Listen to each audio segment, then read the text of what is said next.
swing some fans one way or the other as we head into next week. Yeah, and I don't know if you saw or not, but Shroud actually put a tweet out earlier. Everybody from Cloud9 is landing at his house right now. He's got 5 PCs all set up, man. They're like crammed into one room, but it should be interesting because they're basically playing on LAN online. So a little bit of we'll be doing a bit of in-game communicating IRL. So it'll be very interesting to see. But we just see Luminosity take a flawless knife round there, so they're going to get the pick of the litter here and see what side they decide to start on. It'll be an interesting choice indeed, because obviously Dust 2 being a map that can sort of swing either way and the other, I imagine we'll see them naturally go over to the CT side choices where you see most teams head towards, but there is the chance, which is what it looks like they are going to do, that they'll start off on the T side where they'll have a little bit of an easier time just making sure everything is solid for themselves tonight. So they're actually going to throw NME onto the CT side, where again, they have had those troubles in the past with sort of solidifying themselves from a strategy perspective. So we'll see if they can come out on top with this side, as they are going to start it off over here, and hopefully we'll try to get an early scoreline ahead for themselves above NME. But here we go, we're going live into the pistol round now.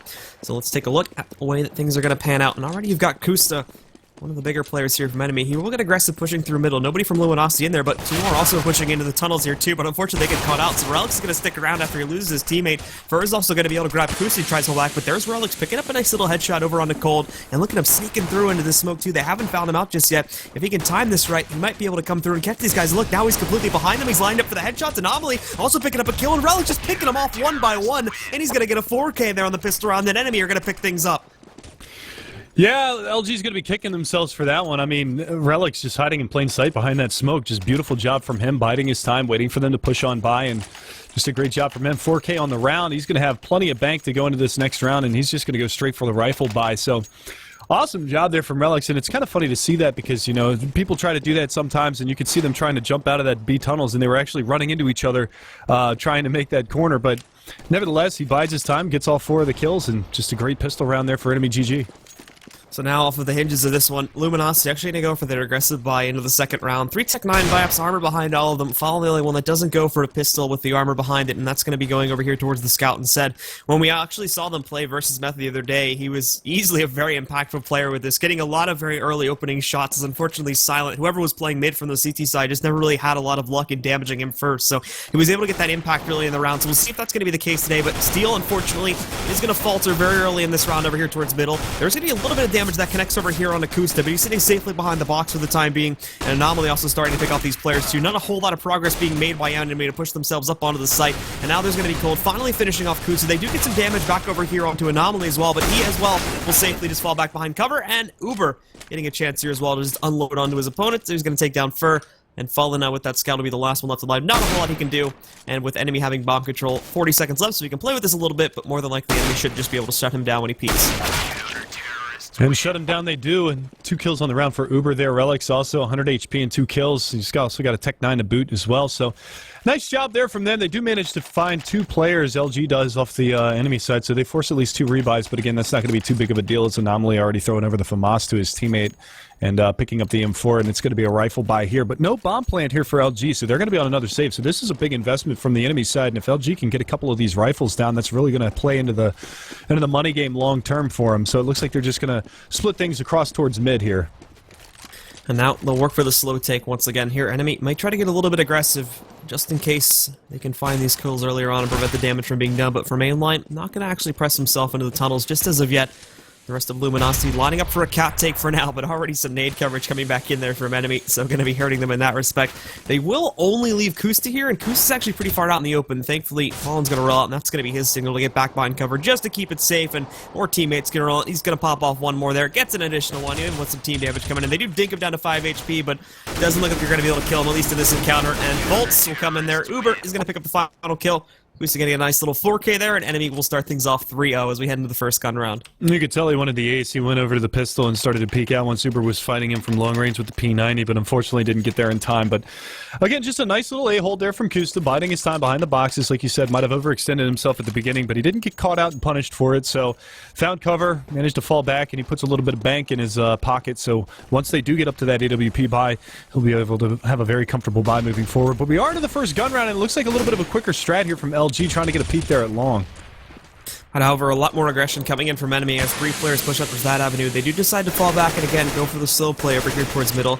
Not any more pressure coming out just as of yet. Steel's also positioned himself over here on the top tunnels just to watch out in case anybody would push in from that B site, but they haven't been too privy on that just as of yet, so I highly doubt we'll see this once again. Lining up for the typical cat take here as the nades start to get tossed out. They've got 2 players here to defend it, ready to go, and one further down towards long, so if no long pressure is applied, that can be an additional reinforcement, but LG once again do meet a little bit of that trouble down there, so they fall back after tossing out these nades and finding out just how much CT resistance is here. Now they're going to go for a mid to B split instead. Yeah, this is dangerous here for these 2 enemy players, but you can see already mainline pushing out, getting a little bit of info, and actually finding the bomb carrier, but they're already through the window. Kusta's going to be there to find one from CT, and Relic's on the back flat. He's going to get dropped by Fallen as well, so nice exchange of damage on both sides. It's down to a 3v3, but with that bomb dropped here in mid, it's going to be very difficult for him to retake. Obviously leaving Fur back over here by the mid doors too, going to be really good for them to actually try and pick up a couple extra players. He is safe on this after finding one. He does decide to fall back, and Steel's going to need a little bit of help here to try and go pick up that bomb. To be honest, it's probably going to end right here, right now in this position as Steel slowly getting killed, but he does get some nice damage, and now Fur's going to come in and finish off 1 and 2. So Luminosity will be able to close things out there. A little bit of an awkward trade near the end, but they'll pick up the first round for themselves here. And for Enemy, they should still be in a good enough spot to buy. They were fairly clean rounds. They're looking a little low in some of the players, but I imagine they can toss out some extra guns. That was really, really scary there for LG, too, because of losing the bomb planner, the bomb carrier outside of the B doors, and CT's kind of capitalizing on that position. A little bit of an error there, but obviously a little bit of a good play from Kusta as well, pushing through the smoke in CT and finding that gem and that kill on that player. So nice job there from Enemy. Just a little bit in miscommunication maybe on the end there. Cold buying a lot of time for his teammate Fur to rotate all the way around through tunnels and actually salvage the round. So nice job from Luminosity recovering off of something that surely should have been Enemy's round. And now they go once up again here, trying to push their way up on towards Cat to see if they can find an entry point from there. So far, actually, a lot of presence towards middle here from Enemy, at least with Anomaly, who was the only player that wasn't able to get a rifle stacked up for this team. Now this will leave Kusta armed with that up in a fairly default position, all in his lonesome here. So if LG get lucky, pop out and find an early headshot on him, that's going to be very, very detrimental here. And even if they can get smoke coverage, there's not going to be a whole lot Kusta can do. So putting a lot of pressure onto him. Now the Mollies will not come out on the side. They heal the player further down towards long, but he's going to need to come back very quickly. But Kusta doing work. 1-2. Steel moving forward, finds a kill, but Kusta picks up a third, and Mainline dropping down, finishing off a fourth, and Kusta just going to hold that all in his lonesome. Relic's winning his trade back over towards middle, is going to close things out, and Enemy get a beautiful response and hold on to that A site. Yeah, really nice shots from Kusta. I mean, he's 9-3, and it's scary whenever the AWP comes into play the way that he does, but again, you know, you saw him go for that push off the catwalk, drop down into CT spawn, and try to pinch on that A bomb site. And unfortunately, the enemy members were a little bit savvy to that early on in the round, and Kusta just holding him down with some nice shots with that AWP. So look to see him hold that A bomb site again and again with that AWP if he starts off as strong as he has. But already a flashbang into B, and they're going to rotate Kusta off of mid, but that push is coming down through lower B a little bit quickly. Attempt to work its way out here. Fallen's going to try to get some diversity, rolling back over towards middle, but there's Kusta already dropping one of them, and now they can expect the push to come in here through the tunnels. The smoke comes out. Mainline's a little bit out in the open, but they still seem to be handling themselves. Mainline, Kusta, and Relics get the triple team there to shut down everybody outside of the tunnel entry, and Enemy once again close things out. No deaths. A little bit of a team hit there on the knife at the end, but not going to matter too much as they pick up a 5th point and lead pretty heavily against Luminosity at this point. And to be honest, might end up seeing the double save here from LG as their money's still not really in too good of a spot as of yet. Yeah, and that was actually just good movement there from Kusta as well, picking up another 3K at the B-bomb site, playing mobile, you know, not sitting over the A-bomb site. You know, you see Skadoodle do that sort of thing from time to time where they've, you can obviously see Cloud9 is kind of adapted to keeping him on a more mobile play style as opposed to his static style that he's had in the past where he'll just play from either A-plat or play from car at long and try to work the picks there. Kusta playing at A one round, playing over at B the next round, and just a really good guess there from Enemy on where that eco round push is going to come. But look at Fallen. He's actually already all the way up Cat at the quad boxes, so this could be a little bit of a dangerous position if he can find these shots. He does have Kusta over on A ramp. Uber as well playing just outside of the long doors, and he's getting completely flashed, so Bolts with a great shot shuts down Uber just as he pops at the long doors. So they've got some good avenues opened up, and they have to split up the A defense now to ensure there's no other pressure that's going to come out towards long. This will be Mainline that relocates himself into the pit to watch out from there. And that, again, will put all the pressure on the Kusta to try and hold things from here. Luminosity will have to make a decision as to whether they still want to push into this site or not, but I imagine with them at least picking up this kill on long, they will still try to go for it, and that's looking like the lineup that's happening here now. As we mentioned before, Fallen already up onto the site here, so that's going to make it a little bit awkward from Kusta if he even realizes this. But still playing it very slowly and very cautiously as Mainline will try to press his way in. Doesn't see Bolts. And Oh, misses the first one, but thankfully corrects it as he takes down mainline. Yeah, and this is where it really gets scary, because now that push is coming onto A. They know that Kusta isn't long. They've distracted him long enough. Kusta's going to have to spin around, and he's got a lot of work ahead of him, but he can't get it done. Cold trades him out, and this is a great-looking eco round here from the terrorist side of LG. Relics and Anomaly left to finish this one off. And there it is. Another nice one dig from Steel. Going to find a headshot there on Anomaly. And now it's just down to Relics, who does manage to pick off 2. But there's Cold with the AWP, finishes it off, and Luminosity steal away around. And really great positioning from LG overall that round. Obviously, Bolt's biding his time at long A, finds a couple of nice shots, and Fallen getting all the way up there on the catwalk really gives him a lot of information and a lot of ground to cover. An enemy just getting a little bit too over-aggressive there towards the long door, so losing those 2 players early. LG just play it nice and patiently, and as soon as they have that 2-man advantage, that's their signal to execute. They roll right into that ace hit, although there's some good trades from enemy, not enough to bring back the overall round man advantage there, so they're going to lose it. Fallen, most importantly, picks up an up for free, so this is going to be a big economical advantage for them. And now they work their way into the tunnels again. They've obviously got Bolts back over here to make a little bit of noise, but he's going to regroup with the rest of the team back over here in the middle, as it'll be a quick, very, very fast mid-to-B split here coming out from them. Fallen as well, catching a player, Anomaly, that tries to drop down, and Bolts is even going to make some noise over here on Cat, trying to catch rotators too, so this could get very, very bad indeed for enemy. But as they work their way in, Relic's finding one, Mainline looking for another. He's going to drop the bomb carrier, but Cold finds the trade, as does Relic though. So for the time being, this will be maintained into a 2-on-2 advantage. Kusta's trying to rotate back over here from the A site, but for the time being, it's just Relic's in sight. A little bit hit down to 66 HP, but they've got pretty good control of this. The biggest thing that could kill him is going to be Fallen with that up at the end of the tunnel, so he's got to make sure not to press that, and he does end up managing to get himself out of the way of the op shot. So he's going to be able to hide back, but as Kusta comes in for the rotation there, he's going to get very quickly shut down, and Bolts as well with the headshot. He is going to finish things off for Luminosity, and once again, they'll be able to come through with another point. That was a great hold at B by Relic, shutting down that mid to B, but unfortunately for him, he ends up getting pinched in the long run, and Kusta running in a little bit absent-mindedly there through double doors. Could have just gone up the window and maybe try to, hold that angle towards mid and towards tunnels while his teammate, because at least they knew that Fallen had the op over there, but they get caught a little bit off guard, and that's going to force the save out of enemy's side. So 5-3 your scoreline. Enemy on a save, and Luminosity with a real chance to get themselves right back into this match. And enemy actually going to get, very fast cat now, as they're going to push their way up towards the top middle here. Cold finding 1 kill already to try and make some progress in towards the middle area, finding a second one on the Relics, finding a third here, as he's just shutting it down. Finally, Mainline at the very least comes up against Bolts, but now Cold jumping outside of the tunnels, finishes off one, and Fallen, amazingly, is actually going to be able to hold his ground back over by T-Spawn, despite being rushed by basically everybody on enemy, and is going to pick up 1 kill to end things for his team. And now Luminosity is just 1 more point away from tying things up at 5 points. And it's going to be a bit of a force-up here from the CT side. You can see Kusta, he doesn't have the op. He's only got a smoke to work with. No head armor for any player on the enemy squad, so not that it really makes too much of a difference going against 4 AKs and an AWP, but they've got a lot of work ahead of them, and already early damage. Relics gets legged crossing mid. That smoke from that HE going off doesn't do its job enough, and he actually gets tagged, and now Fur already out behind this smoke by Blue Dumpster.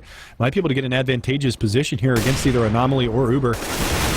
And he does just that. He does manage to take down Anomaly, and he's going to fall back, so he gets away with his life, and it's no trade attempt being made whatsoever from enemy. Yeah, and there's absolutely nobody watching the A site while all this is going on here, so we can see that Cold's going to be able to get himself up onto the platform there, almost picking up the kill over onto Uber. At the very least, they find out he's there, but Kusta coming in, finding Bolts, looking for another one, but Cold's going to get the double spray down here onto both Kusta and Mainline. Fur picking up another kill, and then Steel going to catch the rotator. Relics coming up from the tunnels to shut it down, and Luminosity will indeed tie things up very quickly here now in the 10th round. And that was just a great strat from the terrorist side. They sped things up a little bit. They counteracted the aggression at long A really, really nicely, and Fur getting out in front of that smoke really benefited them in the long run. As you can see, they only, I don't even think anybody dropped from the, they had 1 death on the terrorist side the entire time. I think that was Bolts, and he was the one coming up third from Cat. So not a bad job there, and that was a great strat. They distracted it long, pulled the rotations from CT spawn. Nobody was at home at A, and just all around, a just great job from LG getting in there. Now we've got Anomaly aggressive along with the Beagle, who finds one, looking for a second, but he can't get it. Cold shuts him down, and now it's Uber by himself in pit, and he should just get naded out at this point. They're going to toss a lot of nades in his direction. Kusta is coming in for some support, but unfortunately with just that little pistol, not a whole lot he can do. First going to jump down on top of his head, going to Goomba him. And then Fallen picking up the additional kill, and Kusta was overexposed there too. Relic's popping out, Smoke popping out a little bit too late there, so unfortunately he's not going to be able to catch anything. And now they know he's inside of that smoke. Just got to find him, and spraying all over the place is going to give Fur an additional kill. Main line rotating over from the B side. Not a whole lot he can do. So again, getting shut down. Some good efforts there from NME to try to line up the shots, but unfortunately not really going to come out very well in fruition. And LG just dominated, taking some heat there in the end of it, but they still are only going to lose one player, which helps their money stack up once again. And it's starting to get to that sort of ludicrous point now, with the exception of Bolts. Everybody floating around that 10K mark. Yeah, 11,000 for Fallen. He's had that up for a while. He actually drops a rifle over to his teammate and still has over $11,000. That nade off the mark at the beginning of the round and actually hits Kusta for a significant amount of damage. So a little bit of a miscue on that one, and already enemy starting at a disadvantage this round, 72 HP for Kusta. So that's definitely not the way you want to start things off here.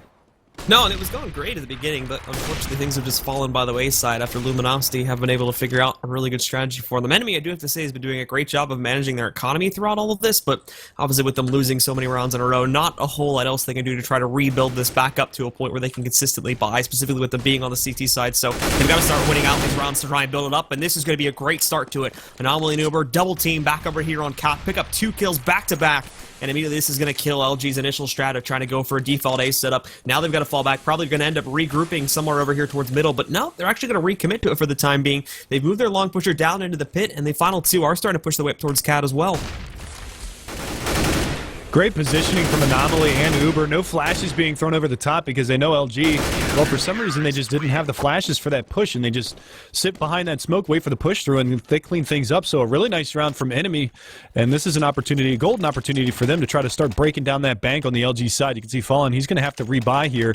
You can see Cold on an AWP. Is Fallen going to go for an up, and we see a double up setup now. He's actually going to go for the AK, so maybe Cold feeling it a little bit more this time than Fallen. He's actually going to take that up towards the B tunnels because he does have a really nice spawn to get over there before any of the CTs do, and maybe try to pick down in towards the site and see if he can't find anything, but it's going to be Relics and Kusta both holding ops this round. They're also seeing that very aggressive peek in mid too, so they're going to know there's no immediate presence coming out here from the T's just as of yet. Now they press their way out towards the long, as we keep in mind there's not a whole lot of aggression there too, but now a fast cat from NME just to try and investigate a little more and potentially try to box some of these players in, but they're moving into spots. They do catch this one player moving in towards Suicide over here, and that is going to end up being the bomb carrier too, so if they drop him, not going to be the best situation in the world, but NME not going to want to press themselves too hard because they still don't know what exactly is happening over towards long, so they'll fall back over towards a cat hold, and we remember just how potent this was previously, so they'll try to line up again. More importantly, they've got this player behind Xbox, but Fur is a little bit privy to that one, so he's going to be able to waltz right up and finish him off. And now Luminosity up to 4 players and evenly trading things out by finding that kill over here on the main line. Got to make a choice as to where exactly they want to take this bomb now, but that bomb carrier way out in the open, Fallen taking a bit of risk in that respect, almost losing his life down to 28 HP, but thankfully a smoke covering him, so if he had gone down, could have had a teammate come in to cover for it, and the rest of LG now looking to press their way forward. 2 players moving up long. Hasn't been found out yet by the members of NME, as they're very, very focused on a mid push. Potentially a mid to B split is what they think is going to be coming, but that's not the case at all. Now they've worked their way in through long. The bomb carrier's with them here too. Steel's going to find a kill on the Relics, and they're way into the site. They've got one more back in CT, but he's taking some heat. He can't peek out against that. No smoke coverage or anything for him. He does have Kusta supporting, but they're not actually peeking out in the correct angle for him to hit him, so Steel's going to catch anomalies. He just tries to walk up onto that site, and now Luminosity have got very good control of this one. Uber has a cat angle, but he's only got 10 HP. So he's got to hold back as well. And honestly, for NME at this point, with how delicate their economy is, they might just want to end up calling for a save. Kusta down in CT. He gets spotted out, though, by Steel, and now Uber's trying to make this push. He does manage to find one, but with 2 players playing at long A right now, it's really difficult for them to go for this retake. You can see Kusta's just going to throw that smoke out of that Molotov, and he's not going to find anything. And now with only 10 HP, Uber 1 versus 2 to try to make everything happen, and Steel just harassing him with the jump peaks. He hits a nice headshot there. He's only got Fallen in the pit, and Fallen's still looking for it, knows that he's not on the bomb, and now he's going to have to stick it. Fallen coming up, should be able to tap him down, and he does just that. So Luminosity take another round off of NME, and again, that's going to reset that economy here on the CT side, so they're going to be very, very low on money going into this round. They might go for a force up here, as they do have 2 players that are just sitting a little bit over 3,400, but see what they decide to do here. Might just save for last. Nope, bye. Yeah, and looking at that round, of course, the biggest mistake for many was making that very large assumption and committing to it, too, that the push would have come in as a mid to B split there. They left their long angles completely overexposed, and as they'd already discussed, LG were just able to right up onto the site for the most part there, making the retake very, very difficult indeed. So, not a whole lot that they could have done. I was actually pretty surprised to see those final 2 players go for that 2-on-3 retake, and they get some damage out, but Luminosity have just this iron wall economy at this point that you can't break, but no enemy going to be able to trade off 2 kills after LG finds 1 in the beginning of this round. So they may yet have another chance to reestablish themselves here, especially after dropping these 2 very big players. It'll be Cold, Bolts, and Steel left alive, and they're going to regroup here over towards middle to try to make a push there. They don't realize Bolts just waltzes himself all the way up catwalk and finds Uber's backside. takes him down, but it's going to be Relics here in mid to find Cold, and that's the bomb carrier down. It's going to be Steel now trying to take up on this cup, and that's going to be him down as well. So now they've just got to deal with Bolts. They know that it was at the 8 plat, so it's going to be really difficult for them to lock this round down on the LG side. So this was a buy worth having here for enemy side, as they can hear him pushing up from long A. He's got to hit a nice shot here onto Kusta, and he does just that. Beautiful job from him, and now he's just got Relics, and now he's found it out as well. So Bolts versus Relics, 1v1, still going for the peak, and he actually gooses him through the pole and takes him down as well. So nice round from Bolts, 3K on the round. That lurk up into the A bomb site pays dividends for him in the long run, and now they get an ult out of it, and they're looking at going up 9-6 with a broken economy for enemy.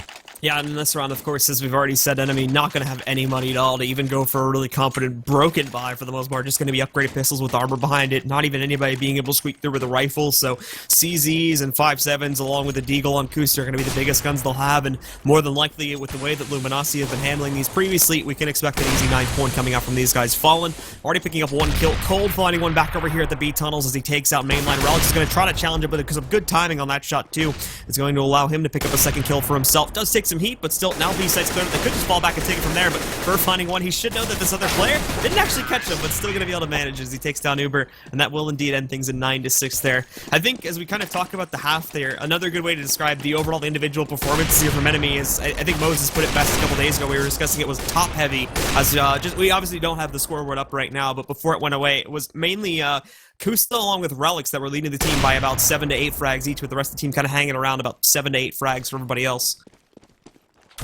Yeah, and you know, you just can't do it with 2 players. Everybody on your team needs to be contributing in their own facet, but LG obviously showing that.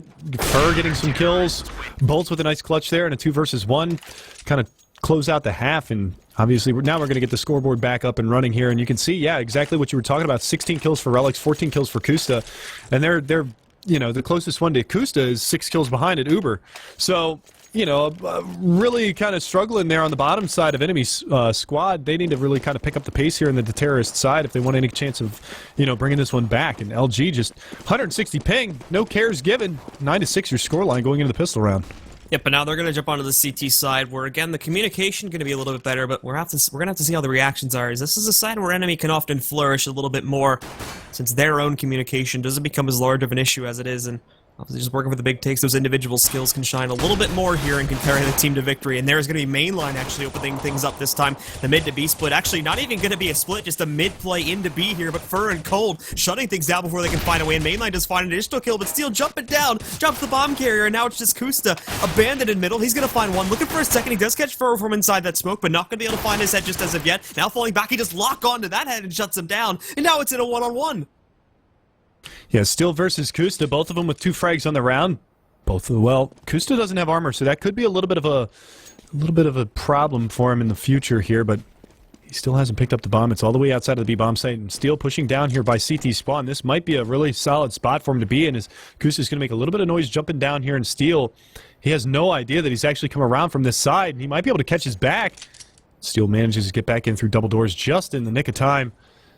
And Kusta's still left guessing right now. He picks up the USP. He's going to go ahead and reload that, push on up towards this B bomb site and try to get this bomb.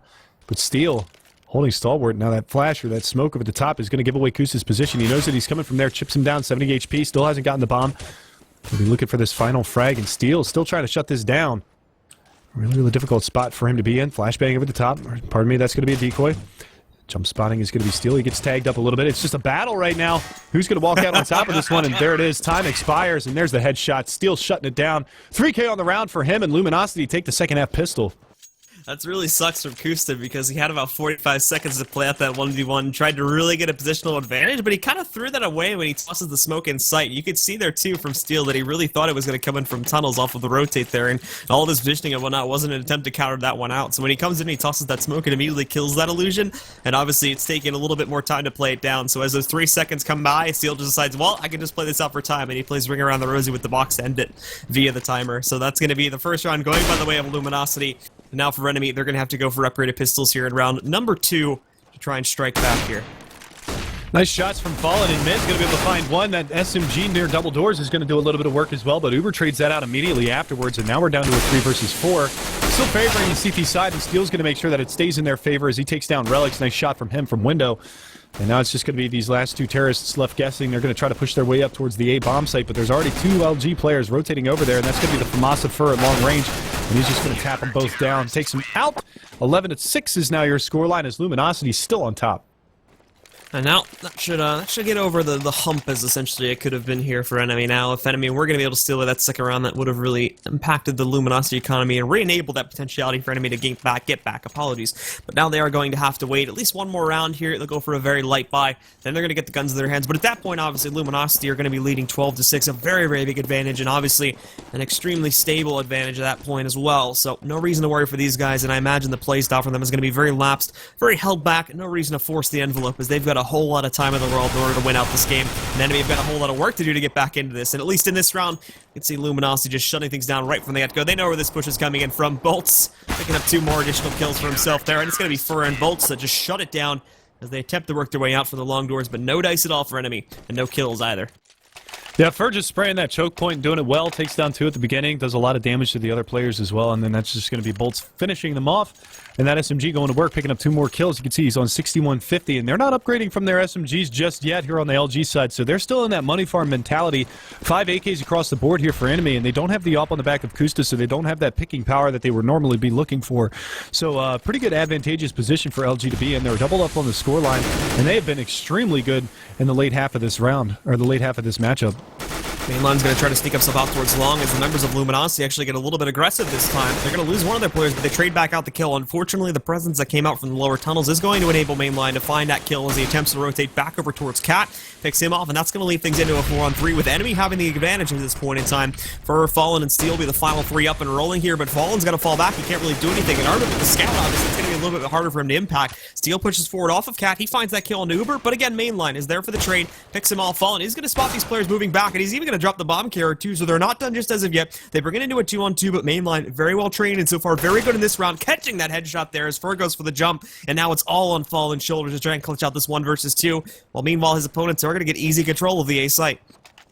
He should be able to pick up a rifle here in mid, and he does just that. Picks up the M4. He's going to work his way up on Catwalk, but the bomb is planted for long A. There is a player already down there. I believe that's Anomaly that's going to be holding that position, and then it's going to be Mainline up here on the A bomb site. So Fallen kind of in a tough spot right now, looking for that flank, but it's not coming around his direction, and he's still going to be looking for Mainline up here on the Catwalk. He's not going to find anything just yet as Mainline putting himself into a really good position to be successful later on. And there it is. Nice job from Mainline, and a great round overall for NME as Mainline picks up the quad kill, shuts it down, and NME get their 7th round. Mainline just being an absolute beast there in middle, playing it out, watching out for the aggression from Luminosity. I was actually amazed they played it forward so much there on the Luminosity side, but Mainline handles it beautifully. There was a couple trades that ended up coming out, but he's always the player to find it. Make sure that his team stays nice and even on the manpower advantage, and obviously this is going to bring the money situation from Luminosity down pretty low. I should note, of course, that obviously a very nice opening shot from Fallen now as he pushes forward and takes down Kusta, but this is going to allow Luminosity to go for a very confident rebuy because they didn't really invest all that much in the last round, and that explained why NME ended up coming out on top. But now they've got the full rifle buy once again, along with a pretty decent utility stack behind it. So NME are not in the clear just as of yet, and we could very well see Luminosity trading things out here if their strat does not come to very well fruition, especially with this first kill going by the way of Fallen and LG. And they're actually going for this boost in mid, so if there's any kind of catwalk presence here from NME, they could get caught off guard, but it looks like they're going to be grouping up here outside of long A, and this is Fur's territory. This is Fur's domain. He's just looking for anybody to step a foot over on the side, and that's going to be Relic, so he might have just spotted one through the corner of that smoke, and now Relic is going to take the peek. Fur can't bite in time, but Relic goes for a foolish repeat there and actually gets dropped down to 45% of his health. So really, really difficult spot for him to be in. And again, this double stack here in mid, there it is. It's going to be cold to find the first one. Fallen's going to go ahead and fall on back into CT spawn. They know the push is coming towards A, and this is going to be Bolts to try to get himself out of dodge. 7 HP, but he does manage to survive that onslaught coming towards his direction. And now it's going to be Fallen. There's one. Looking for some more as this aggression continues up catwalk. Fallen not able to find that kill, but he does have backup in the form of Fur coming around from the backside here along A. And only 21 HP combined for the last 2 enemy players. Really, really tough spot for him to be in with 20 seconds and just now getting that bomb plant in a 4-on-2. We're looking for his way back into this site as well, as he's going to be a little bit detached from his teammate. Watching out for that cat repush, but they start to work their way in from CT now. Everybody jumping up there. Uber finding one, looking for a second here, and he can almost find on the Bolts, but Fur trading things back out. Uber finding one more, but unfortunately he is going to, at the end of the day, get traded out by Bolts. He shuts him down, And that one will be a 13th point going onto the board for Enemy. There's some heavy losses, but the big thing is that now they reset the money bonus here for Enemy, and they themselves, although is going to be a little bit of a lighter buy going into this next round, thankfully they keep everything going. They could still go for that buy itself, and for Enemy, if they do want to buy, probably the most competent buy they're going to have going into this is probably going to be Tech 9 armor, maybe a rifle or two, but I highly doubt it looking at the team's buys now. Well, they go for exactly 2 rifles and the rest are on pistols, so good call on that one, Blue. But 13-7, at this point, Enemy just needs to keep buying. They need to get rounds on the board, and they need to find out how LG is playing this, but that is not the way to start. Anomaly already down and out. The aggression coming towards long A. That nade around the corner is going to do some heavy damage on the main line and a little bit onto Relics as well, so already thwarting that early aggression here is LG as they shut down any kind of a push here from Enemy, and you can see all 4 players outside of long A trying to make something happen, but 2 in pit, 2 working their way back around to the top side of mid, and they're going for this aggression. Look at Fallen. He's already outside of Xbox, and they've got players pushing off the catwalk, so really tough spot for Enemy to be in, and they're going to give up their shoulder. Mainline's going to get caught out a little bit here. Not a lot of damage being dealt just yet, but that's going to leave Cold in lower B, as well as another player up on Cat as Bolts does take a peek out and spots one. Now with Enemy forcing some of these players back, they're going to retake control of middle, but this is only the staging point, which is unfortunate here. Cold, if he can take it down, might even be able to press that back, but thankfully Mainline finds that additional kill here for him and the rest of his team. Now they've got themselves into this position, but they've got to extend it to somewhere else on the map, and they are going to work it up towards Cat more than likely. Obviously with Relics getting free control of long, not a whole lot of resistance there. LG have assumed this is going to be an attempt to work their way towards middle, so they've got a lot of assets contained there.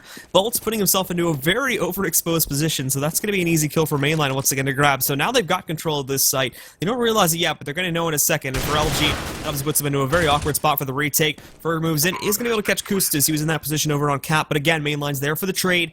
Takes down Fer. Steel's going to move in and try and shut him down. We'll see if that ends up panning out. It does, so they take out Mainline, bring it into a 2-on-2, but not with a whole lot of room to get it back into this site as of yet. And this plant coming out from Enemy, as we can see here, positioned exactly for long, and both of the players are actually just going to roll right back there and wait for them to move into the site. Yeah, Fallen's got to come up really, really big here. They do smoke it out, but it's not going to be actually on top of where the bomb is, and now they're in a really risky position. They do spot out one at long. That's going to be Uber that actually finds that headshot. Fallen misses the shot, and at this point, he just needs to run away and save this off for the next round because that does reset the money here for the CT side. So he should get away, and he does just that with the AWP. So he'll have at least that going into the next round. But LG, they're falling a little bit short right now. They're getting those opening picks, but the last couple of rounds, it really hasn't panned out too much for them. So 2 of the last 3 rounds going Enemy's way, and they're trying to get themselves back into this one. Yep, and LG, of course, now having their money brought down to a pulp, they're really not going to be able to buy all that much. Thankfully, Fallen saves. They still have an op, which can do some good impact here, but for the rest of the team, it's going to be back onto those upgraded pistols. Not a whole lot of armor behind it either. Bolts is the only additional player besides Fallen that's going to have armor this time, and so now Enemy having a very big advantage. I'm sure Luminos are going to look for these very early trades. You can already see Steel in that position, just around the boxes here in lower tunnels, and Mainline will have to be the one to spot him. He's going to find it, shuts him down. And now again, they've got control of middle, and as well, some of this aggression back over here in the top tunnels doesn't really pan out so well either. Fer is even going to catch Anomaly, or rather, I should say Anomaly will catch Fer, so he's going to preserve himself a little bit. And with LG being found out, they will fall back to a more stable position, either outside of these doors or on the site itself.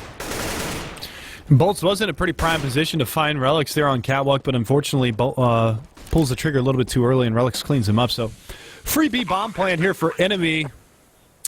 Kind of a tough round there for Luminosity, and there's another one coming up, but Relics, nice snapshot onto Cold's head, and that's going to leave it all on Fer here, just holding outside of long A. He does have that CZ75, so he's just maybe trying to hold on to that for the next round.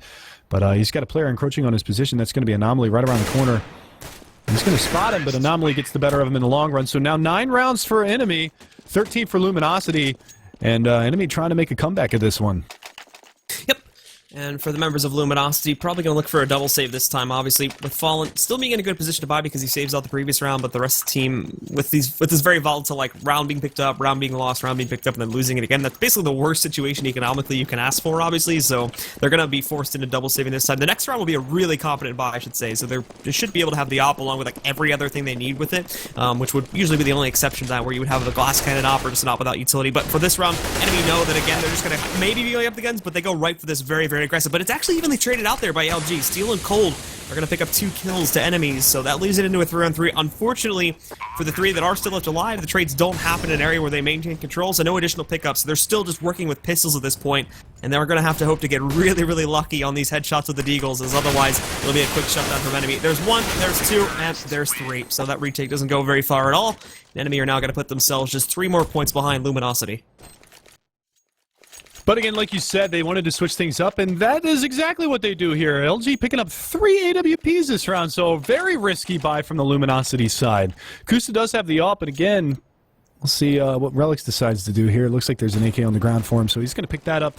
But 3 AWP set up here for LG. It looks like Cold's going to be going towards the B-bomb site. Fallen's going to be playing from Car, and they've actually got Steel at B as well, so this is pretty hectic.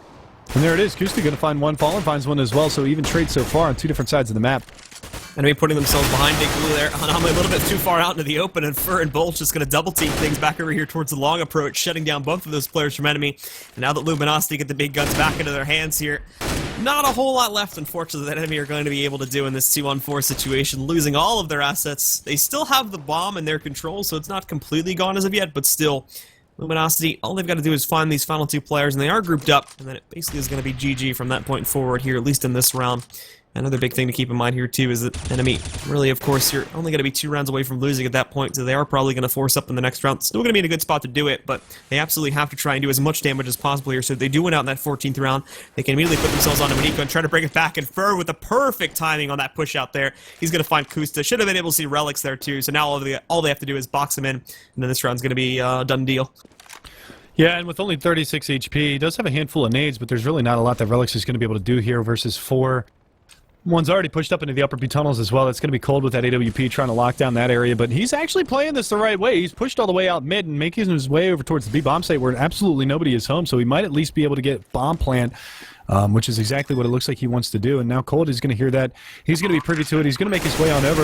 Gets spotted by Relix. So Relix finds another nice shot, and he's going to have one more here in tunnels to deal with. That's going to be Fur right around the corner. Picks up the AWP, and he's going to try to put himself into a better position to try to be successful. Barely misses that shot on the Fallen. Fallen's just going to push on in and actually gets the shot. So 14th round now on the board for Luminosity, and they're looking to put this one to bed as the economy here on this terrorist side, not good for 2 of the players, but that bomb plant definitely helps, and they should be able to drop some rifles over. So Relic's probably going to drop an AK over as well as probably mainline. So we'll see. Well, they've actually got a lot of money here on the terrorist side, so not bad from them. And Fur, again, coming up big for his team last round. Yeah, absolutely. So Luminosity now in a very secure position. Really only need to get through this one single round here, and there will be a gun on the ground for both Relix and Uber at this point. So they've got everybody armed up with rifles. That op's still in the play of Kusta too, and he's got to be able to do some work with it this time. The T side, obviously, we talked about those top-heavy players at the halftime switch-up, but we really haven't been seeing all of that, and you can even see it too, just because of the way that the scoreboard sort of works here. It works via the half, and we can see too that, I mean, Uber and Relix have been doing well, but not nearly as well as they did in the previous half. We've been seeing mainline come out in a pretty big way this time, but for, you know, Relix and Kusta, they just haven't been able to shine as brightly, unfortunately. So with that being a hindrance to them, and with Luminosity coming out stellar and trying to stop a lot of these offensives, just hasn't looked so good, and Luminosity have been able to hold a pretty substantial lead here. But going into this round, the most interesting thing for Luminosity is the fact that they now go for a triple op CT-sided setup. So that'll be interesting to see how that works out now as they try to go for this take. 2 of them are going to be in position to try and stop this A push net, and it's basically going to be all in the ops to play that out if they do decide to push in towards Cat. But for NME, not 100% solidified on going for that yet. And they are going to line up a couple players in top tunnels, so it may end up being a mid to B split after all.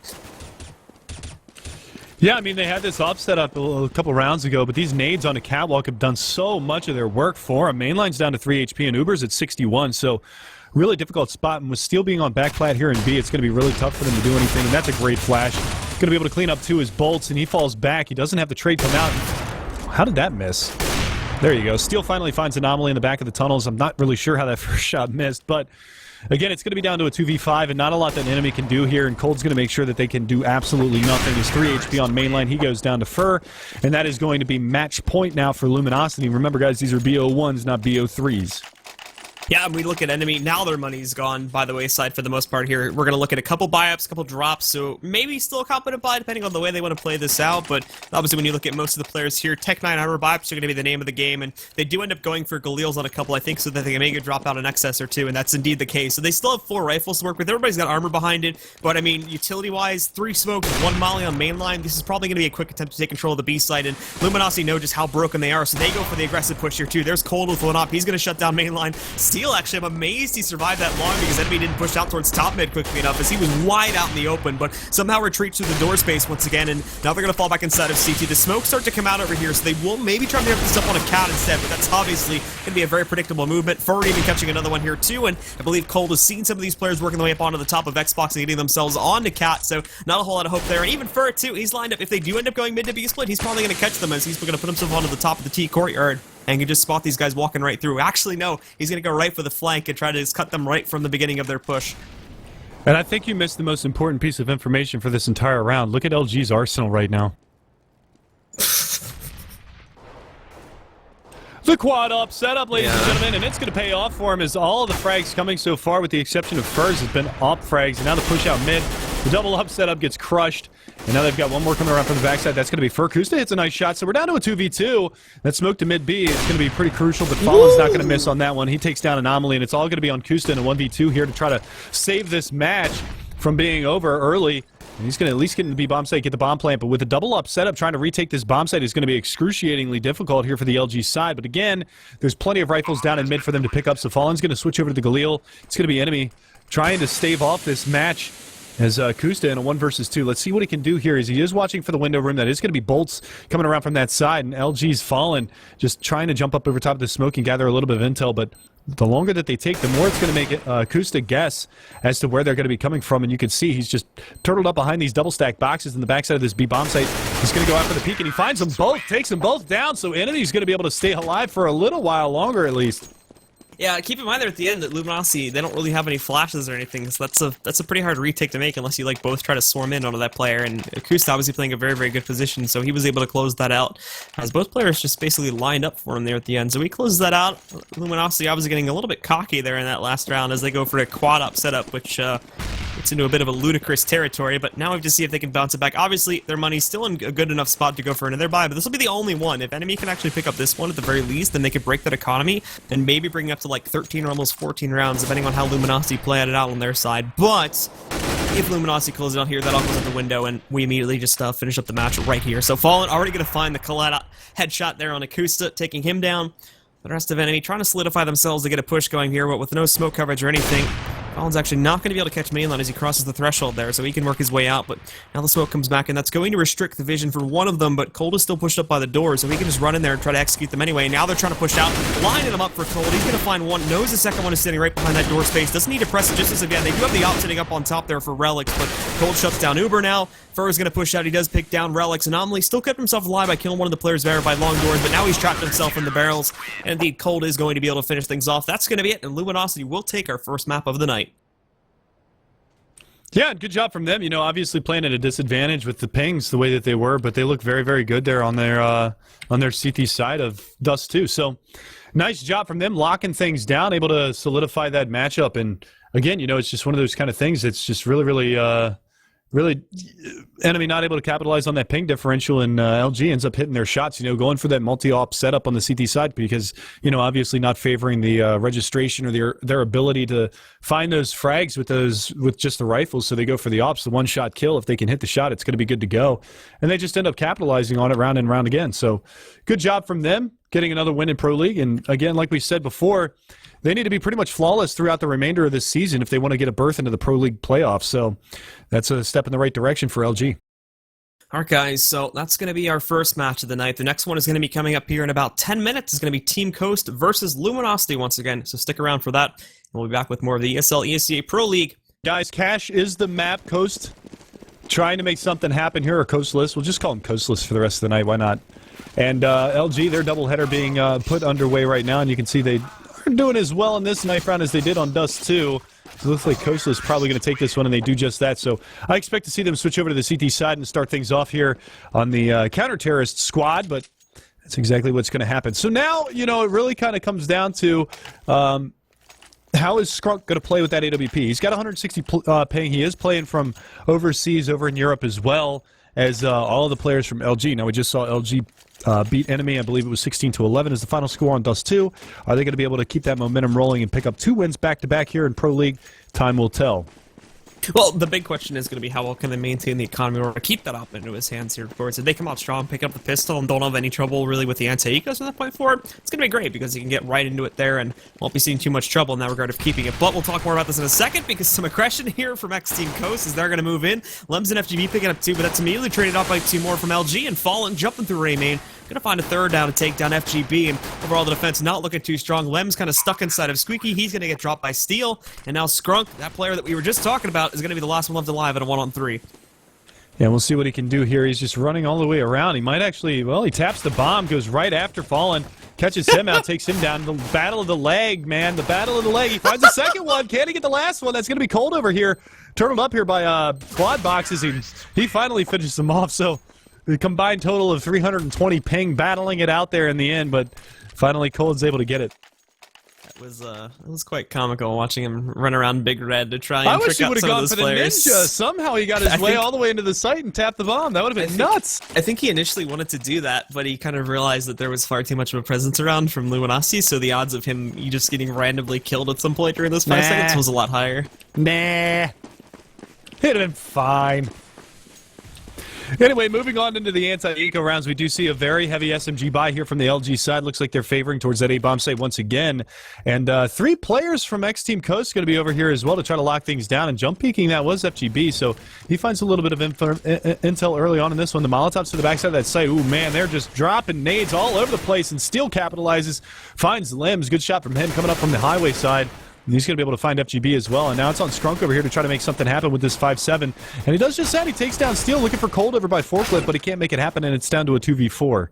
Yep, Invert's trying to poke out a little bit here, see if he can find some headshots there with the USP, or even just some finishing blows, as you've got Fallen and Fur down pretty low at 16 and 42 HP, but as he works his way out, he's going to give some coverage to Draw still for him to pop out, but unfortunately that doesn't really work out so well, as Cold's going to shut him down, and Fur finds the kill almost immediately after that. So LG, they're going to swing things out. They only lose 1 player. They take some heat, so obviously armor is going to take damage and whatnot, but everybody's already got head armor, so the rebuy isn't really going to need to happen here. In this round, Steel's going to get a free upgrade over to an AK now, and for the players on Team Coast, with them going for a little bit more of a buy in that previous round, they'll have to save up here and go for a full eco.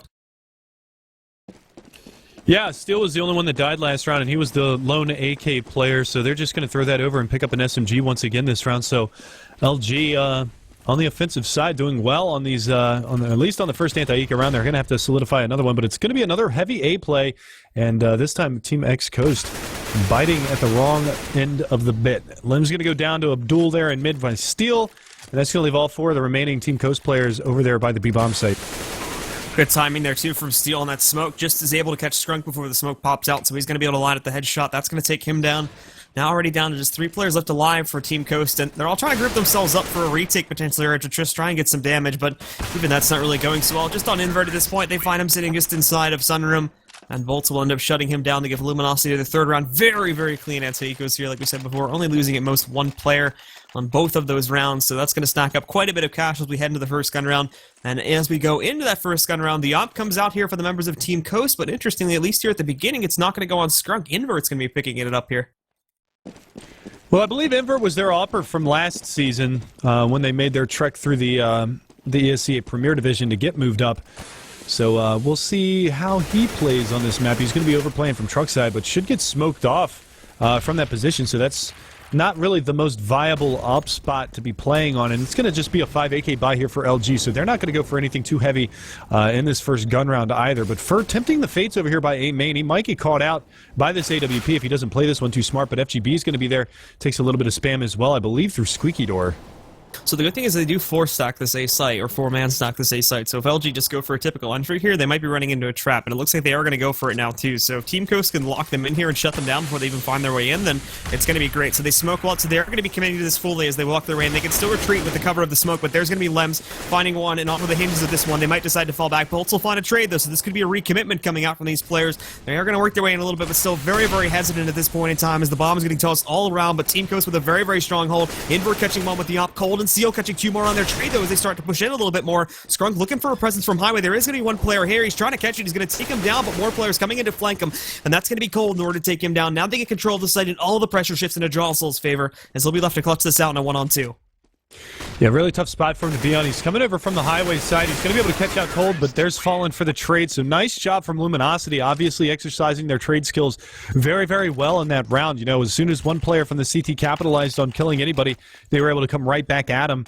And, you know, you talked about them reinitializing that push onto the A bomb site, but they did it well. They had all avenues smoked off, and they kind of silenced that AWP. He was able to get one pick, Invert was, but it was a one-and-done spot that he was in playing up on the truck wall. So not a good positioning for him because he ended up getting flushed out by smokes over in his face. So capitalizing on that, Luminosity, and they pick up the free AWP as well. So that's going to be on Fallen's back, and 2 players over here by Useless. So Drossel is going to come under fire, and he's the lone player over at B. You kind of talked about things in the last round about that buy and how they kind of force-stacked over towards the A bomb site. If they would have hit towards B, they would have only had a FAMAS to deal with in that avenue as well, but they decided to just force their hand into the A bomb site, and it paid off for them in the long run. So as we take a look at the opening positions here from Team Coast, now they're also going to put himself into the one-and-done spot over here in the mini pit, just inside of the entry point for the T's, and they'll sit back just in case this kind of aggression would come out from Team Coast, but not looking like we're going to see any of it here. We did see a push through middle, and Lems is actually going to be able to catch one of them as far as going to be left alone, but this is just the fake, so they are going to get intel on this. The problem is that, again, they're really on a full eco, so no halt they can do to respond to this. Lems picking up an AK could be a big player, but he doesn't have any armor behind it, so the stabilization on his aim is going to be a big problem if he doesn't get himself into a flanked angle. They obviously predict that he's going to be coming up towards heaven, so he gets flashed and smoked. That pushes him right back down, and with FGB at least getting one more kill, this is going to put Lems into a position where obviously it'll be a lot more wise to fall back. Steel could maybe even catch him as he works his way up highway, and there you go. He's going to find him, takes him down, and Luminosity will execute here, keeping 3 alive. No saves at all for Team Coast, and they will now sit 5 points ahead.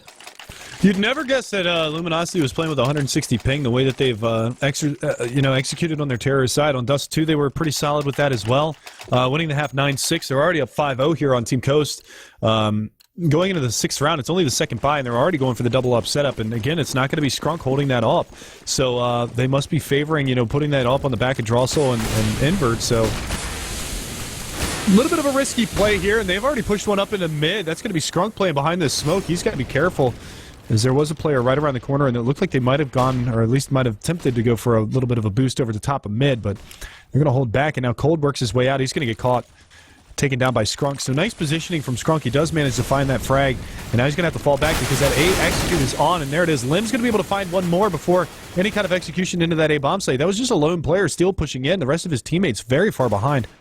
Lems is in here now, but he's taking some heat. He's down to his 19 HP at this point. As Luminosity creeps in, if they're going to find him, that's an easy kill to grab. But nonetheless, they start to move forward here. We've got Fur, who's pushed himself actually past upper and puts himself just behind the E-box now. So as Scrunk pushes out from Chuck, that could be an easy kill for him to grab. He's going to pick it up, combos it into another one over here on the Lems to finish him off. And it brings things into a 2-on-2 for the rotators now. But Drossel caught in the open. Fur actually can't line up the shot, so he's only going to eliminate half of his HP. And being a little bit risky there to go for a repeat against it off at a long-range battle. Not going to be the best move. And Invert here from Highway picking up an additional frag over here onto Fur as well. So now it's all on Fallen. Fallen trying to line up that shot over there on a Drossel by Truck. Goes for the deep nade, but way too high. So not going to catch him. Now the pressure really gets to him. He doesn't have enough time to fall back and rotate over towards the other site.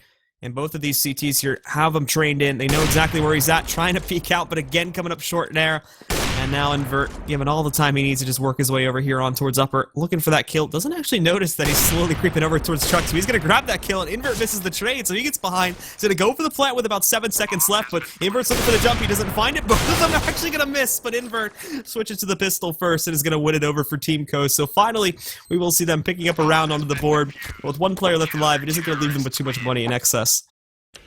I don't know what the hell that was at the end of the round. That was ridiculous right there. And like you said, losing that AWP in the end and losing all 4 of the other members, Invert being the only one to survive, just tough spot for him to be in. These rebuys are going to be so limited, and the economy's not great on the terrorist side, but they're going to have a full buy here with the exception of Bolts.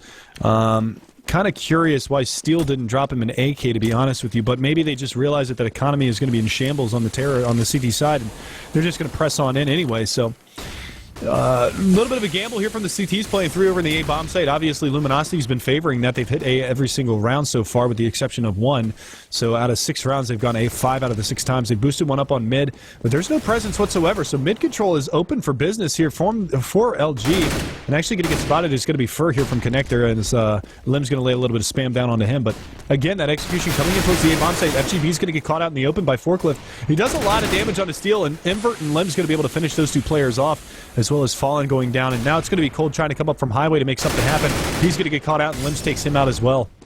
Lems will come back in there, as we already mentioned before. Picks up the kill on a Cold. Invert will get drawn out from his position back over here to the left of Big Red, and now as he jumps over, unfortunately, aim stabilization wasn't there as of yet, as he tried to go for the jump before he fires that shot at a Bolt, so he's going to miss it completely. Bolts will get the trade onto him, but again, now it's left to just one player from LG to clutch things out. And not looking too good, unfortunately, with the bomb sitting down on Highway. Drawsel can easily just watch out from there. He does end up flashing himself, but Bolt's going for a very, very slow push onto this. Only 30 seconds left, and all this time while this is happening, Skrunk is just creeping up behind him, just execute him anyway via a flank. So I don't imagine Bolt's coming out too well with this one, and more than likely we'll look at a second round being picked up here from Team Coast in a second. But Bolt's actually getting a little aggressive now. He's going to push in, try to catch these players hanging out towards Z. But out will come Skrunk here from Squeaky. Picks up the bomb now, gets himself into a duel over here from Highway, and Lems indeed will just win it out right there in the 1 versus 1. Takes him down, and a second point now falls onto the board for Team Coast. And for Team Coast, this is a good chance to stack up the money. Not really being in too good of a spot for it yet, but at the very least, they are bringing down the overall economy here from LG, as they've been absolutely flawless for the most part so far. So this is a good chance to do that. And you can see they're starting to break it here too. Some donated guns coming out, a couple Galils in play, the Tech 9 buy-up from Bolts as well. So after this one, I imagine they might have to save. But that's if Team Coast is able to shut this one down. And again, they looked good in the last 2 rounds, but again, it's been close. The past couple of rounds, you know, obviously Bolt's in a pretty unwinnable situation in the last round, but again, they just need to go back to playing that pickoff game because it's been working for them. They're favoring that A bomb site so hard, and almost every single round you've seen 3 players from Team Coast playing over in this A bomb site, trying to lock it down. FGB being the anchor over there, but he's having a rough go at it. He's 3-7 on the scoreboard, so really, really tough situation for him to be in over there at A. Skrunk's going to get flashed out by a teammate, but he actually peeks a little bit early, and he's not going to be able to get any information by B, so he doesn't realize that, hey, there's actually nobody over there because that peek was a little bit mistimed. Bolt's looking to work his way out here of Squeaky, but unfortunately that molly from FGB is going to prevent that. This will shift the strategy from LG back a couple seconds, but again, they've kept it pretty dynamic. Nobody actually working over towards B just as of yet here, so this is going to allow the members of Team Coast to scout out into the back B holes, figure out that, well, there's nothing here, so this would only lead into 2 other options, either a mid-push to work their way inside of the vents, or just an outright A take. So the rotations will come out pretty early with the exception of that player laying back B holes, and now FGB gets the first bit of action. Steel and Cold will trade out that kill from FGB, though, and now they're in the site. They've got control of it. Keep in mind, they only had that really 1 player in the site, so the defenses were a little bit weak, and as FGB falls and this perfect smoke setup comes in too, members of Team Coast are left with no option but to wait out these smokes, and as they try to move in there too, Skrunk is found out by Fur. He shuts him down, and overall this retake not looking like it's going to be possible. We can see Invert trying to find the way back in here, switching over to the pistol, won't be able to pick anything up, and then Fur, as he finds that frag, Cold lined up for the push here from A main, is going to be able to catch Drawsel as he tries to go for that rotation, but coming in way too late there is going to be easily found out. They shut him down, they save their economy, and break that of Team Coast now, so they should be able to maintain this lead and grow it even more off of the hinges of this. Yeah, like you said, just like that, they reset the economy on Team Coast. So even those 2 rounds that they won, strung together round after round, it came down to a 1v1 and it came down to a 3v1. So that did absolutely nothing to help their economy on the CT side. And with the rifles being more expensive over there, they can't even afford up onto FAMASA. So they're going to go for an aggressive push here, and you can see Cold, he is privy to the fact that they're going to be on a save. But again, they've got 3 players over here. They're just going to flush things out. First, going to be able to find the trade onto Skrunk. And now we're going to see that push coming in towards the B bomb site. As there it is. Mini pit down. Backside down, and now they've only got 2 more to contend with, and they're both coming from CT spawn. A nice smoke is going to cordon that off, and now it's just going to be 1 player to push on through. And Bolt's actually running past FGB, but he does manage to finish him off in the long run. 7-2 now for Luminosity, as they just extend their lead once again. And now we're going to see a force up from the CT side. Really limited economy. 2 FAMASA's already on the board. Should be a 3rd for Invert if he decides to go that route. Maybe a pistol armor nades, but they don't have any full nade kits. He actually goes for a scout, so no full nade kits here for the CT side. And it's so unfortunate here, too, that Team Coast aren't able to impact as much as we would think on these eco rounds for themselves. The big experience gap, obviously, just coming into play. The Luminosity know exactly how to play out those situations, and not only in this matchup, but the previous match versus NME as well. They were, for the most part, almost flawless on their anti-eco rounds. Not really a whole lot that the CTs are going to be able to do there, and it's been unfortunate they start off CT, because this should be able to be a primer now, especially if they keep winning out these gun runs, as we've been seeing them to take a big advantage here in this first half. But now, Team Coast, they'll be given another chance to strike back here as well, as both Skrunk and Lems are going to stop the aggression over here in the middle. They pick up 2 kills from that avenue. Bolt's finding 1 to try and work their way inside of B, but they don't realize now as they work their way in here that everybody from Team Coast is starting to rotate over. Thankfully, they've got control of the site, but the retake is going to be a little bit rough and a little bit quick. Thankfully, there's Steel catching another player that tries to work his way in from heaven. Finds a second coming in from CT main 2 to shut down FGB. Realizes there's this player coming in towards Generator. He is going to be able to pick up 1 kill, but quickly it's traded out. Invert finds 1 more, but again, Fallen shutting things down. He comes out of that with a 2K, as does Steel. And Luminosity will be able to manage it very well to pick up their 8th point. If Invert has a rifle in that situation, he probably wins the round. That's just really unfortunate that he had to go at it with a scout. He ends up picking up bolts, but falls to the AK immediately behind him, and that's just... you know, the money management here on the CT side has been a little bit lackluster. You know, this is a situation, again, where they're on a money bonus starting to ramp up. This will be 4 rounds in a row if they lose this one. And again, they just haven't had any answer for any of this aggression from Luminosity, albeit at the A-bomb site or the B-bomb site. This time they're going to push Skrunk out, but pushing already through the smoke are a handful of the CT or of the terror side players. And there it is. That's nice positioning this time. And they're going to pick up a handful. And Skrunk somehow manages to find his way through the smoke. He might be able to pick off another one, and he does just that. So it's all of a sudden down to Fur in a 1 versus 3. So that push on B-bomb site completely shuts it down. So they proved me wrong completely here in the fact that Luminosity were handling those C cover rounds very well, but now it's going to be right in their faces, essentially, where they weren't expecting such a direct push, and they go for the gambit play, and it works out. They take some heat, but they come out on top, and they're going to get a big upset round there against Luminosity. Now, that'll destabilize them for the most part. You still look at some players around like 8K here when you look at Fallen, so I imagine they can still go for another pretty competent buy with a couple rifles getting tossed out, but this re-enables the buy from Team Coast as well, so we're going to get thrown into another gun run where potentially we would have been looking at a double save from Team Coast had that not have happened. Yeah, the other big thing is both teams so low on money right now that one capitalizing on a win here is going to reset the other one once again. So just again, another tough spot here for Team Coast. If they drop this round, they're looking at a 10-3 scoreline before all is said and done, and that's really, really risky. And Enver going aggressive in A main, I don't really particularly agree with that call, but luckily for him, he gets away unscathed. Now Luminosity line themselves up for a direct A take here. Again, only one player playing towards middle, but he's going to move in, and the rest of the pressure is going to come in mainly from main and Squeaky. Already working for that take here. Cold's going to be a late addition. He picked up his kill through Z there too, so that shuts down Skrunk, but in the meantime, the actual take not going so well. Lems and FGB were able to pick up 2 kills, but at the same time, Fallen, again, being the entry master here, picking up 2 more here. He'll find a third after FGB takes down his teammate Bolt, so they've got this into a 2-on-1. Drolso still working his way up high, but I think they've predicted this, as they're already trying to nade this one back out here. They've got a pretty good idea that he might just be hiding behind this shed, and all they've got to do is wait it out. They're set up for it, so I don't imagine him getting in very competently. Cold sitting behind the E-box, and he's just going to jump right up on top of it there. Finishes it off, and now LG once again retake control. That's a reset for Team Coast. Very unfortunate, as this has been happening time and time again, so it's getting very, very volatile. We actually are still seeing about 4.9, 5.3, and 5.7K. Yeah, they have to buy here. So they will end up buying here just out of pure necessity, but still, obviously, with the losing bonus being reset, if they drop this one, then it'll be... they won't have a choice. They'll have to eco again. And, you know, week after week, I've started to really realize that ever since Luminosity made the roster change, you know, a few months back and added Cold onto their roster, this guy is nuts. Cold is absolutely insane, and that has been a beautiful asset for them so far through this season. And you can see already the Mac 10's going to work. His Steel and Bolt's getting in the action. FGB trades it out, but he loses his life to Cold. And, you know, it's just a really tough spot for the CTs to be, and it's a 2-on-4 now. That door is going to get knocked closed. Actually, that's kind of funny that he went to open it, and that Molotov actually pushed it back the other way, and Skrunk and Limbs both here to try to shut this one down, but the player Steel coming around and harassing from Catwalk, and that's going to flush Steel out, or pardon me, flush Limbs out, and Steel is going to be able to capitalize on that in the long run, leaving just Skrunk alone versus 3 here in the site. He's going to be able to find one on the bolts, and that might be all that he can do, as Steel coming around from truck side. He's got Fallen's AWP to contend with, and another smoke over there towards Quad. He spots him out, just trying to make anything happen, goes for the Mac 10 switch. And pushing through the smoke, he might be able to catch Fallen. Runs out of bullets, though. Gets back through the smoke. So Skrunk's playing all over the place, and finally Steel comes in to aid his teammate. And that's just going to be another round on the board here for Luminosity. So they're looking at 10-3, moving on to the last 2 rounds of this match. And just a really, really tough spot for Team Coast to be in. It's so unfortunate there, too, as Skrunk had a very, very good chance to clutch that out. Just fell a little bit short on some of those Mac 10 sprays and wasn't able to execute players. So it brings it down to about like 13 and 10 HP. But finally, they figure out exactly where he is in that smoke, and they're able to execute him without any further injury coming out to the members of LG. But for LG, too, you take a look, and everybody's actually in a pretty good spot. And they know that I think the Team Coast are going to be on the Zico here. So Bolts and Fur, they go for 2 Mac 10 buy-ups on their own volition at this point. Just trying to stack up the cash, make the round a little bit easier for themselves here. They've only got 1 more round to work with, but Team Coast having to go for their own eco. This is going to make things a little bit easier, and out they come. Skrunk, unfortunately, not expecting that one at all, so looks the complete opposite direction. Fur's going to find an easy frag on him. More on the way. FGB does hold the quad corner, but again, trades it out from Fur. And now they're into the site. More going to fall, so they don't have the bomb in here yet, and there is a shutdown from Invert. Takes down Fur. Drolso is going to find one as well over here on the Cold, and it brings down to just 2 players left from the T side, but the op in the hands of Fallen. He's going to find 1 kill. They'll switch this over to a B take instead, just because some unexpected frags came out there on the A site, but still, that's been left completely open for the taking here. So Steel's already here, looking to hold it. No upgraded guns with the exception of Lems. They're getting the Mac 10 as of yet, and Invert doesn't actually even notice Steel's in this site, so they won't be pushing their way back in just as of yet, and they should be able to get the plan out.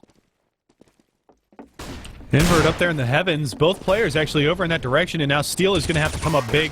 He's spamming away with that M4, not able to locate anything, but drops the nade around the corner. That's going to just find 1 damage. He's got a teammate falling above him. That's going to be Invert trying to find 1, and it's going to be all on Fallen with 4 HP. Limbs pulls out the MAC-10, takes him down, so at least a little bit of a saving grace late in this half as the 14th round goes the way of Team Coast on a 4-sub. But again, it's still lackluster CT side from Team Coast. They really need to capitalize on some of these 1v1s and 1v2s that have come down to. But Luminosity, just their experience reigning supreme right now, they're able to just execute all of these rounds flawlessly for the most part. And they've got already just a big lead going into the second half. If they're able to win this last round of the half, then they're going to be sitting real pretty going into their CT side. When you think of the team caliber, though, and the fact that the roster has just recently changed as of a few weeks ago here, it's actually, you know, for a CT side, which is normally the weaker side when you first get a roster together there, it's not that bad at all. You're picking up like 5 rounds against one of the better teams and a team that's made it into the quarterfinals of a major, so overall not too bad, and I imagine the T side may go even better, so I wouldn't count them out of this game just yet, especially if they can pick up this one, but if it does go 11-4 and the pistol round gets dropped, that's basically going to throw all this out the window, unfortunately.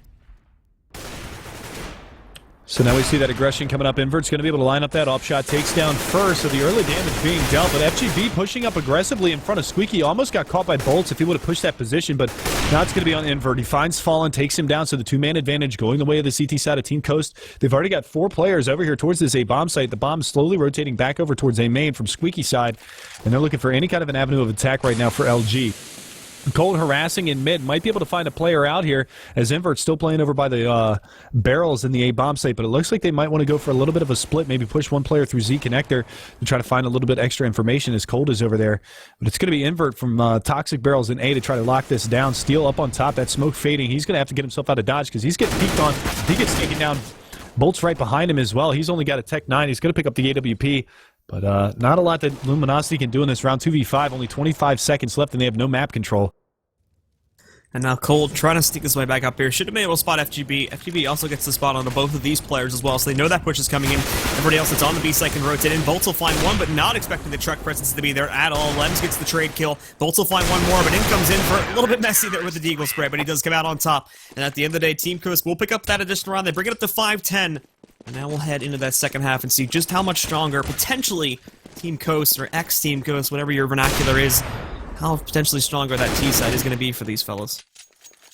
Yeah, just a tough spot for him to be in. I mean, 10-5, like you said, they're a newly formed roster, so 5 rounds playing against a team like Luminosity is not a small feat whatsoever, but the fact of the matter is that Team Luminosity is just playing with 160 ping, so they're not playing with what they're used to be playing with, and they're still capitalizing on a lot of these rounds, so it really comes down to this pistol round. If Team Coast can win this, they can put themselves to a 10-8 scoreline and be in a much more comfortable position than they're in right now because their back's against the wall, and if LG walk away with this pistol round, it's going to be a huge detriment. You can see Cold already lined up for this quick peek, and he's just very aggressive here by B-main, just waiting for any kind of aggression to come out from the terrorist side, and there's all 5 of them grouped up. They're going to drop a flashbang around the corner. He's going to get blinded, still popping some shots out, not able to line anything up, but another flashbang comes around the corner, and that's going to blind them. He's playing in the small pit. He's going to be able to find 1, but he's going to get swarmed on. Shouldn't be able to find a second one, but he does just that, and the third player runs right by him, so they still haven't even cleared this angle out. Bolts finds 1, Draw Soul in sight's going to be able to take 1 down, but Cold is still alive in the mini pit. They haven't cleared him out. His teammates are coming for a backup, and somehow Cold survives that round and doesn't take a lick of damage either. That's ridiculous. Yeah, that was an awkward round for Team Coast there, leaving Cold alive in the small pit. Just for some reason allowing him to get 2 kills, and then that third guy that just runs right past him to get up onto the site. Not sure why. I assume to get a better position trying to hold and pick up some headshots, but still not very well executed there, unfortunately. Not sure if the communication wasn't coming out or something, but there was a missed call that had to come into play there for X-Team Coast as they waltz into that site. They think it's clear, and that's a big mistake that's made. So Luminosity are able to sneak through with that pistol, and once again, they will maintain the advantage here in the second half. Good peek, though, from Drawsoul. Is going to find the aggression of Fur, takes him down immediately early in this round, and that's going to be a SMG into the hands of them. That's actually a P90 that they've gotten to hold on. And now it's just going to be on Bolts. That nice little pre-fire, fully flash, going to be able to execute Drawsoul. FGB goes down to the hands of Fallen, and push is coming in towards the A-bomb site, but there it is again. Steel finds 1, Limbs able to trade out onto Fallen, so that's at least 1 player down. But look at Cold. He's gotten himself behind him at Squeaky Door. And even though Squeaky Door now obviously closes on its own, which is a little bit unfortunate, but he's going to be able to peek out, executes 1, comes around the corner, takes down Limbs, and again, Luminosity extend their lead once again, and it's a relatively clean anti-eco round. Picking up 2 kills is not going to be the worst thing in the world, but I think they definitely would have expected a lot more here. Getting a third one in a plant would have been a really good pickup for these guys, but now the fact they have to full eco, and Luminosity should be able to sort of make up for the deaths that have happened in the last round too. Overall, at the end of the day, not going to be the best situation, but actually they do go for another buy-up here. They're going to go for a Tech 9 armor buy-up, P250 sitting on the Skrunk, and along with the Deagle on Invert, so they will still try to force it up here a little bit, so maybe again can try to stack up some more kills to do the damage to that economy, but leaving it once more might prove risky here when it comes into that gun round, and they'll line up a lot of smokes and whatnot, going to get tossed into that A site. They're also so far the only player in a main, but thankfully from LG, they don't get aggressive with this time, so they're not going to be able to catch Deadly given the time, but with mid being left completely wide open, there's already a flank on the way, so they got a timer to work with here. They've got to get into this site and fast, and otherwise these A main players are going to be able to execute them. They work in, 3 for 2 trade, but now the players from A main are going to roll back in and try to execute them. There's Cold with 1, going to shut down Drolsel, breaking things into a 2-on-2. The 2 still left alive from LG, also having those SMGs, only 1B picked up so far from the members of X Team Coast. Skrunk gets it down to 43 HP, down to half of it now, but he presses forward. He's going to return that damage back over here on the Cold as he brings it down to 9. And as well, the positions just keep getting traded back and forth, but there's Skrunk picking up 1, and FGB closes it out. So Team Coast, they're pressured, but they manage to come through anyway, and they pick up their 6th point. Really nicely done from Skrunk there, too. He had no fear, just barreled into the site, got the bomb plant in the smoke, and then was able to just stay alive, allow his teammate to get over to quad box and assist him with the final kill. But nice shots from him, able to do a lot of damage. And you can see actually first going to go into the Mag 7. They do pick up some rifles this round and up on the back of Fallen. So this is not a bad buy from the Luminosity side. They're limited on nades, but they're not limited on arsenal. And we'll see what they can do here, as it is going to be Skrunk with an MP7 and Invert with the P90 to try to make something happen. But there you go. The smoke's going to come out towards the A bomb site. Or pardon me, the B-bomb site, and there's 5 players here from the X-Team Coast to try to make something happen. That Molotov wasted, fizzled, and Cold around the corner at this box. He might be able to make something happen, but they're going to check it. They peek it, take him down, and now that flank pushes on. But over here in Checkers, they don't clear it, and Steel is able to just do... That was 288 damage that he just did there in a matter of seconds. That was huge. And now almost catching Invert there too. Had he have done that, that would have essentially sealed the deal now for Luminosity Gaming, but they'll hold on to it for the time being. Invert will have to press back, watching out in case Skrunk falls. He's basically going to be the secondary lineup, and kind of a good thing that he ends up being knocked out, but now it's just Invert, so the retake is essentially gone through at this point. He's going to have to look for a way back into the site. This Molly is going to be perfect, actually, but let's see. He's going to jump off it, so he buys some time, but gets shut down anyway, and with no kit, so he might have actually done this. We'll see. I think he's got enough time, though, as he jumps back onto it. It'll be a little close, but I'm pretty sure he's got it. Plenty of time for the defuse there, but again, it's just got a little bit hairy there at the end for LG. I mean, that push in towards that B-bomb site was pretty solid. They've cleared all of their angles properly, but unfortunately for them, they didn't account for Steel to be over there in the checkered hallways, and he just does some serious damage. That was a really nice one-tap, though, by Invert to take that player down that was in checkers and try to give himself at least a little bit of an opportunity to win that round, but with 4 HP and a dream, not a lot that he can do. 13-6, your scoreline. Luminosity up by 7 again. And broken by here from the X-Team Coast. And we'll see if they can make anything happen with this, because they had a really good execution onto that A-bomb site a couple of rounds ago with just the eco-round pistols. And now, once more here for LG, lined up with a pretty big lead for themselves, upsetting against Team Coast, so that's going to bring their economy back down to shambles, and obviously they can come through with this one, it'll break it completely, and they'll be on that full save once again, so that will put them up to 14 points. Team Coast, I imagine, will still force it up because it'll be at 14 points, and they're still very far behind, so they want to play it out for victory, and obviously to 9 match points would not be the most optimal situation for Team Coast to work against. But already here in this round, Fallen opening things up with an op shot to take down Invert here. The rest of the team going to try to move in, but Fallen finding a second. That A-take is going to fail. They fall back, and there's even players that are checked out A-main, so they know that it's fallen back at this point, and they're going to move over towards that B site. So Steel can prepare for this one, and everybody on LG can just rotate into counter it. I don't imagine Team Coast being able to work anything else out here, as they've left no one else to watch for the flanks. They've left no additional presence in A-main, so they're going to see this coming from a mile away, and it's all going to be relying on the entries from the members of X Team Coast. First actually got himself into checkers, and Skrunk is ready for it, so he takes him down. But I don't know if you noticed that opening pick that they got at the beginning of the round from Fallen actually dropped one of the 2 rifles that they had, so they're going to be in a really tough spot. They actually have a player flanking around from behind that's going to be Cold. Steel in the backside of this site. He's going to get mollied out. He's going to try to do a little bit of damage. Skrunk actually kills him. But now on the flank comes Cold, gets the long-range Mag 7 headshot. She'll be able to pick up a rifle as well, and he actually runs right by them both, so maybe favoring the Mag 7 here. Question mark? I think I think overall that wasn't too bad considering like what that turned into at the end of that round there from Team Coast. Team Coast had a 3-on-5 and they still managed to take out 2 additional players, like despite their strat being found out before it even really happens and before they can even fully rotate over there. So the fact they still get those 2 kills and Luminosity doesn't just outright shut it down is still impressive from Team Coast. Now as we head into this round, of course, there's not a whole lot left for these players to buy, so we might see a similar situation happen once again, unless they come out in a big way on these entries, or Scrunk could just go absolutely crazy with this Galil. They're going to work their way in, but they don't check over here in the corner at Mag. There we go. Now it gets at least 1 kill. The rest of his team is going to try to clean things up from that point forward. A nice deagle shot comes out from Invert to shut down Bolts, but still leaving things into a 3-on-2, and they're going to be able to rotate into this once again. Also catching one with the op. He's going to be able to take down Fur with this one. And they are still going to boost a player up over here to get himself into the shroud spot. That's Steel sitting way up on top. Can't actually find him, so it's going to be his own death up on top of there. And somehow this round shifted itself back around. But Cold is the final player left alive. And Drawsel again with that op is going to be able to shut it down. He goes absolutely crazy in this round with a 4K. And Team Co squeaked through with a 7th point. So they stave off certain death there, one more round, Team Coast, but again, at what cost? You can see their economy is just broken right now. They're going to buy up what they can. It's going to be, I mean, they have, there you go, finally. They've got 2 AKs, a Tech 9, an M4, and an AWP on the hands of Invert, but big round there from the AWP last round. It looks like they're just going to be favoring a fast push towards the A-bomb site. And look at this Cold just barreling on through mid. So he's already gathering a ton of information for his teammate, and Bolt's actually spotting the shoulder. Oh, never mind. Spotted more than the shoulder there, took down the face of Invert. Scrunk going to find Fur getting boosted over the top of mid, but again, this aggression from the CT side is going to be is probably going to pay off. Cold pushed up here by Redbox outside of mid main. That's just a really awkward spot if they decide to push back around towards the B bomb site, but it looks like they're going to dedicate towards the A bomb site here, and they're going to have to deal with Bolts and one more player over there in Fallen. So Fallen goes up over top. He's only got the P2000 to work with. They do manage to clear out Bolts, and now pushing on through is going to be Fallen. He can't make it happen, and now it's going to be down to just a 2v4. Make that a 1v4. Yep, Scrunk coming out big now, armed up with the op for this, and Steel, the final player alive. Not a whole lot left that he can do, so he's going to try to retreat back through Highway, but nope! Scrunk shuts that one down as well. Another 4K coming out from the T side, this time at the hands of the German Scrunk. And now Luminosity actually might just save, scratch that. I thought they were going to save again, but they're kind of going to save. They're still going to go for upgraded pistols, and buying out the old man gun, the Nova, isn't really going to be too big of an investment here, especially with no armor behind it, so they'll go for the double save.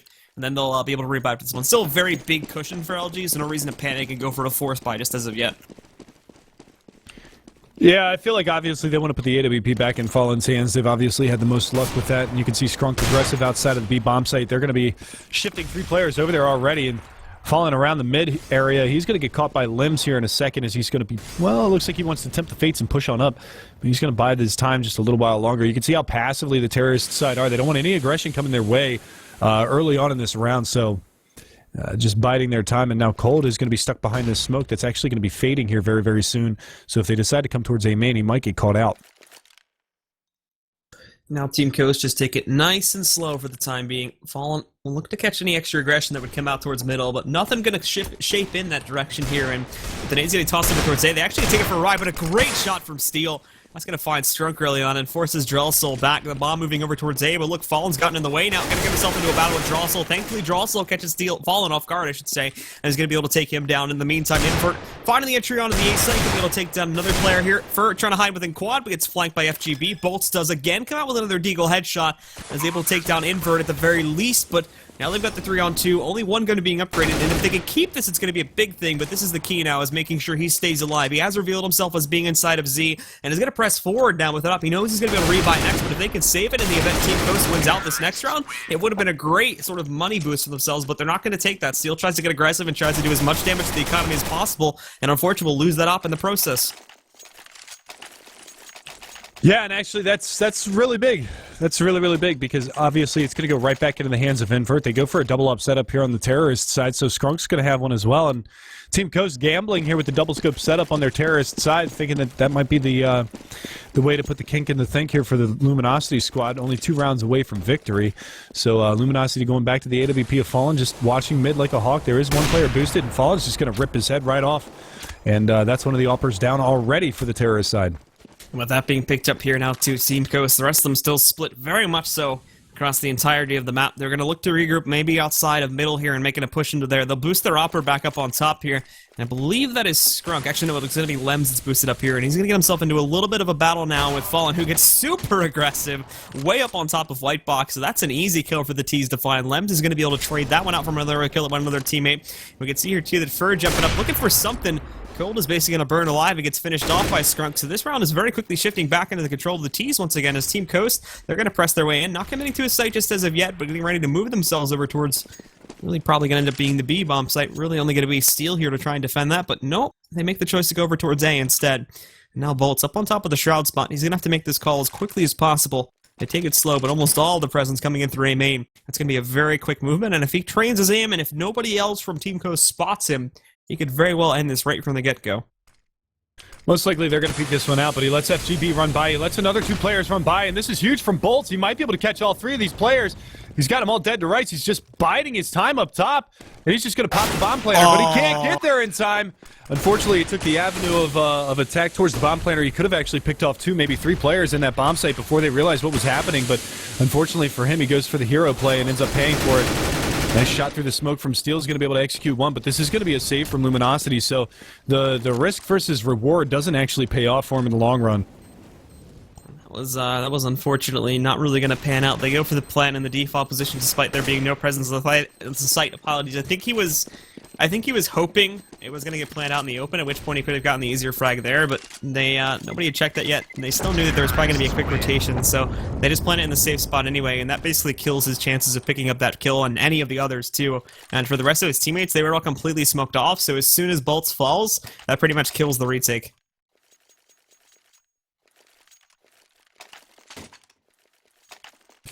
Yeah, and they're going to be right back onto this force buy here on the CT side. They've dropped now 4 rounds in a row, so they're going to start getting on that money bonus. Again, Team Coast up to 10. Double up setup here. Again, Skrunk picking that up at the end of the round off of the corpse of a fallen comrade, and they're going to go for an aggressive push over towards the A bomb site again, favoring towards A. They actually left the bomb all the way back at terror spawn, so Invert's going to work his way on back there to retrieve that, but this is just an interesting comeback from Team Coast so far.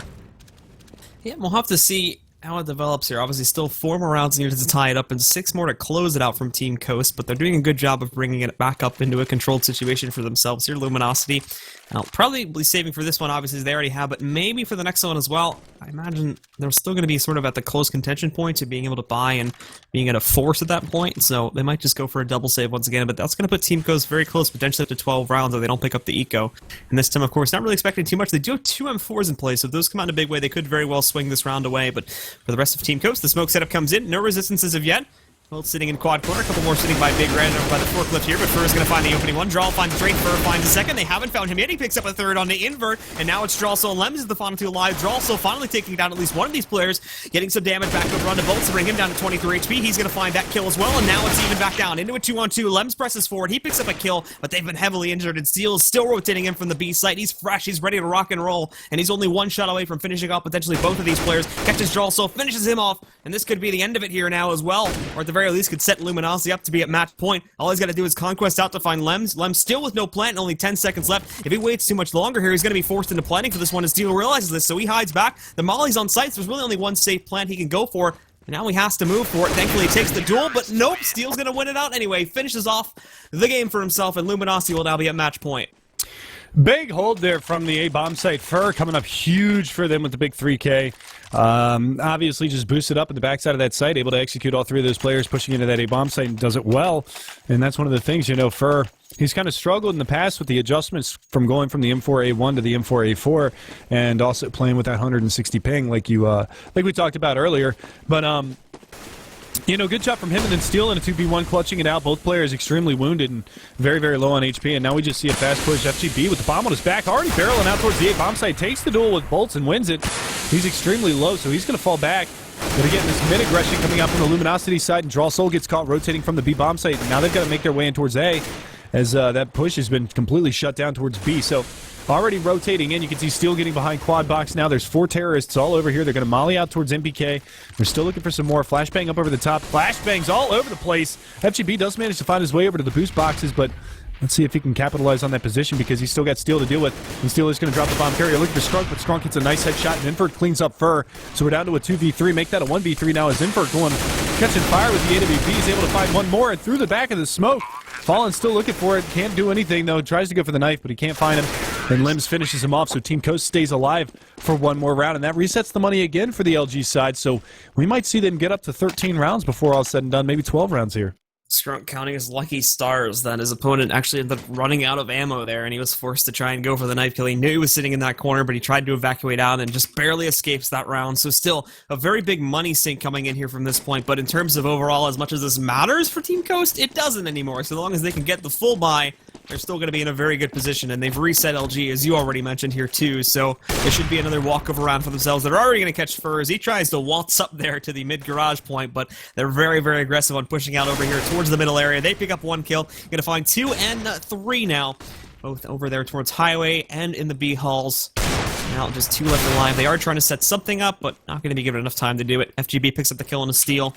And the final one left alive is going to be Fallen, who's really far away from the action at this point, and will probably look set himself up for maybe an exit or two from inside the mid-garage.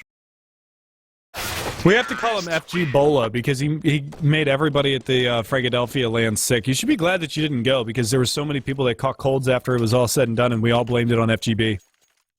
I was held prisoner in my in this room by ESEA last weekend, so I couldn't come. I thought you were going to make it up on Friday. I tried to, but as you know, I don't have a license, so I couldn't find a ride from somebody else to get up there, unfortunately. Lame. Yeah. You should be glad that you didn't go, though. FGB was getting everybody sick. FG Bola, as we called him. But we did have some good matches last weekend, though, so... That's good. So at the end of the day, it was all pretty nice to see, but didn't get to catch any of the action last weekend. As I was casting all the stuff here. But as we head into this round, Lems once again is going to open things up for the members of Team Coast, shutting down Fur. And this is the force up here from Luminosity too. We didn't really score this just as of yet, but they've gone for the buy up here in an attempt to just finish it up before Team Coast get too close. So now again, they drop this, they'll have to save once more, and that puts Team Coast just potentially one more point away from taking us into OT. Yeah, it's getting a little bit scary here for LG, and you can see their forward positions that they've been playing kind of getting caught off with. Now, obviously, Fur playing on top of Red Box. He gets caught out. He played that position last gun round and was very successful, but this time he gets shut down in the very beginning by Limbs. Nice positioning from him, and Limbs going to take a battle here onto the catwalk with Cold. Then return nade is a little bit off the mark, but there goes a wide peek from Cold, and Limbs is going to be able to capitalize. So that's 2 early kills for him, but that push is actually coming towards the B-bomb site, and I believe LG is actually a little bit ready for this, and this is going to be a spray down. Steel's able to find 1, but can he find more? He gets mollied out of the back of the site. He's going to line up 2, but he can't get it done. Fallen dropping it up through the vents. They haven't even noticed him, but thankfully Drawsall is actually able to manage that very nicely. He should have been able to do more, but was a little bit hesitant on pushing back out to try and find those players. So they're given the chance. They pop back in. It's the checkers, and they find him out. And Bolts, he's got to save now because they're going to be on an eco next round once again. Yeah, and this is starting to get real scary for LG because the momentum of Team Coast is really carrying on right now. They've won 6 out of the last 7 rounds, trying to mount this comeback, and at the first half it was 10-5, so they're mounting themselves a pretty solid comeback. And again, like you said, this is going to reset the money on the LG side, and Bolt's just trying to hang on to this FAMAS for the next round. He's got Drossel getting ever so close to him, and Drossel, he's actually going to guess the wrong direction, and he's going to... Pardon me, he's going to get sprayed down from behind there by Bolts. So he is going to be able to hold on to this FAMAS for the next round unless they hunt really, really hard. And Skunk is right around the corner. Skunk actually dies at the end, so they throw away another rifle, but they're so money heavy here on the terror side, it doesn't really make much of a difference. Yeah, so at the end of the day here now with the T's obviously having all of that cash still left up for themselves, it's good that he gets these couple extra kills and still manages to save the FAMAS, but obviously, as I already talked about a few rounds ago, like, so long as Team Coast can get their full buy here, Luminosity's at 15 points every time anyway, so it's not like they need to be, they need to save up enough money, so if LG strikes back with another round, then they're going to be able to buy up once again. If LG win another round, the game's over at that point. So long as they have enough money, which for them, for the T's, in the most part, should just be winning out the round and having maybe like $200-300 in excess. So long as they can keep doing that, which they've been able to do almost every single round so far, they're still going to be in a good spot economically, whereas LG, of course, is the big problem for them, is keeping it back up. So you can see they're on a full save once again, and the only player that can really make an impact this round is going to be Bolts with that FAMAS playing from within inside of Z at this point. Yeah, and they actually don't have a presence over at A, so Bolts is going to rotate back around the truck side to try to make something happen. Lim's over here by Squeaky Door. He's just trying to be that distraction again for potentially what could be a B take. Now look at Skrunk. He's already out mid.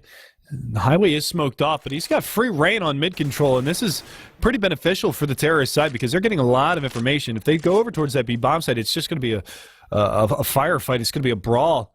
As 4 players from the CT side are actually over there, and the third one is cheating over in that direction as well. So this could be very, very dangerous for Team Coast right now. And now as they try to slowly work their way in, they haven't really figured out exactly how the economy is going to be ruling it for LG as of yet, but they're going to be able to figure it out very soon as they waltz in. Not a whole lot left here in the bank accounts for LG, and they have to go for the save this time. Steel, though, actually going to catch that headshot on the Strunk, but there's FGB and Jawsoul trading out 1, 2, 3 more after that. Fur picks up an additional frag on FGB. But down to just Cold and Fur. Cold actually still holding control of the site, and the timer's the big problem now too, so they have to press in. Fur's gonna catch one more. Now Lem's coming in from heaven, and if Fur can hold this back, and can at the very least stop one, but he's gonna pick up an additional headshot now, and might be able to clutch this out. He crashes out, and thankfully Lems is gonna be able to push up that final kill. And oh my goodness, that was so close. Only 2 seconds left on the clock at the end of it, and Team Coast just barely scrubbed through with another round. Yeah. Like I said, that B stack from LG, really scary for Team Coast. They walked right into it. Fur cleans up 3 with his silent USP, a very unlikely weapon to be able to clean up kills with, but he does it well. And you can see how they're fragging together here on the LG side. I mean, top to bottom, it's only 7 frags difference between Steel and Fur, so they're doing a pretty solid job. And now Cold is going to be over here trying to make something happen with the AWP, but he peeks out too wide. Skrunk takes him down, and already, the whispers begin of overtime. So, Fur is gonna... Oh, Fur. I thought he was gonna end up dying there, to be honest. But he gets that nice little spray control there. Picks up the kill over on the Cold, and that's traded... Or, apologies, gets the kill over on the Invert, I should say. And that's traded back out from an earlier kill that happened on the Cold. So now this keeps it even at 4-4. The big problem, of course, is going to be making sure that they can stop this initial push, because the B site hold has been looking very, very strong from Team Coast when they've managed to get it in the past. And some of these players on the CT side are pretty overexposed right now, just as the push is coming in. So that's going to be Fur way out in the open as Jawsoul finds his way. And he's not only going to pick up that kill, but the kill on a Steel, too. Now they've got it, the smokes come in. We can even see Jawsoul moving out for additional kills on the rotation, too. And with this 4-on-2 happening, Bolts is going to pick up the kill there. So maybe, just maybe, we can see this retake happen. But it's looking like overtime at this point to me. Yeah, really tough spot for LG to be in. Bolts flashes his way through. He's going to be able to find FGB, but the only thing that he gets is a headshot, and FGB finishes off Fallen. So we're going to OT on this one. This is going to be a really wild matchup. So tied up 15-15 going into OT, and Luminosity looking a little lackluster here on their CT side. Down on the economy the entire time. We really didn't see Fallen with an AWP too terribly many times in that second half, and that kind of played off pretty poorly for him in the long run. So nice job there from X-Team Coast bringing things back, and it kind of comes on the back of Limbs, who's having himself a hell of a match right now. I think he's got 27 or 28 kills, and Jawsoul right up there with him, 22 kills for him. Skrunk at 23. FGB's kind of falling behind at 18, but 20 for Invert, so they're fragging together as a team as well. 9 frags the difference between top and bottom. Yeah, and obviously Luminosity are going to have to fix some of those issues we saw on the CT side right at the beginning of OT, because they're jumping right back onto it now. They've got the money back, which I think that was one of the biggest problems for them, was their inconsistency with round score ups here. They were always on so many ecos that they could never really afford to consistently pick up rounds against Team Coast, so they were able to swing back off of that. And Team Coast economy was almost always in a good spot there, obviously with them being on the T side and winning as many rounds as they did. So now that should hopefully not be too big of a problem, but they're going to go for a double upset up on this first round, so they'll take a big risk on that. If they end up dropping it, then that's going to weaken themselves very, very heavily if they can't get a response on round number 2, and already here Invert shutting down one player. That's going to be Fur that falls very early on back over here just outside of middle. Yeah, and I was about to say, that's a really, really heavy investment. You can see Cold actually went for head armor as well as a full nade set, so he's down to 3,500. Fallen's at 3,900, so if they drop this round, it's going to be a detriment to their economy, and we might see another favored B hit from the terrorist side. They do have the AWP of Cold, and he's going to be able to find one, but at what price? Now you've got Fallen over here by Quad.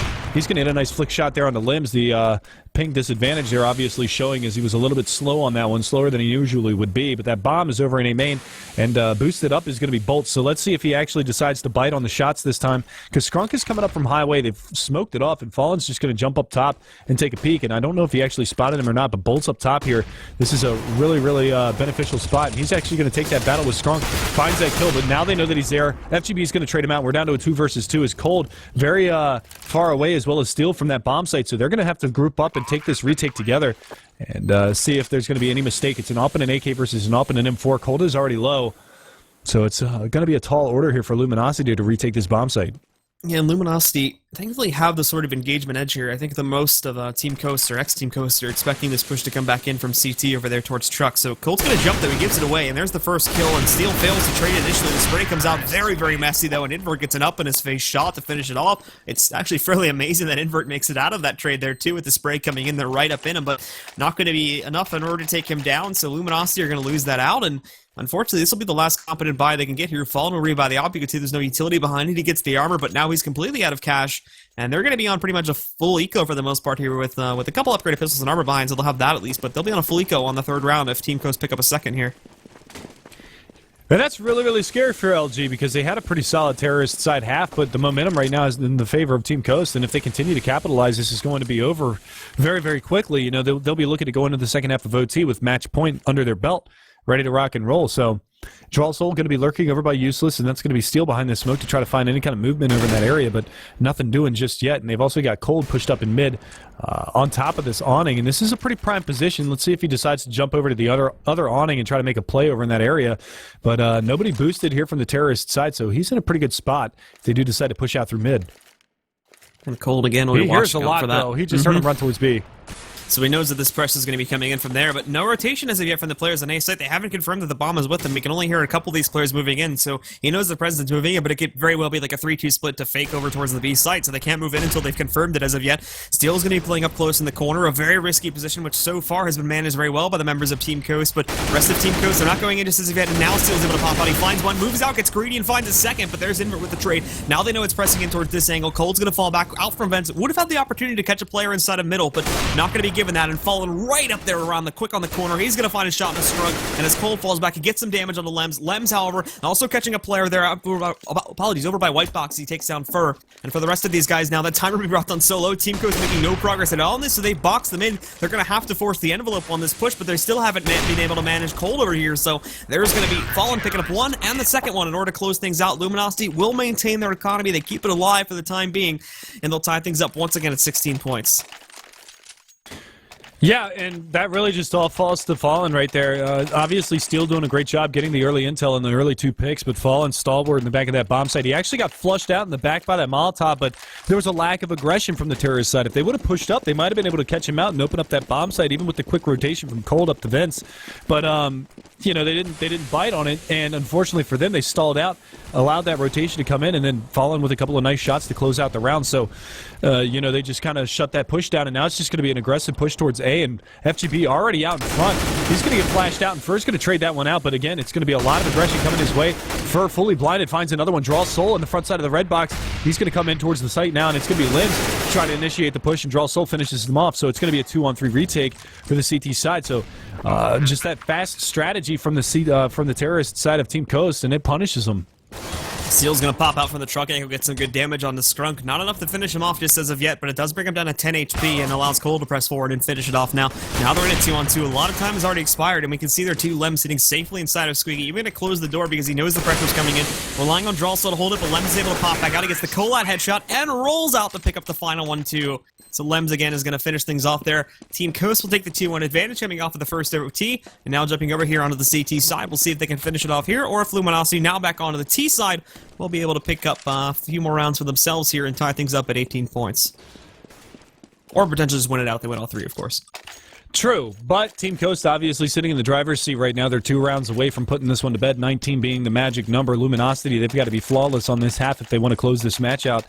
Obviously, 18-18 is double OT, so right now, Luminosity struggling on their CT side, but they've been very, very solid on their terrorist side, and it's just a matter of seeing if Fallen picks up the AWP, which he does, and he's going to go for the full nade kit as well. So he's bought down all the way to 3150 to start off the second half of OT. Double up setup from the CT side, so Invert and Draw Soul, they're feeling it right now. Obviously, Invert, he's kind of woken up as well as Limbs, sitting at 30 frags for one, and Fallen, he gets just ganged up on there at A main. So he's going to drop draw, still finding another kill over here on the Steel Soul. Finally looking for a response and is going to be able to find it over here on the Draw Soul, but now as they walk into the B site, they're going to be a man down. They know it's coming at this point, and still looking for one more player to actually rotate in, so they're not really feeling secure. They still need to actually get Fur, who I believe, actually no, it's Cold with the bombs. They do have him up on the site, but Fur's going to get flashed. It does allow them to make some more room in, but they're taking it very, very slow on Team Coast's side. Not a whole lot of confidence brewing in this one, just as of yet here. Now they're even going to molly it off with smokes and all sorts of stuff getting tossed into this site at this point. As the CTs will look for a way to get themselves back in. Strunk will be first, but his team support is not really coming in, so FGB's going to find a frag, but Fur finding 1-2 directly after that. He's going to pick up a fourth. FGB finally takes him down, but you've still got Bolts into the play here, sitting way back inside of Team Main. Now FGB going to tap the bomb, looking for the peek to come out here. Not going to be able to connect the shot, so now he sticks it this time. The pop comes out, but Bolts is going to finish things off, and LG again now tying things up at 17 points. And we'll head in to our next round here after Luminosity Gaming. We'll kind of pick things up, and now we'll have to see there. If they can get one more, then they're going to be on match point, but Team Coast as well. If they can pick up the next two, then it's going to be the same story for them, and they'll be able to just close out this match here. Yeah, and that's the big thing, is Luminosity has just been extremely strong on their terrorist side. They're looking to take the lead back, and that heavy investment into the first round of second OT for Team Coast. You can see Invert already on a FAMAS, and again, if they get that money, if Luminosity wins this round, they win the match. They're trying to go for the boost early in the round, but Fur is already out in main and finds that frag on an Invert and trades that out immediately. Skrunk gonna go right back into him, and oh man, Steel just clotheslines Draw Soul outside of the B bomb site, so that's going to provoke that rotation to come back towards B. They think that there's just a little bit of harassment going on towards A. That flashbang a little bit off the mark as FGB pushes in towards the A bomb site and nobody's home, but they're just going to go for the slow play here on the terrorist side because they're up with numbers.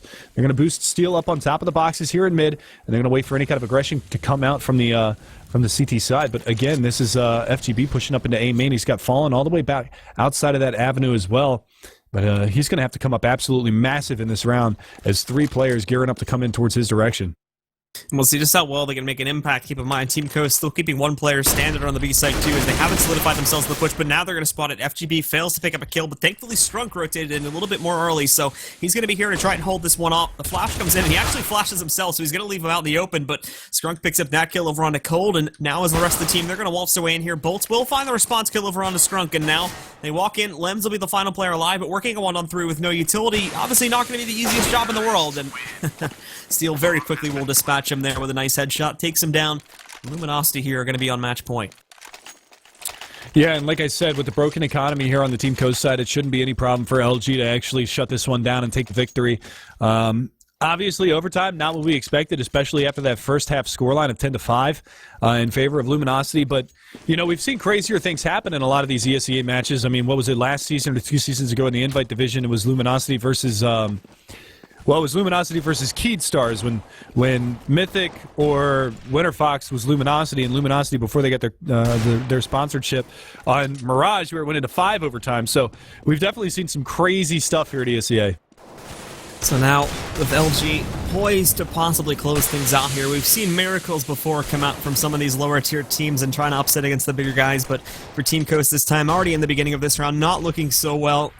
Some other players will take some heat. Strunk is going to have to be the biggest one here, just over by Forklift, so in a bit of a risky position and a very easily checked one by a lot of the T's as they work their way in. So if he's found out early and if they're able to take him down, then that might just be GG from that point forward, unless the Deagles can do some absolutely fantastical work and they're going to actually trap him in the corner that's overexposed too. So with that Molly and Bolts getting the headshot, Fur finding another one at this point, more of them getting taken out. FGB is going to hold his ground for the time being as he takes down Fur, but now he presses forward and they're going to try to hold control, but Fallen also opening up another avenue. Cole working his way back in there from Highway. He picks up one. FGB again with the trade, but unfortunately FGB is now the final player left alive. The bomb has shifted itself way over towards the B site, and it's going to be Bolts that closes things out for Luminosity Gaming. They're going to win it out, and they will take this map here in the first overtime.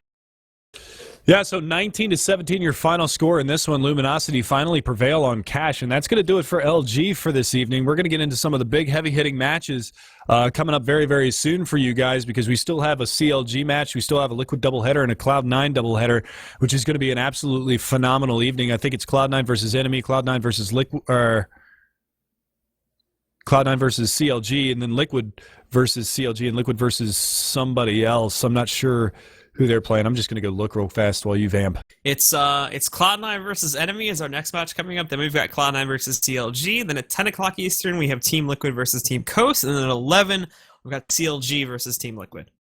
There you go. So every team. So what are the admins told us earlier? Every team that's playing tonight is going to play 2 matches. So we've got like 3 to 4 teams playing 2 matches each. Gotcha. Okay. So like you said, the next one that we're going to see is going to be Cloud9 versus Enemy. That one should be starting relatively soon. So we're just going to take a short break for you guys, and we'll be back in a couple of minutes to have the next matchup ready and rearing to go. It's going to be Enemy versus Cloud9 on Overpass.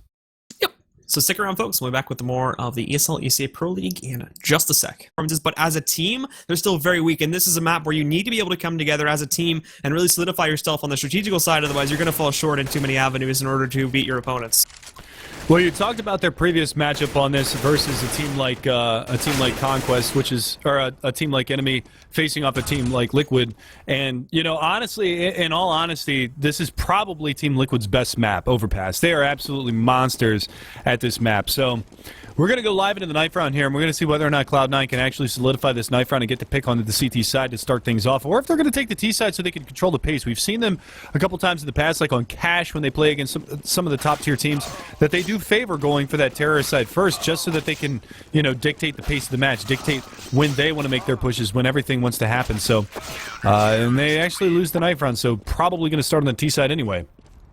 Yeah, we'll see what Enemy chooses, because I wouldn't be surprised, to be honest, if they chose to start T side here, just considering the way that their halves tend to go. But we'll see in just a second, as it looks like they're making that choice now. But obviously, more than likely, we'll start CT side just because of the map advantage, and it looks like that's going to be the case. So again, we're going to see this one going live. Overpass, Enemy versus Cloud9, Relics, Uber, Kusta, Anomaly, and Mainline versus Sean Garris, Shroud, Skadoodle, Freakazoid, and Schnothing. And pistol round coming at you guys. So Blue, why don't you go ahead and take us away, big boy? Alright guys, so here we go. Pistol round getting started right now. Not a whole lot of upgraded pistols, actually. Only 3 armor buybs coming out from Cloud9. Everybody on the Glocks for the time being. They've got 3 players stacked up with the big amounts of utility, though. 2 smokes, 2 HEs, and 2 flashes to work their way in. It's going to be a quick take, and we can see, too, that Enemy with an interesting setup to try to counter on a connector push, but now they're going to have to try to find their way out of connector to catch them off guard. And Mainline with a great shot to open things up. He's going to shut down Sean Garris. However, the take itself was beautifully because, well, to be honest, there's not any presence there from Enemy. They're working for a retake strat now, and it's going to start off well. Uber Mainline pick up 2 additional frags, bring it down to just Shroud and nothing here from within the B side, although they get the plant. And now as they just rush in there through construction, it's all going to be left to nothing, and he's not even going to stick around to hold it. He's gone back over here up towards Heaven. It is smoked off, but he's going to be able to pop out, but there's no way to stop this plant from being defused at this point. So Mainline once again will be able to finish things off. He gets a 4K, and Enemy will win the pistol round. That was a beast round from Mainline. Obviously popping Squeaky, getting that first headshot, and then biding his time, waiting for his teammates to rotate in on that retake, because like you said, they kind of gave an open bomb site for the retake on the B bomb site, and he pushed in through water. He was able to get himself down towards Monster side and flank out Skadoodle. Got a nice flank, I believe that was onto either Shroud or Freakazoid, and then just bides his time, waits for nothing to rotate around to Heaven, and just takes him down. So beautiful round from Mainline.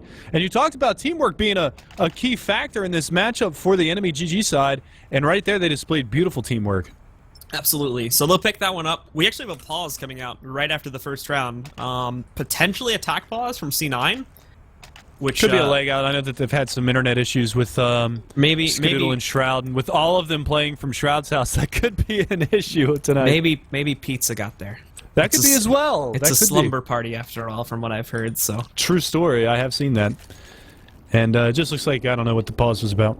Technical, maybe? Yeah, I'm not gonna lie. Because they kind of walked in there and it looked like they were very confident with picking up that pistol, so I wouldn't have been surprised at all if that was sort of like a, well, crap moment after they lose the pistol and now they have to, like, figure out what they want to do from there. Because obviously Enemy, you know, like, not a very high caliber team. I think Cloud9 once again was coming into this match expecting to win it outright, so they maybe might have had to take a second there to figure out what they were doing. So again, we're going to move on forward into the anti-eco rounds, and obviously a pretty big purchase here from the Enemy GG side. You can see only a P90 and SMG in Kusta and Relic's hands respectively. The rest opt to go for the rifles, so that could be a pretty big... It could either pay off big time for him, or it could be a big hindrance. As you see, they're just going to swarm into this bomb site. Freakazoid going to push through the smoke.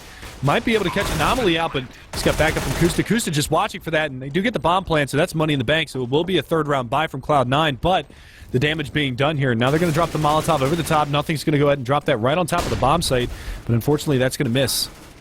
And obviously the rest of NME going to be able to run over things for the most part. Shroud does hold up and pick up one more kill. Oz does nothing, but Bomb's going to get defused there very quickly. And the big thing, though, is that they sneak through with a second plant now, and the investment from them on this round was actually not as big as I would have expected. So look at their money now coming into this round. They've got a whole lot of cash, and they can easily get this third round by rolling for themselves because they didn't really invest all that much. They get 2 plants in a row, and now it's actually going to look really good. So NME has to realize this. They're going to have to go for their upgrades a little bit early as they took some SMGs in play, but thankfully it's pretty good for them too, as they don't take as many losses as I think they, as like Cloud9 were hoping to grab onto them. So Kusta's going to upgrade his op. He's even got a smoke on top of it. Relics is still going to stick with the MP9, but back over here for the rest of Cloud9, they're going to get the rifles in their hands, and Skadoodle will get a glass cannon op. Yeah, Doodle picking up that glass cannon off. That could be a game changer here for them, but Kusta's got one of his own, and Kusta's just watching for this party push. And Freakazoid might actually come around the corner here, and this could be a early pick in the favor of enemy GG. But Kusta deciding that he's stayed his welcome there long enough.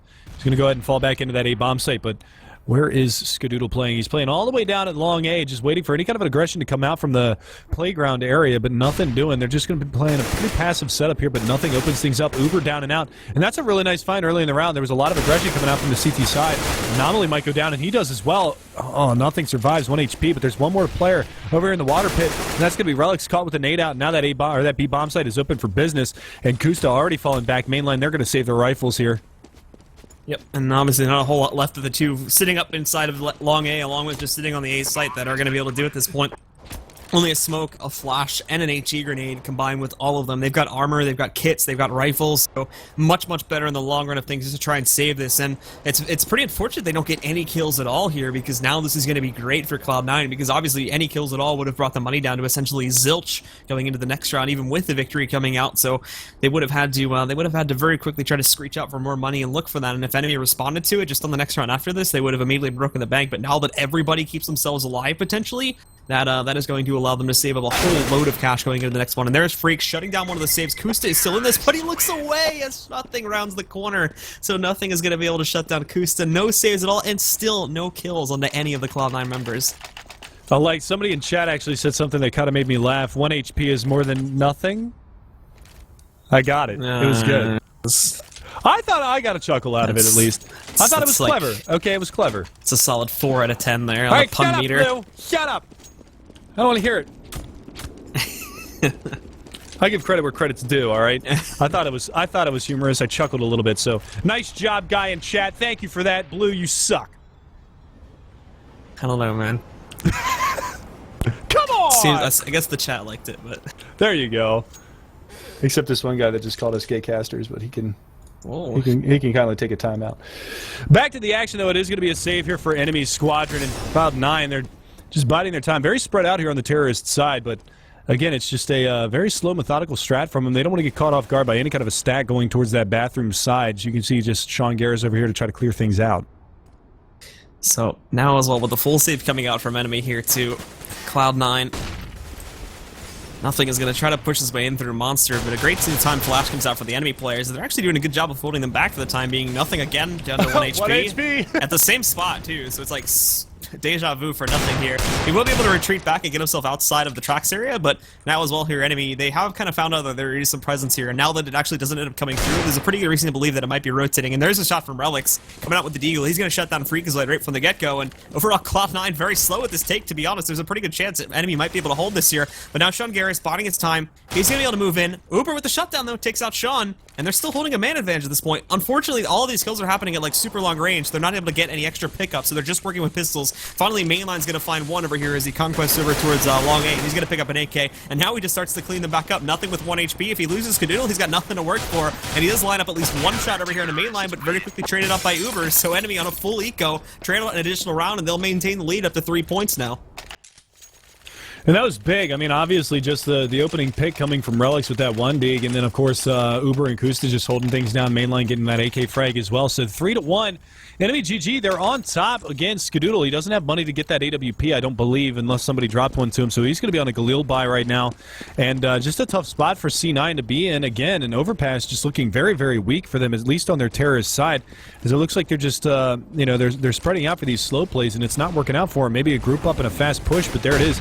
Sean Garrett's going to be left all by his lonesome here in Subway. His Shroud gets dropped early by Kusta. So now with the rest of enemy starting to fall back, they take up the more standard positions on site here. Cloud9, of course, still has the buy, so they may not want to take a very up in front battle with these players, as they haven't been able to really investigate what's been going on back over here on short or along A as of yet. Just in case the rotation comes up, might not be the best decision to try to take a battle where they don't know when it's going to come towards them. So the rest of Cloud9, they actually sit back now too, and they're essentially doing the same thing. They're watching out for aggression from their opponents, but neither team really wants to push it at this point. But Cloud9 are going to get forced into it. They still have plenty of time to do so. Down to a minute to work with at this point, but enemy have a very good setup to where potentially Cloud9 may end up going. If they still push into this B site, they're going to be ready for it. There's Kusa with the op, picks up one, is going to fall back. Sean is trying to come in through construction, but he's smoked and mollied off here. Nothing tries to push through the fire. He's going to find a death there. Skadoodle does at least pick up one kill over here, but Kusa going all over the place. Good movement from him on this site, finding an additional frag on a Sean, and now it's just Skadoodle with 4 HP sitting inside of sewers. 30 seconds to work with, but overall probably going to be walking into his death here in just a few moments, and there you go. Yeah, and again, enemy GG, their hold on this B bomb site is just very, very solid so far. Obviously, Kusta being very mobile as well. He got the early pick in subway, ran all the way back around through the A bomb site and came all the way down to Monster side and ended up getting 2 more kills at the end of that round. So he's sitting at 6-1. His op was definitely on fire on Dust 2, even though they dropped that map earlier this evening to LG. But looking very strong to start this thing off. They're 4-1. In control. Cloud9 going to be on the save now. They've broken the economy down finally from the C9 side. And now you see a pop flash primed and ready to go from Kusta. Mainline's just going to get aggressive. That flash is just for him to fall back, but he clears it out, nothing doing. And now they know that it's going to be a B hit. So they're all gathered up, pushing on short B. And they're going to come around the corner. Uber's going to be able to find the first one. An anomaly. Relics just chiming in and just shut it down completely. No bomb plant, no extra money. And Cloud9 are going to be on another very limited buy if they do decide to purchase this round. And look at the money here now, too, as well from enemy, with them having 2 very clean rounds, only losing 1 in the previous round, 2 in the previous round before that one, and in that last round, not losing anybody at all. Their money's actually going to start to stack up really well here, sitting at about 7K on Uber. If they continue to have rounds like that, they're going to be in a great spot. And for Cloud9, they go for a buy, but it's not the best here. It's kind of forced up when you look at the utility side of things here. They've got enough smokes to work with, but in terms of like HE grenades and mollies, they don't really have any of that, and nothing is still actually downgraded onto a Galil at this point, with still no op from Skadoodle in sight. And now look at this aggression from enemy. They're switching up the pace almost every single round. Relics and Uber already pushed up into playground here at long A. And they've got pretty much map control right now. Mainline's mollied off here by stairs, but he's just going to creep around past it. And he's going to take down Sean Garris. One more around the corner is Shroud. And there is going to be an even trade at least. Freakazoid up here on Catwalk could be a little bit of a nuisance for him as there's nobody playing by Monster side, so they're going to filter in, but it's a retake on this B-bomb site. An Anomaly is going to be there, takes down Freakazoid, looking for another player to push on through, and that's going to be Kusta with the op, playing all the way back near CT steps. Finds a nice pick there, and now it's going to be Skadoodle and nothing. They get the bomb plant, but nothing goes down. Skadoodle falls back behind the pole, but he's got 4 players already over in his area, and it's going to be Kusta to scope in, take him down, and that's going to be another relatively clean round for enemy. They're up 6-1.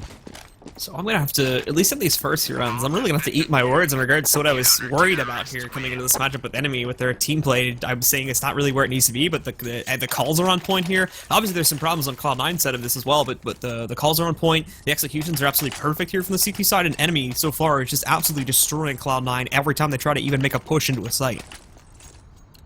Yeah, and you would think that the comms for the C9 side would be relatively clear since all 5 of them are playing from the same spot.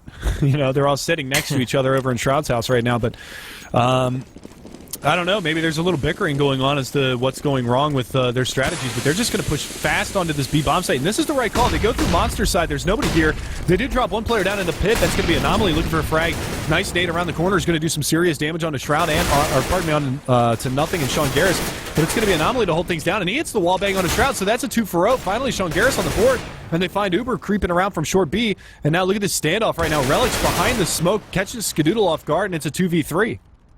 Now the CTs again hold very good control. Still no plant, we should mention as well here for Cloud9. They've got control of the bomb at the very least, so they will be able to push it up onto the site, but enemy at any call or any point here, as soon as they hear just a single thing that would give them an advantage, they can just push right back in and go for this retake. So Cloud9 have to be very, very careful. Obviously, at some point over these next few seconds, they will be forced into planning it, but they actually are going to be a little bit more smarter with this. They don't go for the B site take. They realize that a lot of the presence is still happening from inside of sewers there.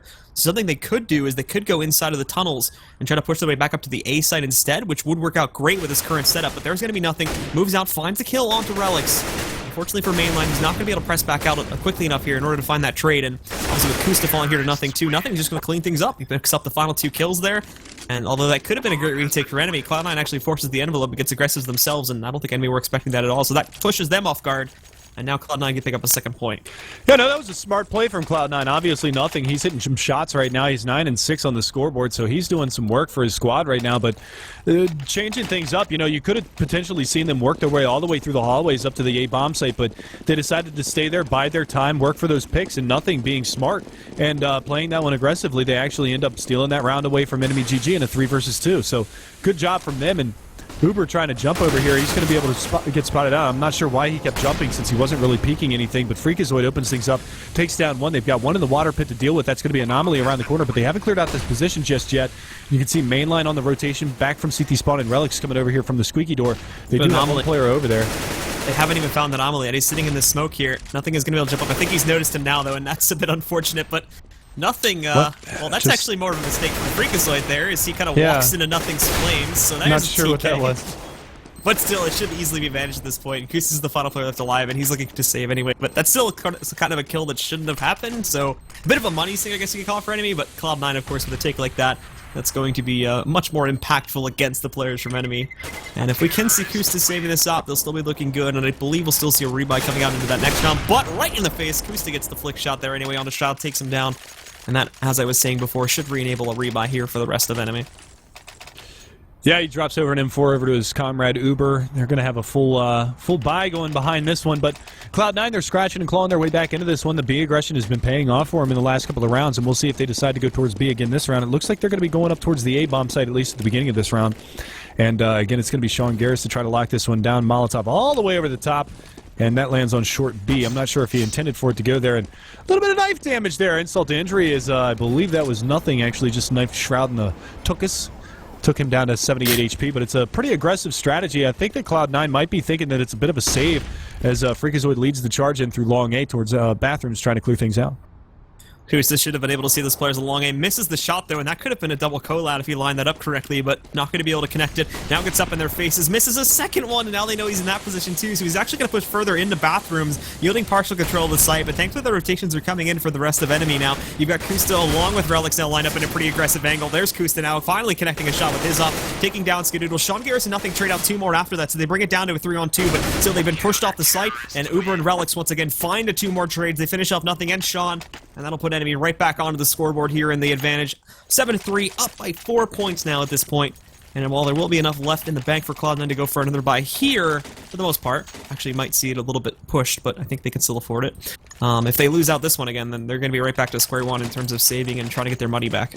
Yeah, but 7-3, I mean, that's a really tall order for Cloud9 to come back from on this terrorist side. I mean, they haven't had much luck going towards the A bomb site. Their luck has come from B, and it was 2 rounds in a row that they were able to work their way over there. Now you see a cheeky little boost here as Uber's going to be up on top of this double stack, peering over towards short B. If they pop that squeaky door, he should be able to adjust his aim in time to find those kills. And you actually hear Sean Garris popping some shots over by stairs, as well as Shroud over there trying to make something happen.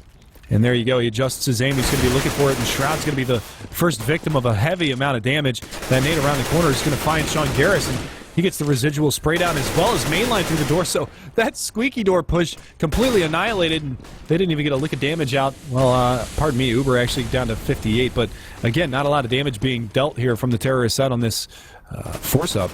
Bombs down on 2.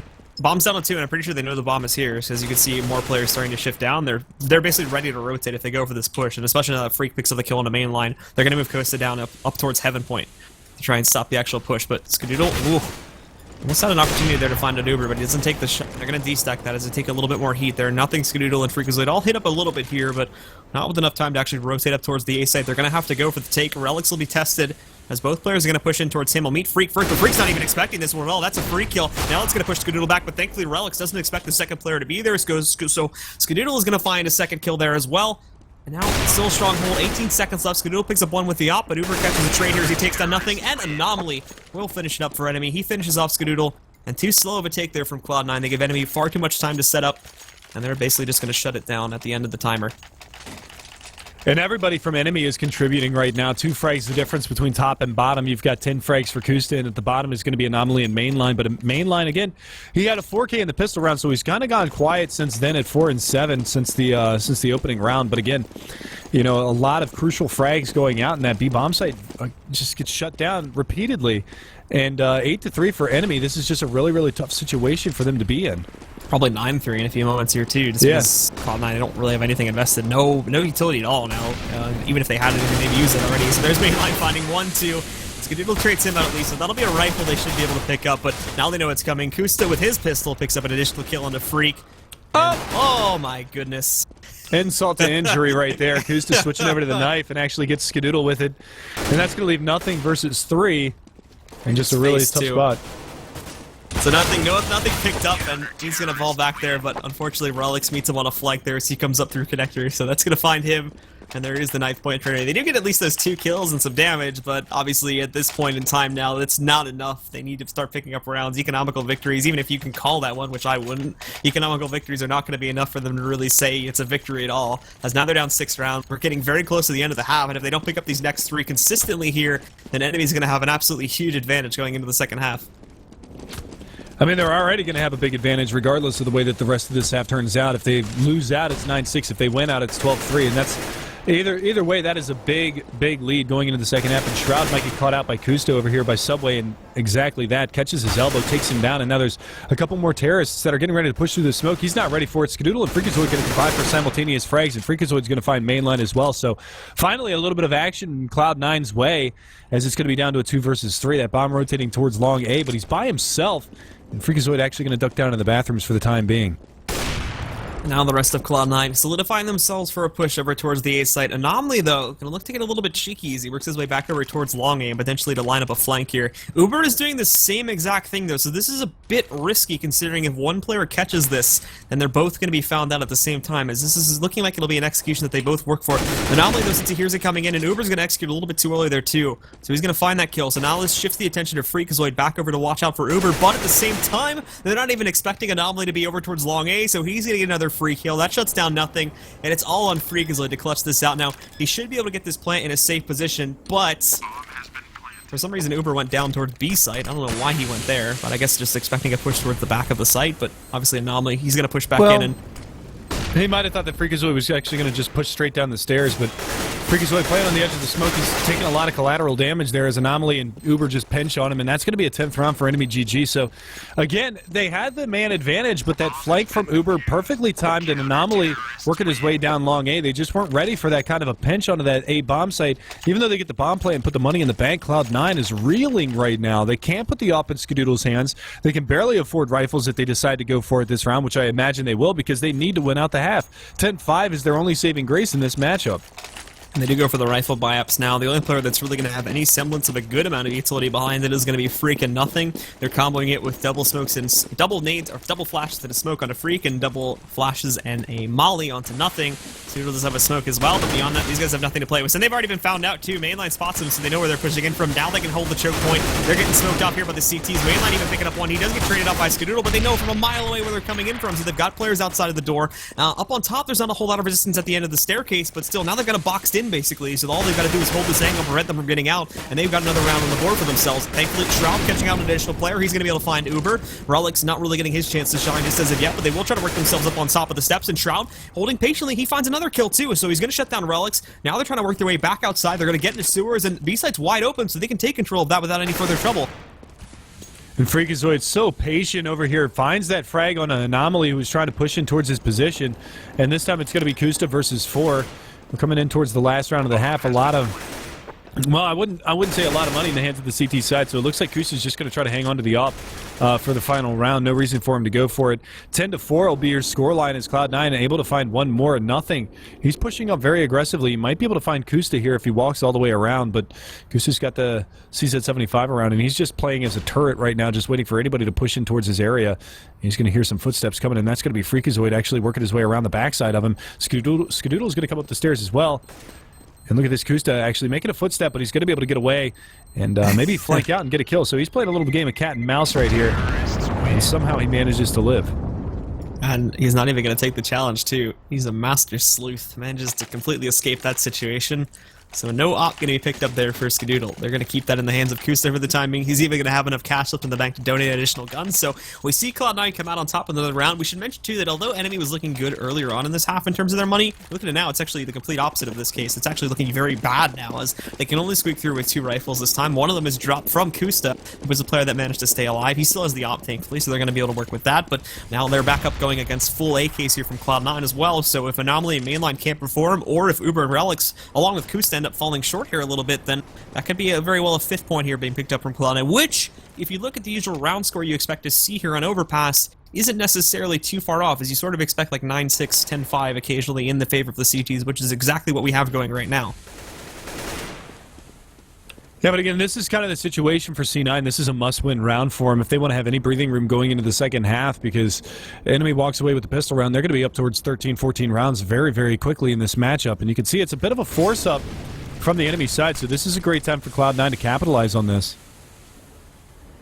So they're going to take it nice and slow here, just because obviously with things being as chaotic as they are, they might not have been able to figure out exactly what the strat's going to be here. Mainline, not going to be able to see Freakazoid just as of yet, but they do have a pretty killer setup here if they can work for it. The flash comes out from Relics. No reaction from Cloud9 as of yet, but Mainline's going to go in there. Fails to pick up the kill, and actually Freakazoid's now going to realize he's here. Hasn't found the other player sitting behind him as yet, but nonetheless, Freakazoid picks up the kill. Relics is going to find a frag, and he puts this molly down, so Freak can't push any further out. Relics, though, super aggressive. For some reason, his Waltz is in there. He's going to lose his life. He does get a dink over there under Freak, but now as Anomaly picks up a kill, nothing trades that back out as well. And remember, that's a gun. They only had 2 of these rifles, and now one of them is on the ground outside of the bathrooms, which they no longer hold control over it. So these final 2 left alive, it's going to be Uber and Kusta. All their utility has to be. They go for the quick retake. They're doing a great job, though, in terms of their teamwork at this point. They move in. Uber's going to find one on the Skadoodle, but they're not expecting nothing to be popping out there from the boxes, and he just rolls right out and finds the final 2 kills.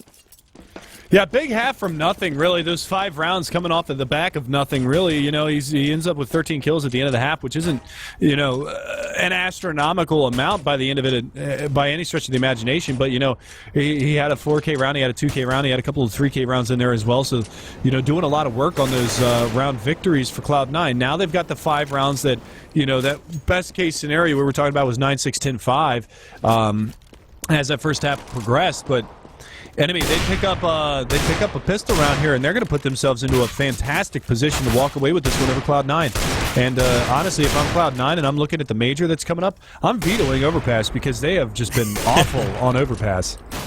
Yeah, obviously, this map is definitely one that needs to be looked at in the future. Not really going to have enough time coming up to the major to do it now, but Enemy and obviously I previously really hope they're saving something for the major because this has been atrocious. Yeah. Their Overpass has been awful. Really, really bad. I think people that honestly hold that belief are going to be a little disappointed when we get to Cluj, but we'll see. I hope not. I really hope I'm not. just saying, man. I'm with you on that one, but you know, people talk about, you know, North American casters kind of fanboying North American teams. I'll tell you right now that Cloud9 better pick up the pace, or they're going to disappoint a whole lot of people when they go to Cluj. Well, if there was going to be one team that I would put on, I would probably say it's Liquid right now. Cloud9, unfortunately, just haven't been looking as strong as they have when we were back in the summertime. Don't worry, Liquid will get their chance tonight too. They got a doubleheader this evening, and they play against CLG. So that's, you know, we have 2 clashes against North American quote-unquote powerhouses, Cloud9 versus CLG, and then Liquid versus CLG. So we get to see them both play, and it's really going to be a matter of what team is going to step up tonight, which team is going to show that, hey, we're the best team in North America. These other guys are not what they think that they are.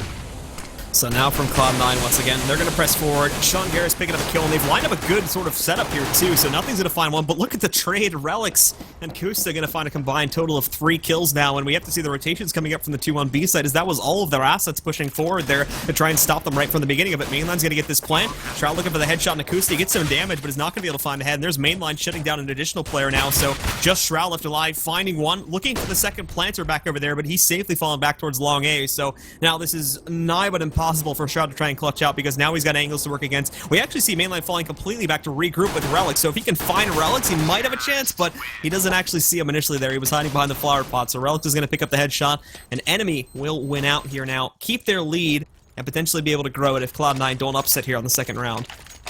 Yeah, and you know, this is kind of really the case in point for Cloud9. Their struggle is not having the op in the hands of Skadoodle. He's sitting at 6 and 13, so that's, you know, obviously that's a big you know, one of the main fraggers for their team not performing right there. You see Nothing, he's 14 and 11, kind of carrying the load for his team. Shroud, he's not really performing right now either, so this is a little bit scary. Everybody in the double digits for the terrorist side of Enemy right now, and if they can continue to capitalize, they're going to put this one to bed really quick, and Cloud9's going to look at another blowout.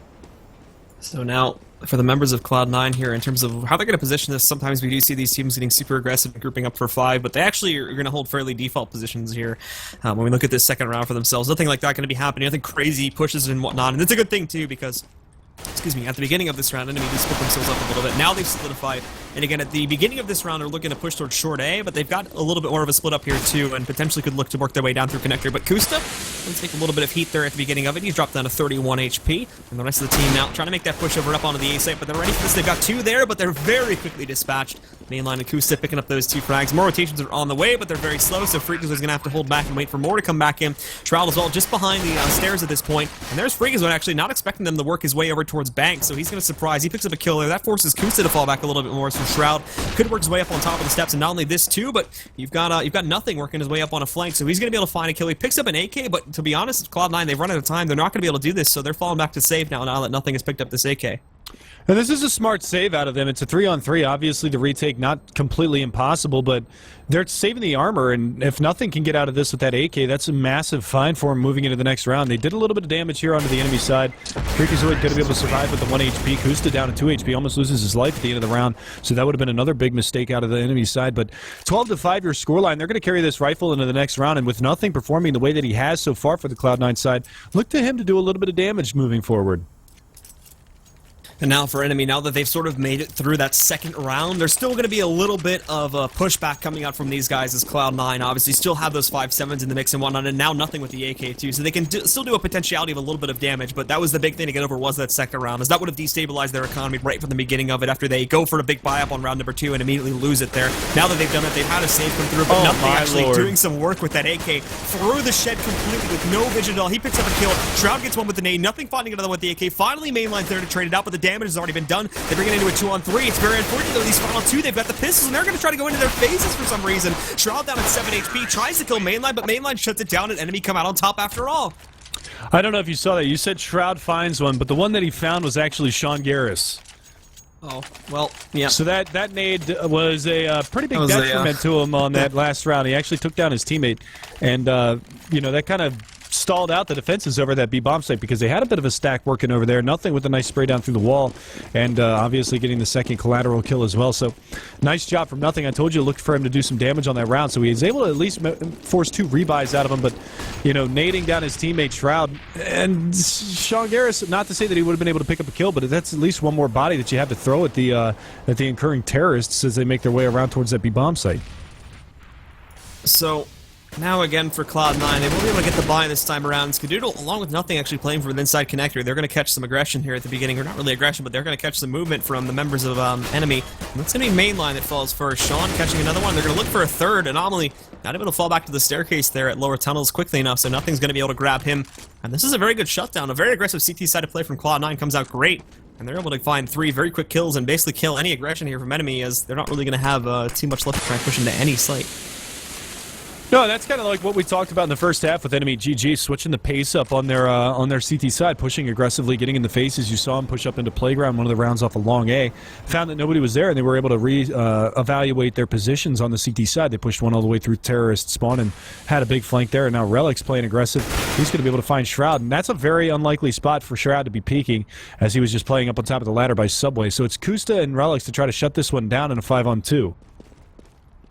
And now as Kusta tries to press forward, he's going to look to maybe find some more kills to equalize this a little bit more. Relics is supporting him, but he falls back to pick up the bomb, and they did not check inside of the bathroom, so out pops Sean, he finds one. Kusta misses his shot, and Skadoodle picks up the final kill there, so Cloud9 are going to manage that beautifully at the end with those final 2 players. They lose one more, but overall at the end of the day, not going to be too much else to worry about. Still can rebuy for him pretty easily, and he's actually just going to go for the MP9 buy up now to stack up a little bit more cash for himself. This will break Enemy for the most part, and actually nobody goes for the rifle buy, but Anomaly could have done so, but he's just going to choose to go for a Tech 9 armor buy with the rest of the team, so we can probably get an AK coming into their next buy up round. Or not an AK, an op, apologies. Well, I don't know about all that. This is a buyout from Enemy. I mean, if you look at their money, they've got one player with 51 one player at 700 and one player at 150. So this is a full buy investment. I'm surprised that Anomaly didn't go for the AK and Relics didn't go for a Galil or something like that, because the rest of his team is so heavily invested into this round. You can see a full nade kit on the back of Uber. They're just going to be trying to press into this B bomb site and try to make something happen. Flashbangs around the corner. They're going to clear out Shroud down here in the pit. He's completely blinded, so that's going to be the SMG in their hands to start off this round. And you can see Relics also finding Freakazoid. Skadoodle is going to be able to find one hopping down from the heavens, but they already smoke it off, and Relics is in a great spot over by Graffiti. So really, really difficult times for Cloud9, and this was definitely a force-up, a full buy here from the terrorist out of Enemy. Thankfully for NME, it starts off pretty well for themselves, though, as they find their way into the site, but Sean Garris immediately picking up another kill inside of CT main. He finds that one just around the corner, though. They're waiting for more, but Skadoodle also having some impact there from up on top, too. Husa holds on. He picks up at least one more kill for his team, as does Mainline, and now it's Mainline in a one-on-one versus Skadoodle. Skadoodle with that up, though, going to be very hard to work for, but nonetheless, Mainline pops out, picks up the headshot with the Tech 9, gets a free up for his troubles, and Enemy once again pierced through, now at 14 points, 2 more away from ending this match at upsetting against Cloud9. That was a huge win for Enemy right there, because like you saw, they didn't have a heavy investment into that round. They just had armor, some Tech 9s, pistols, P250 on Kusta. You know, now they get the AWP out of it, so that economy switch is massive in favor of Enemy GG this time. They're going to have the full buy. They're going to have all the rifles. You can see a 5.7 for Sean Garris, a FAMAS for Freakazoid.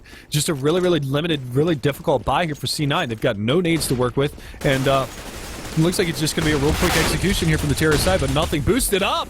Gonna find two of them. I love that boost there in the squeaky room. On top of, I'm not even sure whose head that was. I think it was Skadoodle. And he manages to clean two of them up. So that was a big-time boost, shutting down that push. Yeah, and Amal's going to look for the trade back down in lower tunnels, but he's been smoked off, unfortunately, so he can't catch anything. Cloud9 have a really solid hold on this point, and now it's just about finishing off those final players. The problem is that a lot of their players are shifted down heavily towards B, and they're going to have to move themselves up towards the A site, or at least in the general area of that, to try and catch them. Thankfully, they do have Skadoodle here watching at the top of those steps, and he's going to be sort of the early alert system, so he gets smoked off. Now they know it's coming, though, so they can call that rotation out before it kind of catches them off guard. I think they were expecting that one anyway, so not going to be too surprising. They're ready for it. Now they shift their players up there. Enemy, though, actually holding back in a big way, still with a lot of time to work with, still with about 45 seconds, but they're going to look for that aggression to come out from Cloud9. All they have to go off of right now is the timing, and as the smoke fades, actually we're going to see the missed shot coming out there from Kusi. He doesn't take Skadoodle on, even though he's out in the open, and he's given an opportunity to fall back now and open up a flanking opportunity. The rest of the team, they're just going to push onto the A site. Thankfully, Mainline starts it off well. He picks up nothing. Sean Garris is going to pop out there. A good nade went over there on the Mainline to bring him down to 15 HP, and Sean Garris looking to spray them down, but he can't find them. There's Sean and Sean. They now get the dual angle spray down, and it brings it just on Akusa at this point as the final player left alive for Enemy. Yeah, not a lot that he can do. He's only got 10 seconds to work with. If he tries to fall back, Skadoodle's primed and ready to rock and roll. So he's going to come on through bathroom. Skadoodle takes him down. That should be an op into Skadoodle's hands if he can get there in time, which he will. And again, they trade economies. So that's going to reset things on Enemy's side. Chances are we might see an Armor Tech 9 buy again. So they're going to invest again this round. You can see a Flash Smoke Molotov for Mainline, Molly Flash for Anomaly. Yeah, so this is another buy-up from Enemy. It worked the last time at the B-bomb site. Expect them to go back there this time. Anomaly's probably going to leave the charge here just to get the intel out as he rolls in first, but nope, not going to go towards the B side initially, working a couple players down inside of Connector and a couple more going out towards Short A, but as we can see, Skadoodle's not going to have any of this time. He pushes in, but he might be found out in the open if they push this quickly enough. Thankfully, dodges just in time, gets his first stop. Sean finding his second one here, and now popping out. He's going to pick up an additional one on the Relics, even finding a third on the main line as well, so this push very quickly gets dissipated, and now it's just a lonely little Anomaly stuck inside a Connector with a P250 and no armor. Yeah, and Freakazoid just spotted him. He's just trying to chip away at him a little bit, but he's going to get pushed on short. Shroud takes him down. So Cloud9, that's exactly what they needed to have happen. They needed to be able to have a stand on their CT side with 5 players alive to try to normalize their economy, because Enemy GG, they're two rounds away from winning this one. Cloud9 have just been struggling the entire time. So finally able to get a nice bag of frags that last round and stack some cheddar up into their bank accounts. The real story for me, though, is Shroud sitting at 10 kills. He's really struggling in this matchup. So I was actually just going to bring this up because we've kind of got a trash run here, not really expecting Enemy to do too much with them being on a full save at this point. But Sean actually, we have a good piece of stats coming out here for this match. That Sean, when you look at the overall team at this point, he actually has the best rating out of the entire team so far for this season.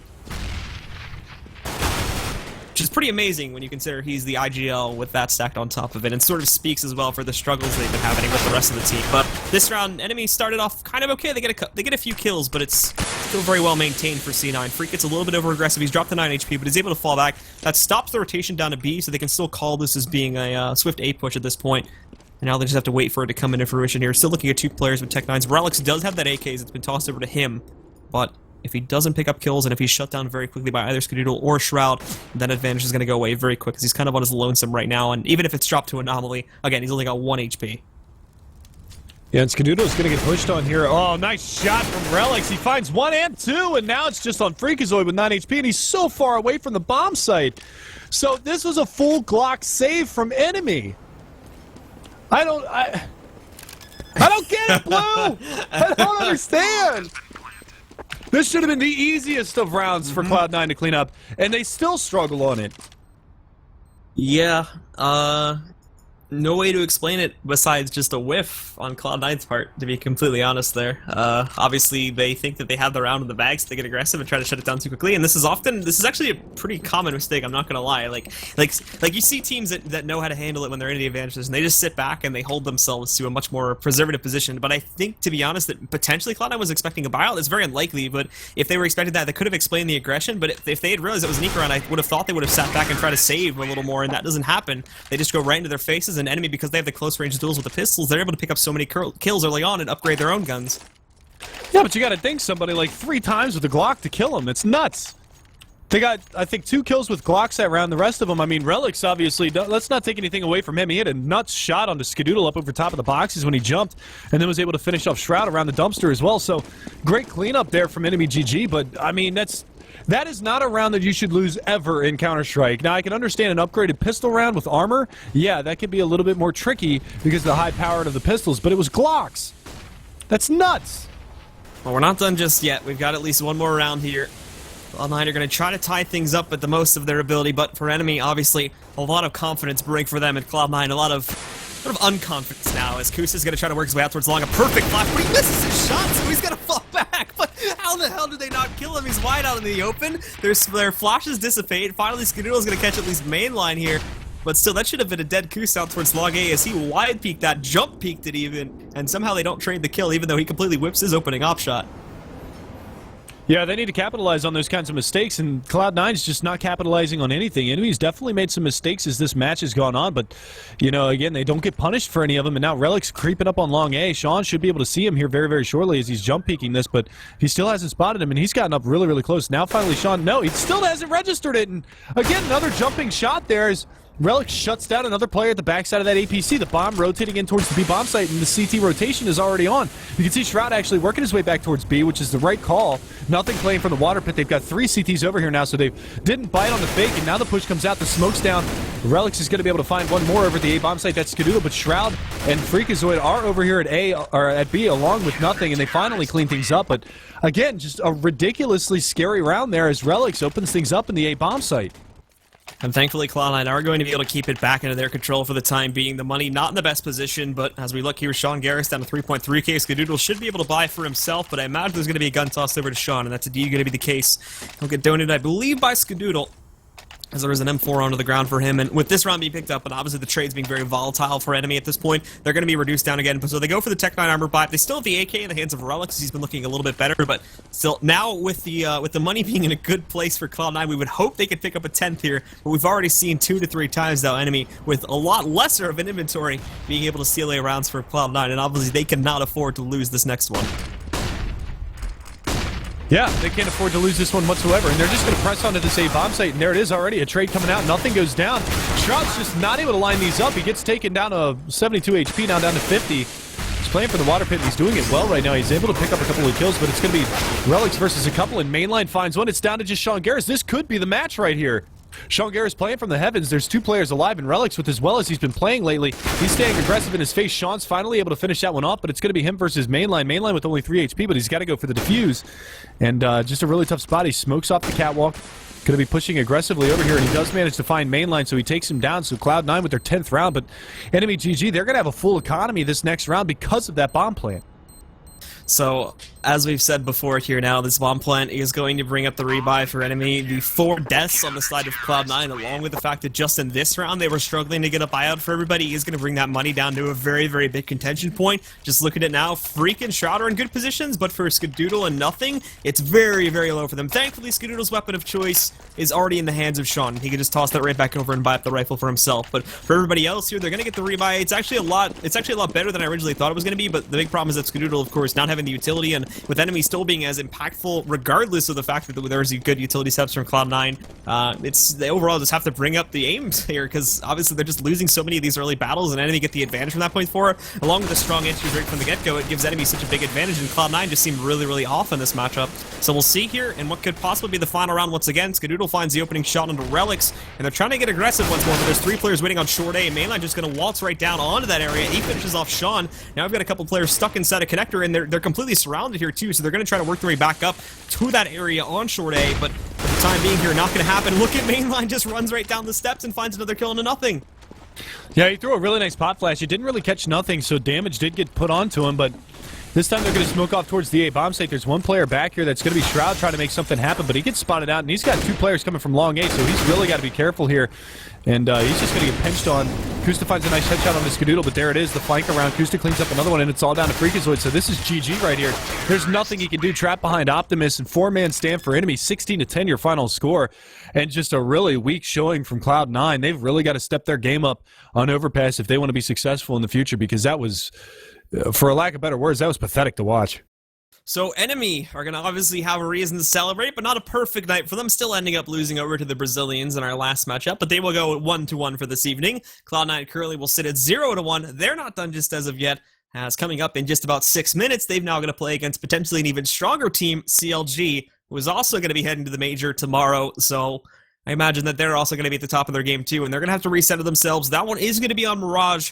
It's going to be coming up in just a few minutes, guys. But before we go to a fast break, we do want to give a shout out to one of our sponsors. Be sure to go ahead and check out the Score Esports, available over on the iOS App Store or on Google Play. They've got all of the latest Counterstrike news from not just Counterstrike community, but on all the other games as well. And they've got a lot of neat features on there as well to keep up with the ESL ESEA Pro League, both in North America and Europe. Keep up with the scores, the teams, the individual players, stats, all that stuff. Available over on the app, so be sure to go ahead and check it out. We'll be right back, guys, in just about 5 to 10 minutes here with our next matchup, which is going to be Cloud9 versus CLG right here on Twitch. Seem like enemy. Rip your Twitter mentions is all I have to say. I don't even care to that last statement. But anyway, we're gonna go live into the knife round. And, on a lot of these, I do agree for most of it, of course. Just people want an unbiased opinion on this kind of stuff, and I'm going to give them one. So here's the thing: even if we were looking at strats being saved for Cloud9 here at this, or even if we were, well, I'm just going to assume that's not what's happening, because I don't think it's what's happening. And of course, if Cloud9 are going to put everything into this that they need to, there needs to be huge change-ups here over on Mirage. This is the map that they lost that other upset to as well, versus I think it was Follow Esports. They lost on this map too to it, and they've had some very close ones I just talked about. They almost lost to Team Coast. They went 16-14 on that map versus Team Coast. So overall, this is just historically one of Cloud9's weakest maps, and according to the stats as well, this is the one that in the past 3 months they have avoided this. I think they've played it like less than 3 times, or at least like 5% of their map play has been here. They've tried to avoid it like the devil, basically, in CLG, with them playing it so much here. Like I said, it's not necessarily a super strong map for themselves, but at least having all that more competitive experience on it, CLG coming into this match, all the factors point towards them, especially when you look at that most recent performance from Enemy from Cloud9 coming off of that last match. But anyway, we're going to get live now into it, so enough pregame talk. Let's see how it actually comes out in practice here, and CLG is going to open things up. Shroud finds a trade, a big battle in the middle. It comes out by the way of CLG, but Shroud as well, still sitting in a good position. He's going to be able to find Finesse. JDM finding an additional kill here as well, so the mid play not necessarily the cleanest, but nonetheless, that A push is going in, but Nothing actually picking up the 2 kills there. They drop the A push, it's been completely stopped, and everything goes into the hands of JDM to try to clutch out this pistol round. Yeah, and a big hold there from Nothing. I'm not really sure what that position was from Shroud, but they just gave him free reign to just pop domes down mid. He ends up picking up 2, but now it's going to be JDM pushing into this A bomb site. Nothing's got himself into a good position. JDM coming around the corner. Nothing should be able to clean this one up, and he does just that. So the 3K on the pistol round, Nothing kind of saves the day for Cloud9, biding his time, playing from triple, pops out at the right time, kills 2 of them, including the bomb carrier. And Cloud9 get away from that round, which was very scary in the beginning because they didn't have numbers on their side whatsoever from the very get-go. So now with this round being picked up here, CLG obviously having to do a little bit more work. They're not going to go for this buy-up here into the second round, which is interesting because we didn't see them getting a plant here in this first round, so it's not like they're going to be saving for the third round just as yet. They could still definitely do it here, but now they're relying on an ability to do so. You can see they've got the smokes and whatnot to work with, and those are going to get tossed into the A site very quickly, so this, I imagine, is just going to be a very swift play from these guys. Go in and get the plant. If they can get that, it's a round victory for themselves, because now they can go for that third round buy, but if not, then obviously they might just go for the Tech 9 buy-up anyway, and they're trying to move their way in here. Not going the cleanest on the way in, but they do end up trading 1-for-1 kills. They're nothing picking it up. Now the plant comes down. They're not going to be able to stop that, so they've mission accomplished basically, and anything else on top of this is icing on the cake, and the hold's actually not that bad right now. You can see some damage has been done to Cloud9. Shroud sitting down at 12 HP. Freakazoid is dead due to JDM's pistol, so that's going to take him down. We see Sean still trying to work his way back in there with an MP9. Should be able to kill JDM, but he dinks him down to 14 HP as well. So these last couple players, they too are very low, but Cloud9, they're going to move in. They're going to try to finish things off, but no! CLG, they hold their angles, they finish it off, and it's traded 1-for-1 with CLG being on basically a full eco on that round.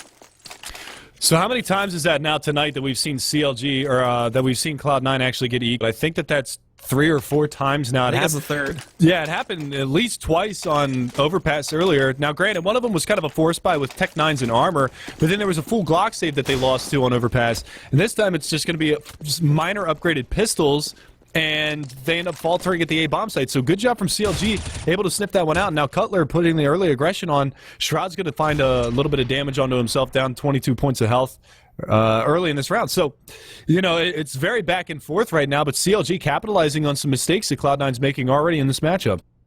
Feels bad, man. But now CLG, they're going to try to make... They still take it very slowly, as we would generally expect now, just in case Cloud9 are going to try to get aggressive and look for a counter out. So they'll hold back, they'll hold angles, just in case it was like a 5-man push to try to go in through T-ramp and whatnot to try to catch them out. But they're not going to catch them. And for CLG, as this timer gets a little bit lower, they'll go for the entry. 4 men looking to push their way over here into the A site. One back over on top mid, too, so he's going to be a late addition that'll come in probably through connector and try to catch these guys off guard. But they're actually having a little bit of trouble working their way in. Cloud9 so far with a pretty good hold. And now as well, here we see Crowd tries to pop out, but he's easily dispatched. Hayes finding another kill as well, and as they work their way in, we can see Tarek having a little bit of trouble, but he gets some more support from teammates coming in from T-Ramp, and he is able to work his way into this site. Now, still no kills coming out from the members of Cloud9 just as of yet, and Finesse is on his way up towards middle here too, so for those that are still left alive, I don't think they're really expecting a connector push in, and great shot from JDM too to shut down Sean Garrison. They're not even going to need the support coming in there from middle as JDM just finishes it off with 2 nice scout shots, and they're not going to lead 2-1. Yeah, and a relatively clean round there from CLG. You know, no deaths on the board, no rebuys necessary. It's going to be another save from Cloud9, and that scout from JDM paying dividends for him. He's actually just going to throw it aside and pick up the AWP, so I'm kind of perplexed by that purchase right there, because if he loses that, that's a very heavy investment to lose. Shouldn't be much of a problem here for CLG to pick up this round. It's going to be a couple of upgraded pistols for the C9 side. Tarek might come under fire here in Palace, as there is one player already up on balcony. Actually, 2 of them are going to be over there, as Nothing is just shuffling his way up and down the ladder. I hate that new animation. I think it's awful. But he's just, you know, climbing the ladder with no hands. And, well, Tarek actually going to work his way back towards T-spawn. They've only got 1 player over here at the B bomb site. That's going to be Sean Garrison to try to lock this one down, but he eats a nade to the face. Down to 7 HP from that one. I think he's going to feel that into the next round. Sean trying to line up for a little bit of a sneaky position there is going to get found out easily as 2 jump out from CLG. The rotations are coming in. They took the gamble on doing the 4 stack on A, but it just doesn't pan out. And now as they rotate in, they're on a full save at this point, so not a whole lot that they're going to be able to do to try and stop this. A couple, there's going to be a molly toss out there by CLG and gets wasted, but for the most part here, there's not really all that much that the members of Cloud9 could do. Finesse actually getting up into their faces at this point too, and that's going to be a bit risky as Nothing's going to be able to find the frag. Thankfully, the hold is still strong regardless of this frag coming out. JDM up with the op now too, shuts down the window push. The smoke goes away, but it's re-smoke, and this basically kills it. Tarek's even on a flank looking to finish off the final players as well, so they can't even save their P250s. Tarek is going to look for 1. He finds a second on a Skadoodle, and now it's just Freak inside of market. Yeah, not much that Freakazoid can do in this position. He's going to fall all the way back over here towards jungle, but Tarek on A ramp might swing out and catch him. And there it is, the battle at the very end before time expires, and Freakazoid goes down. So 3-1 for Counterlogic Gaming. They come out swinging in this matchup. Now we're going to have a full buy here from the CT side, and we'll see if Skadoodle goes for the glass cannon AWP, because that's going to be a, well, he might be able to pick up armor. Yeah, he will be able to pick up armor, so he doesn't have any utility to go behind that. But again, we'll see where he decides to go. He gets a little body blocked here in spawn, so if he's... Oh, nope. Sean Garris actually stops right in his way, so he's not even going to get out mid very quick to go for this peek, so looks like he's just going to slow things down for a little bit and He takes a little quick shoulder peek, but the push is already out. A ramp. Hazed opening things up. Shroud down and out, and that's kind of the defense over there by the CT spawn side. They've got 3 more players up here by Connector. You can see Nothing actually getting very aggressive. He finds one, but Tarek trades it out. Freakazoid's there as well to find him. So he even trades, but Skadoodle finally able to chime in with the AWP, but it's Finesse to take down Freakazoid. 2 alive for both sides. Finesse and JDM. It's an AWP and an NK versus an M4 and an AWP. And Sean Garris is going to make short work of Finesse. So that leaves just JDM and 2 players as CA9 left alive, so we'll see if he can execute this 1 versus 2. I don't know if they realize that he's up in Palace, but they've got some really good positions here from the CT side, and he's going to have a pretty difficult retake attempt here into this A bomb site for the terrorist side. JDM just going to slowly work his way in. He's got a whole lot of time to try and make this happen. It's just obviously the odds are going to look very low. Sean's even popped out, might have been able to see him, but it doesn't look like it as of yet, so he's going to round the corner. In just a second, looking for Skadoodle. Skadoodle misses his shot, but at the same time, JDM can't execute, and now as he pops out, he's going to whiff it a bit there, and we'll see Skadoodle coming in. He's thankfully going to be able to finish it off, but as we've seen those shots from JDM connecting, that round could have gone a completely different direction, and we would have very well seen CLG leading 4-1, but now Cloud9 bounce back. They're going to pick this one up, and they're going to double op setup for free, most importantly off of the hands of that, because JDM did go for the attempt on that this time. We will see a rebuy coming up because of CLG here, having their anti-ecos go very strongly, of course, so they're going to have enough money left in the bank to get another full buy out of this one, but for Cloud9, they're once again going to be back on the treadmill as far as bringing these rounds back is concerned, but they've got to pick up at least 1 more here to sort of get themselves in the clear before CLG start putting themselves on ecos. Yeah, their money situation is not very good here on the CT side. 1 miscue could cost them into another eco round. You could see CLG jump up to a 5-2 scoreline if they execute things properly. And it looks like they're leaning a little bit heavier towards the B bomb site. You can see Sean Garris actually the double up setup here on this CT squad, and he's just watching for anything to cross over towards that B bomb site. You can see Freakazoid actually taking a shoulder peek there. JDM spots him, nade to follow, but that's going to be off the mark. He able to adjust his position there accordingly. And now we actually see some mid-control being executed here from the CLG side. You can see 1 player, actually 2 players, Finesse and Hayes, going to work their way down underneath of the window, trying to find something here, Connector, and Nothing is right around the corner behind this smoke, so if they execute up through Connector, they could have a little bit of a firing squad, and Shroud's actually going to push through the smoke. They don't know that Hayes is back there, and Hayes is going to be able to find some good damage. Shroud somehow manages to find that shot, and that's going to be JDM to fall following Nothing's headshot onto him. So a nice little bit of a recovery there, and that's going to force that push in towards the B-bomb site. And you can see Freakazoid is over here trying to hold this down. Sean Garris as well. They already jump out, and Shroud finds another one. He's only got a 5-7 and 15 HP, but he manages to get 2 kills out of it. And that's just going to leave Tarek and Cutler to try to close this round out over here at this B-bomb site. Everything's smoked off, so nice positioning from them, but Shroud on the flank might be able to find something. Tarek goes down, AWP from Sean Garris, and finally they find Cutler over by Van. He gets taken down by Skadoodle, so that's going to be a 3rd round now for Cloud9, and only losing 2 members, one of them only having a 5-7. Pretty nice round from them overall. Yeah, and of course, shutting it down very quickly as well here. CLG had some good opportunities to maybe find some kills, but they themselves ran into their own troubles now, so Cloud9 looking a little bit better this time around. And of course, losing those 2 players, let's rebuy for them, but the money will get a little bit more of a chance to grow her, at least keep it stable.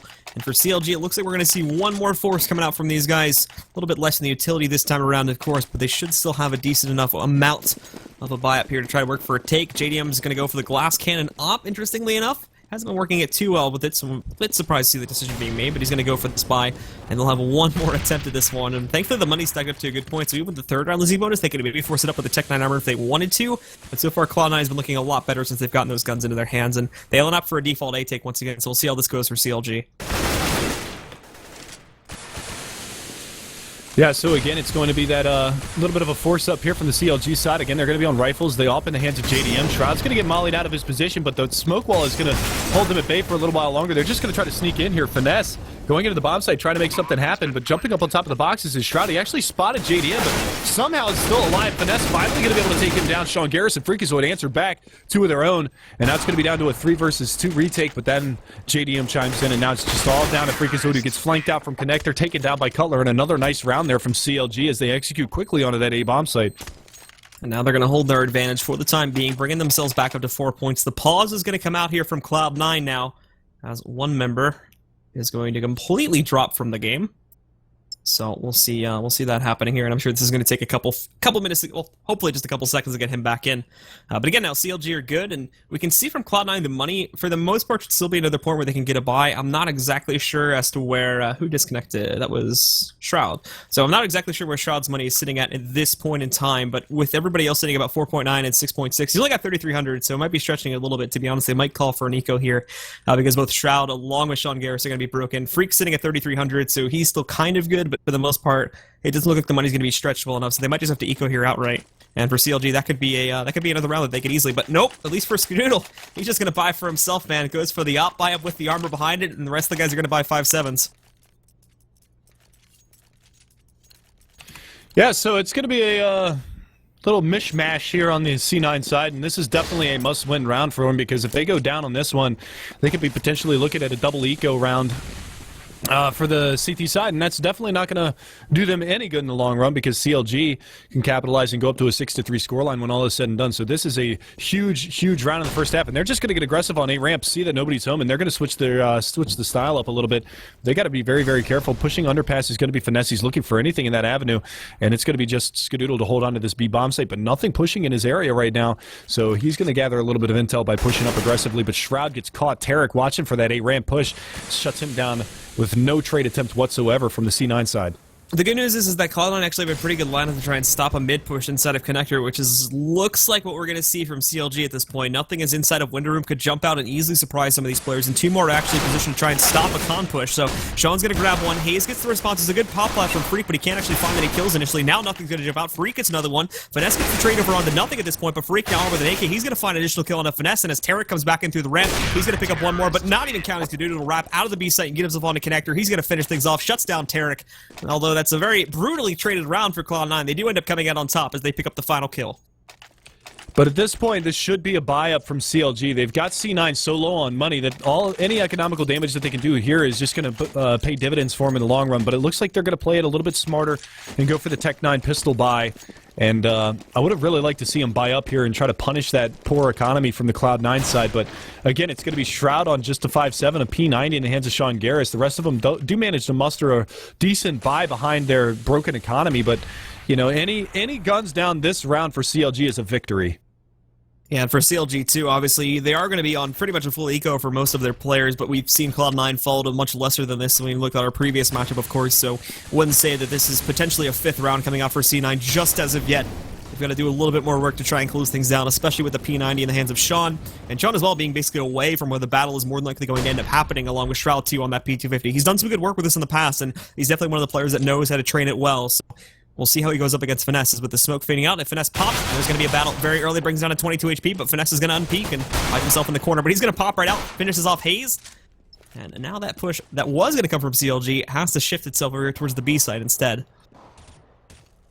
This should be a P90 spray down from Sean Garris, who's just playing this one really smart. He should be able to peek out, finds the bomb carrier, takes him down. He's got support from Freakazoid. He chimes in with one onto JDM, and now it's just down to Tarek, trying to pop flash his way around the corner, and he does manage to capitalize, but Freakazoid is there for the trade, takes him down as well. So that's the kind of round that C9 has to have. They need to continue to have these rounds, otherwise their money's going to get reset. So that was a very nice round there from Cloud9, and we'll see if they can continue on moving forward, as they did have 4 players alive. So that's just going to help them stack the chips a little bit more, but Shroud had to rebuy, Sean Garris has to rebuy. So their money's still not stabilized on the CT side, but if they can continue to capitalize, that would be great, because this will be a double save from Counterlogic Gaming, and curious to see that, because they didn't really invest too much in the last round. The good news this year from C9 is that now they've kind of gotten past that awkward phase of having to go for these sort of broken buys with 157 and 1 P90 in the mix and whatnot. Now it's about just keeping players alive and being able to build that upon this. So Hayes is going to pick up 1 kill, and now he's going to go for the rush plant. Unfortunately for him, Shroud comes in from market and is able to stop that. So now the rest of Cloud9 basically just holding things off at this point. Thought they would look for a way in from the apartments, but Shroud getting a nasty spray down there through the wall to take him down. It'll just be on Finesse at this point. He tries to come in on the rotate and catch nothing off guard, but that's not going to happen. Cloud9 shut it down. And now we've got finally a solid lead being established for one of these teams. Cloud9's going to be up 6-4. Yeah, but that was against 2 eco rounds there from the Counterlogic side. So looking forward, CLG looking to try to stabilize themselves into this matchup, pick up a couple more rounds on the Terrorist side. 4 rounds, already a really good start as we're coming into the 11th round. If they could get up to that 5, 6, maybe even 7 round scoreline on their Terrorist side, they're going to be sitting relatively pretty on the CT side. Because from what we've seen in the past, Blue, in the last couple of matchups, especially when they played Follow Esports on this map a couple of, earlier this week, CLG has kind of struggled on their Terrorist side. Their CT side has been very solid, but their T side has been relatively weak. And we'll have to see whether or not they can capitalize. But look at this push from Freakazoid and Sean Garris in the B halls. They're gathering so much information for C9. And hey, mid control being executed. This is a big stand for them. They've got one player to contend with. That's going to be Finesse watching for the flank, but he turns away at the wrong time. So one player might actually be able to sneak down behind him. And that's going to be Freakazoid. He might be able to find this kill free of charge. Might have spotted his toes going up behind there. So he's just going to waltz on up. And wait for it. Wait for it. He's looking for any extra kills that he can find. Gets 1, gets 2. Beautiful job from Freakazoid. Now as he picks those 2 up too, they now know where the bomb's coming in, so the rotations are going to close in. And take a look at Tarek too. Tarek, I was going to say Sean Garris should be able to take him out, but they don't even need him. He's on the flank, just as a security policy, but now Cutler comes in. He's going to find 2 additional kills, so he's good enough to get some damage back on, which should keep the money a little bit lower here for C9. But once again, they still end up coming out on top. The defense is good. They catch the strategy very early on because CLG is not watching the flanks very well, and they're going to shut it down once again. Yeah, and again, that just comes on a good call there from Sean Garris, pushing up in the B halls like that, gathering so much information in Cloud9. They're in a great spot right now in order to take a big advantage in this first half, forcing another eco round out of CLG. They've kept their money down the entire time. JDM, that last double save was so that they could put the AWP back into JDM's hand, but they can't afford to double save anymore. They need to put rounds on the board at this point. And C9, they could run away with this first half, and this is definitely a big switch from what they had in the last matchup on Overpass. They're definitely showing that they can hold this CT side of Mirage very, very strongly against a team like CLG, so we'll see if they can continue. But Shroud turning at the wrong time. Mike get cleaned up, but the spray down comes. He does so much damage. Sean Garris is going to be there for 1, and now it's going to be nothing to try to hold back this push for a little while longer. But Cutler just randomly through the smoke finds a nice headshot, and they got to be careful because JDM's got an M4 and he's pushed all the way up the window, but Sean Garris is privy to it, takes him down. I think one of the big changes that we've seen here, which has made things a lot more impactful for Cloud9 this time, is at the sort of beginnings of this one, obviously with Cloud9 having the guns, the rotations and whatnot were a little bit lapsed. They were coming out far too quickly with Cloud9 not really being able to hold things off for far too long there, with them not having the guns to do so. But ever since they've gotten the guns into their hands, actually, the positions from Cloud9 have been absolutely perfect for most of the time. They're constantly getting flanks over here onto the CLG players, and overall just countering out, even when kills do happen, players like Sean are able to get themselves up on a cat very quickly to counter out a lot of these connector pushes that we've been seeing, and it doesn't let CLG, even when they do get into the site, it doesn't let them do it with a whole lot of players left alive, and it's usually just a pretty easy cleanup from C9 from that point forward. And you could just look at it here, the past 5 rounds, there's been no plan at all from CLG. Yeah, and that's absolutely huge for the Cloud9 side because they're keeping that money down. You can see JDM going for the AWP. He's got the head armor, which, not a bad thing to pick up as you're on the Terrorist side, so 2 taps from those M4s, but limited nades for him. And now you see the aggression coming from the C9 side. They're just going to push on forward. JDM gets dinked. Or maybe not dinked, but he takes a lot of damage. But he's able to clean up 2. Hazed is there as well. Skadoodle down and out. And it's already down to a 2v5. That mid-aggression just gets stalled out and demolished early by CLG. A nice thought from Cloud9, switching up the pace. But it just comes at a time where they push 3 players out from the Terrorist side of CLG, and they just completely stop it. So CLG's got the edge now, but they're not going to enact on this too vapidly now, as they just sit most of their players back over here by T-spawn. Probably going to look to maybe work this into A in just a few moments, and CLG now, or apologies, Cloud9, now looking to maybe regroup here and still try to play this aggressively, possibly on a big flank, but they should be able to see this coming. Not only are they going to have this in play, but Finesse is sort of waltzing into the B site now. I imagine he's going to make some noise, which may bring the attention of Nothing here. He's kind of hanging out in the middle right now. They are hoping it's coming to the A site, so they've got that in a good sort of mindset at this point, but now they've got to actually stop it, and it's going to be a 4-on-2 hold here for the most part, as the rest of CLG is going to walk right in. The only bummer that's going on right now is Sean has actually put himself into a bit of a one-and-done spot. If they double peek out from the A ramp, they should be able to trade this kill relatively easily, and Nothing with the AWP. He's a little bit disjointed from his teammates, so he's not going to be able to back him up. He's trained onto apartments, and there's the Molotov to flush Sean out, the flashes and the smokes, and unfortunately for Nothing, he misses the shot. So Tarek is going to be able to get out. They haven't flushed Sean out fully yet, and that bomb is actually rotated all the way back over towards that B bomb site. So smart, slow play from CLG, figuring out where both of the remaining CT players were, but unfortunately for Cloud9, they're not able to capitalize on anything late in this round. So now Finesse too, they haven't actually spotted him just yet, but he's going to look to maybe shut down these final 2 players alive from Cloud9 to stop the save on this op that nothing currently has. Tarek inside of the palace here, looking out for that counter aggression that would come over towards him, but they're both just waiting inside of this little corridor here up on T-ramp. Hayes is going to push into him in just a second, but that should be an easy shot for nothing, and he's actually going to miss it. Hayes takes him down, and now it's about finding Sean, who's also in this room. And Hayes is going to push into this in just a second, looking for the kill, and in the complete wrong direction there, so that's going to be a free frag to pick up. A little bit of a peculiar position there for Sean to die in, but he's going to go down. And for CLG, they'll win out another round, causing no saves on Cloud9. Very, very different economies all across the board here for Cloud9, but it is enough of a point to where they can drop some guns for more of their teammates. I imagine they might still have 1 pistol buyer, and that I think is going to be nothing at this point, but they go for a double op setup now. So we'll have to see how this pans out for them, because after this, they're going to be saving once again. Yeah, and that's another just good round there from CLG. You know, obviously they're just playing it smart. They got the early picks, and now Sean Garris with the op at B. He's going to peek right into JDM, and neither of them connect. And finally, JDM, he goes for the repeat. So a ballsy play there from JDM, but it pays off in the long run as they're able to shut down some of that B defense early in the round. Nice shot from him. Coming around from behind, nothing, just pushes the smoke. And Finesse, he's got to be a little upset about that one. Timing, that was perfect for nothing too. He likes the smoke!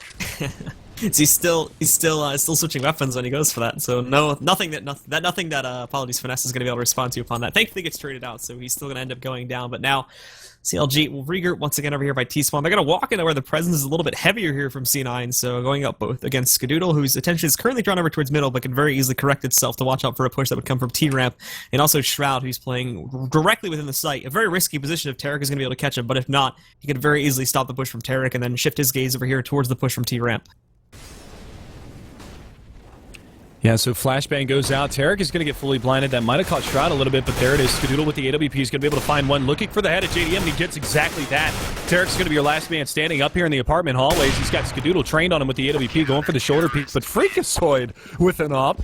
An unlikely weapon for the entry fragger from Cloud9, but he ends up dropping the last player in Tarek. So nice job there from Cloud9. They're able to solidify another round in their favor. Hayes is going to drop an op over to JDM. JDM should be dropping an AK over to Hayes, which is exactly what's going to happen. So he's going to be glass cannon for this round. Final round of the half, so fully invested on both sides and nothing again with just a pistol for the time being. And it looks like he's just going to pick up the pistol and Zeus to try to hold this one off. And overall, just as we sort of reviewed this half really quickly, a great start from CLG, managing to pull off that second round full eco against Cloud9 and then take a big advantage from that point forward. But Cloud9 get their feet onto the ground very quickly after that, and ever since they've had the guns, for the most part, they've been almost flawless here in their defenses. There's been some close rounds, and CLG have managed to squeak through with a couple unlikely situations, but for the most part, Cloud9, apologies, looking a little bit better in this matchup. And potentially with the 9-6 or even 10-5 lineup here too, because of factors such as the fact that JDM working with the glass cannon op, if he gets found out, he's a dead man. And then from that point forward, they're only working with a 4-on-5. Yeah, and you know, it's a nice recovery because of that early match on Overpass that Cloud9 dropped, picking up the pace here against Cloud9 or against CLG, pardon me, Cloud9 against Cloud9, but against CLG. So, you know, definitely like a night and day difference, and you can actually see nothing very aggressive up here by the A ramp. He's actually going to pop flash. I don't think, well, look like he's ready to pop flash around this corner if there's any kind of an incursion into his area. So you can see they're going to be setting up for some smokes and some flashes over towards the A bomb site, and nothing could be able to capitalize on a frag or two here as they push on up. Oh no, pulls out the taser. Why nothing? Why? Skadoodle's there to trade that one out, but it's a 1-for-1, and that was not a well-planned strategy there from nothing. Scott's gonna get smoked, but he's able to push through. Unfortunately, they find him out very quickly, so Finesse picks up the kill. Shot over here by Firebox. He as well is only gonna find one, so it's very quickly traded out. Now Freak and Sean are on the way back over here. Sean's gonna take the position of Skadoodle once again, but still completely smoked, and I think there was another one that was just reapplied over here too, so he's only taking pot shots for the time being. If Freak is gonna join him, they'll just rework or take here through the smoke right forward, and here comes Freak. He's gonna pop his way out. Can't find anything initially. Catches a couple of these players, but he's very quickly traded out. Finesse is gonna find him. Sean picks up one with the op, and he's gonna press forward now, looking for that angle on Firebox, but CLG players are a little bit scared, and that great flick from Sean. Actually going to drop Tarek now, and the final one is just alive here at this point. Only down to 3 HP, so Cutler should be able to close it out, but Sean's going to pop out. He misses the shot, and finally CLG pick up another round. They're going to go up 6-9 here as we end the half. And that's going to be a very close scoreline. Still not bad at all when you consider the circumstances that we normally expect here in a Mirage. Picking up 6 rounds on T side is still very, very good. Yeah, not at all. Not to take anything away from CLG. Cloud9 playing very, very well in the meat and potatoes of that half, in the middle of that half. But, you know, picking up the pistol round and dropping that eco round afterwards, this could have been a much more tremendous half from Cloud9 if they were able to not get anti-eco'd at the second round. But they've got a golden opportunity right here to extend their lead by picking up the pistol round and walking away with a few anti-eco rounds as well. So, really, it's, you know, we talk about the emphasis of these pistol rounds. This one's not nearly as crucial as some of the other ones because it is a 9-6 scoreline. If it was 8-7, obviously the same kind of story. 10-5, you put a little bit more of an emphasis on your pistol rounds just because you want to get that early advantage and you want to put the other team on the back burner and put them in that bad money situation. But again, CLG, they're already on this aggression here in middle, and you can see it's going to be Finesse to try to push up here, and he's going to meet Skadoodle at the top side of mid, which is going to prompt this push out from underpass, and just caught all by his lonesome. But there it is. Beautiful bailout from Cutler and JDM to take down 3 there, and Hayes finds 1 and Sean Garrison the A bomb site. So this has just gotten shut down, and Tara coming off the catwalk just taps down Skadoodle, and CLG with a very nice pistol round victory. So the fact that, I believe that was Finesse that was pushed up there towards the middle at the beginning of that play, the fact that Finesse survived for as long as he did was completely miraculous, and then you just get JDM, and I believe it was Cutler in there to close things out, and Cloud9 are just completely stopped from the get-go. So that's a big pickup here from CLG now. There is a very large difference, obviously, between like the 12-6 and 9-9 scoreline when you take a look at that, but they're not safe just as yet here on CLG because Cloud9 are going to go for the second round buy-up. If they can squeak this one away, then they'll restore that 3-round advantage and be able to build upon it here, as we've already seen. So this is the big round that matters the most here now, because if they can break it here from CLG's side, and if Cloud9 are going to be able to pick this one up, then they'll very quickly retake that lead, and this last pistol round victory is not even going to matter at all for CLG. Well, that's a good start for Cloud9 right there. Nice shot from Skadoodle taking down JDM. I don't know, was that scout-on-scout action? Yes, it was. So great peek from him, and he just wall bangs him down at the very beginning of the round. But they got to be careful because Tarek playing in this one angle, and then they've also got the bait and switch. Finesse is going to be around the corner as well, and Hayes just jumping out from behind. They do manage to take down Finesse, but Hayes just does so much damage. A nice shot from Skadoodle taking down another one, but he's got his hands full still. Hayes in the bomb site to contend with, and he's just biding his time, waiting for Cutler to rotate around, and Skadoodle, he really doesn't have a whole lot that he can do in this situation. So all over the place is this round, and Skadoodle just trying to find something. Oh my God! Takes down Cutler. Nasty shot from Skadoodle. He's on 3 this round, and he's just going to fall back up into the B hallways. He could potentially, I guess, if he gets the body shot right to the chest of Hayes, could find that frag, but he's just going to fall all the way back to underpass. He's got time to make it to the A bomb site, so Hayes is not going to be in a good position to defend this one, as he's just working his way all the way back to A. So this is a great strat from Skadoodle. He's just doing this one perfectly. So Hayes expecting the repeat to come out back over here from the apartments, but not going to find it. Now a little bit disgruntled here as he's going to have to run his way back over. But Skadoodle has the advantage in this case. But the problem is that he's not really fully focused on Cat there. So I thought he was going to watch out for the push from there. Yeah, it was a little anticlimactic. So CLG are going to bounce back. They still went out this round. Overall, this is still a great round for Cloud9 because, you know, they kill 4 players and they get to plant 2. So with what they invest into it, it's still very good. So it's going to keep the money low for CLG. They won't be able to go for a 3rd round buy because of what they invested here on C9 side coming into this round. But still, it keeps the money low. And going into that gun round should probably enable, just if we see Cloud9 winning out the first gun round, it should enable CLG to immediately go onto an eco or a broken buy. Yeah, but that was a damn fine round there from Skadoodle. I mean, picking up 3 big kills, opening up the round, and almost getting that clutch in the end. If he wasn't, you know, obviously an unlikely position for Hayes to rotate from as far as that round is concerned, because he did have him stuck in the site. He probably wasn't realizing that he was going to rotate around from catwalk, so a nice effort there from Skadoodle. They're going to go fully invested here on this Cloud9 side. Tech 9s and then AKs. Very passive setup from the CT side of CLG, so this could work out really well for him if they do decide to take the bomb in towards the A bomb site. So now with Cloud9 lining up for this take once again here, you can see that big buy-up coming out from these players, but as a little bit of action gets started back over here towards middle, Sean's going to take some heat. Doesn't really manage to dish it back out as well onto the members of CLG, so they're all going to stay at full HP. Stay pretty strong here too, but in terms of the site defense here, you've only really got Hayes, who's going to get dropped very quickly by Skadoodle, and Cutler here to try and hold things out, and both of those guys just get one-tapped. Nothing, the way just in the hit site. a ripper. Yeah. So Nothing looking for more, though. He's going to get it onto Finesse. There's one more over by Jungle, but this defense has just been shut down right now. CLG is kind of reeling. They got to be careful because Tarek pushing on through. He's going to get traded out by Shroud. Both of these terrorist side for Cloud9, they're both very, very low, so JDM definitely in a position to clutch this one out. They have yet to get the bomb plant, but he's rotating back around towards Jungle, and this is a smart play from JDM. He might be able to seal the deal here as Shroud looking for somebody to come around from Jungle. Is he going to be able to hit this shot? He turns at the wrong time, so down to a 1v1 nothing with 17 HP, and JDM he's going to smoke off the bomb, try to bait out that push from nothing, and nothing is going to bite on it, and there it is. Nice round from JDM to bring it back for CLG. JDM with the closeout, man. They're going to pick that one up. But again, a very big amount of losses coming into them, so this is not doing any favors for CLG's economy. Cloud9 do invest into it, though, so they're going to have to eco coming into this one. And this is going to be a round where we have to see CLG come out very, very cleanly. Otherwise, we will see them pretty much run out of cash once again. And they're going to start struggling to go for their buys. Even in this round, it's going to be a little bit rough trying to get everything up. But thankfully, they're still able to do so here on CLG's side. And I actually lied. Cloud9, they're not going to eco here. They're going to go for the buy up again because they know that they've been doing the damage. Just coming up a little bit short there when it comes to clutching. Both teams on that economic struggle bus early in the second half. You can see, I mean, the fourth round coming at you guys. They're going to go ahead and drop a smoke over the top. That's going to land all the way over in Connector off of the hands of Sean Garris, but they're pushing aggressively, and Hayes somehow gets the fadeaway shot onto Freakazoid. Skadoodle comes out and finds it, but Hayes on 3 already this round. And there it is. JDM finds Skadoodle, and this buy just gets shut down completely. Sean Garris pushing through the smoke, and this should be Hayes to finish it off. And that's a 4K for the man on the round. Beautiful job from Hayes playing from the ticket booth. Just shuts down that push. Yeah, so again, Cloud9, in case anybody didn't understand why they were buying so much here, Cloud9 were continuing to buy just because they had CLG's economy on the edge. And if they picked up even one round here, that would have completely broken CLG. Now, unfortunately, they're going to have to go for the full save because they've been stretching their own economy so much. And with CLG keeping 4 players alive, it's a much better of a situation for them at this point. So this is a chance for CLG to build up their own bank. And Cloud9, of course, with them stretching it so much, they could do it again if they wanted to, but it's not really worth it because now they need to save up to get a good round with an op and with utility and everything, which in these past 2, they really haven't had too good of a stack coming into it. You can see they're just going to go for a default execution onto the A bomb site. Again, Cutler's going to be over here from Ticket Boot this time. Last round it was Hazed. And we'll see those smokes going over the top. Flashbangs to follow, and now that push comes in. 2 of them out Palace, 3 of them out A ramp. Flashbangs out over the top. That's going to blind him a little bit. Cutler's going to be able to open up onto Freakazoid. But pushing around behind the smoke is going to be Hazed, and he is just having himself a couple of rounds here as he cleans up 3 more.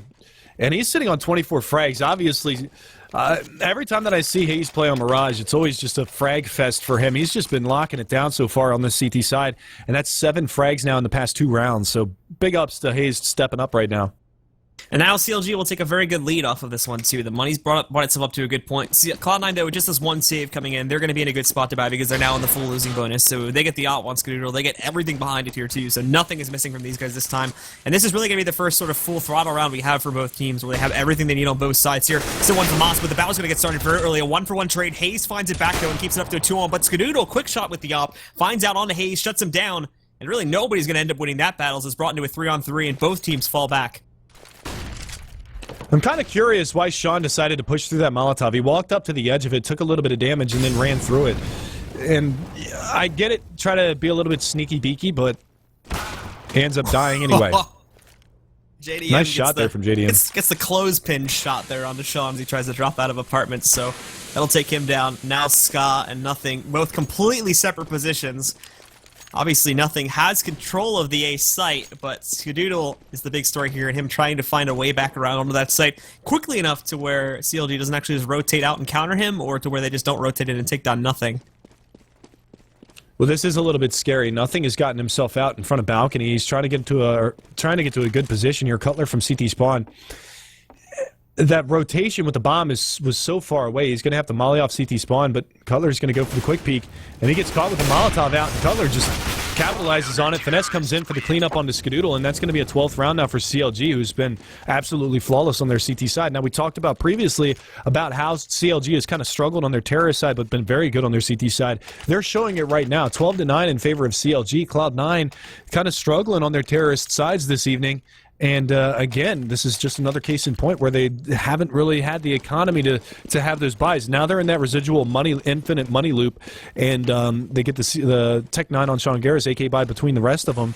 And they've just got to crack this defense here, but now Tarek on an AWP is going to be playing in B Halls, as well as JDM over here from Jungle, so it's going to be very difficult because it's going to be a whole nother setup here from the CT side. But a nice find from Shroud, takes one of the AWPs down. Yeah, it's going to be stretched after this one if they don't pick it up, as they're basically without a plan at the very least. If they can get a plan, they can probably extend it for one more round, but they need to make sure they're doing that, which they have had some trouble with in these previous rounds. But this good opening kill that comes out from Shroud is going to be a good start. Hayes finding a response, but he leaves himself very overexposed to Sean, who's able to pick up the trade once again, as obviously Freak, I believe this was, finding his way in towards the window room is going to open up another opportunity. Now Cutler sort of on his lonesome here, and nothing just going to shut him down too as he comes outside of Palace, so very, very easy control of the A site being gained. We see these rotations coming in here, but if Finesse tries to go in through crawl space, he's a dead man because just behind him, almost gets the trade. The Scooter was a little bit slow on the spray down there, but he does manage to pick up the kill on a Finesse, and now it's just Tarek, the final player left alive, and he's going to get flanked by Freak, who takes him down nice and easily. No save for the CTs, and Cloud9 are going to pick up another round here. Yeah, and one of the big things about this is there's a big economy behind CLG right now, so if they trade out these rounds, they're going to be sitting in a really good situation. But again, they're going to be forced to buy down here. And you can see an M4 getting dropped over, so that's going to be all that money that JDM stored up. He spent $9,250 this round. That's a huge investment from the CLG side. And if CLG loses this round, that's going to reset their money, and we could see Cloud9 creep back up to a tie game at 12-12. And for Cloud9, they're just going to set themselves up now. A couple players moving them way out towards middle, but CLG are able to catch this, and they've already moved both Finesse and Tarek over here on a cap positions. JDM even picking up the shot there, too, on a Shroud. I believe that was through the smoke as he takes him down, and Cutler still holding from within the A site, too. They do manage to get one player inside of Connector here, and they haven't managed to spot it yet, but there's Tarek now taking out Freakazoid. Hayes popping out from underneath Plat. He's going to find a kill. Hayes is reloading, but Skadoodle completely oblivious to this, so Hayes on top of the ladder, even going to catch the headshot there. Takes out Skadoodle. Was a little bit too slow, so Skadoodle at least got one kill on a Cutler, but in hindsight, obviously, just the one death isn't really going to matter all that much for CLG. They now have the double op set up once again. Everybody's got M4, everybody's got utility, and for Cloud9, they're a little bit broken up here, but I believe they're going to force it up once again. Yeah, that was a great shot from JDM. That was definitely right through the smoke in mid, and he just takes down Shroud, no problems, no questions asked. Good job from him. Opening up that round for the CT side, and you can see now it's going to be Cutler with an AWP playing here from the A-bomb site. Just solo dolo like he has been the last couple of rounds, and now that mid-aggression coming out from CLG once again, and we'll see whether or not they can shut things down, because look at how heavy the presence is. They don't have anybody playing at the B-bomb site. They push two players up on catwalk to try to hold this one off, and the push is actually going to be coming to B, so they're a little bit slow on the rotation from the CT side. But again, those smokes on the cat, and there it is. Nice shot from Skadoodle, finds Tarek through the smoke. JDM takes down Sean Garris, but the rotation is already on. JDM is over here trying to shut this one down, and they drop the bomb out in the open. They've got two offs watching this. Skadoodle's going to take some collateral damage as JDM finishes him off, and Finesse on the big flank going to be able to find one, and Freakazoid going to get taken down from Hayes back here in the halls, and Hayes finishing it off. So 14-10 now. Counterlogic Gaming just doing a great job on their CT side. They've only lost 1 out of 9 rounds on their CT side. That's huge. And honestly, just like CLG's T side here too, another big problem for Cloud9 is that their flanks are being left open so much of the time just because of the chaos that ends up happening when Cloud9 go for the take. That should have been a very simplistic take, but they take so much time to actually secure it that CLG roll right back in there and are able to immediately start racking up the kills. There's a lot of Hayes because nobody's even worried about the apartments where they ended up coming in from. Nobody's even worried about that, so Hayes can just come up there through the connector point there, an underpass, and then just finish things up essentially along with the pressure from the off. There's not a whole lot left that the T's can do to try to hold that site as they're already down by the manpower and just finishing it up from that point forward. So Cloud9, after forcing things up in that previous round, they're going to be completely broken at this point. They'll go for essentially an all-in push here into the B site coming in through the apartments, but they should be easily shut down. We'll see what they can do, as it'll be 1-for-1 traded. This upgrades one of the guns, but very quickly those rotations are coming in. Tarek catching a player mid-air. That's going to take down Freakazoid. They still haven't even gotten everybody onto the site as yet. They will get the plant, which is good here, but unfortunately, that's really the only thing they wanted to do, is Tarek is going to be able to burn him alive, taking down Skadoodle in the process, and Shroud, of course, which is 3 HP. Not a whole lot left that he can do, so JDM is going to shut him down with the op shot, and an easy defuse will come out here from CLG. Then I'll be at 15 points. Cloud9 will be able to get a full buy off of the hinges of this, but it's going to be their last chance to get back into this game.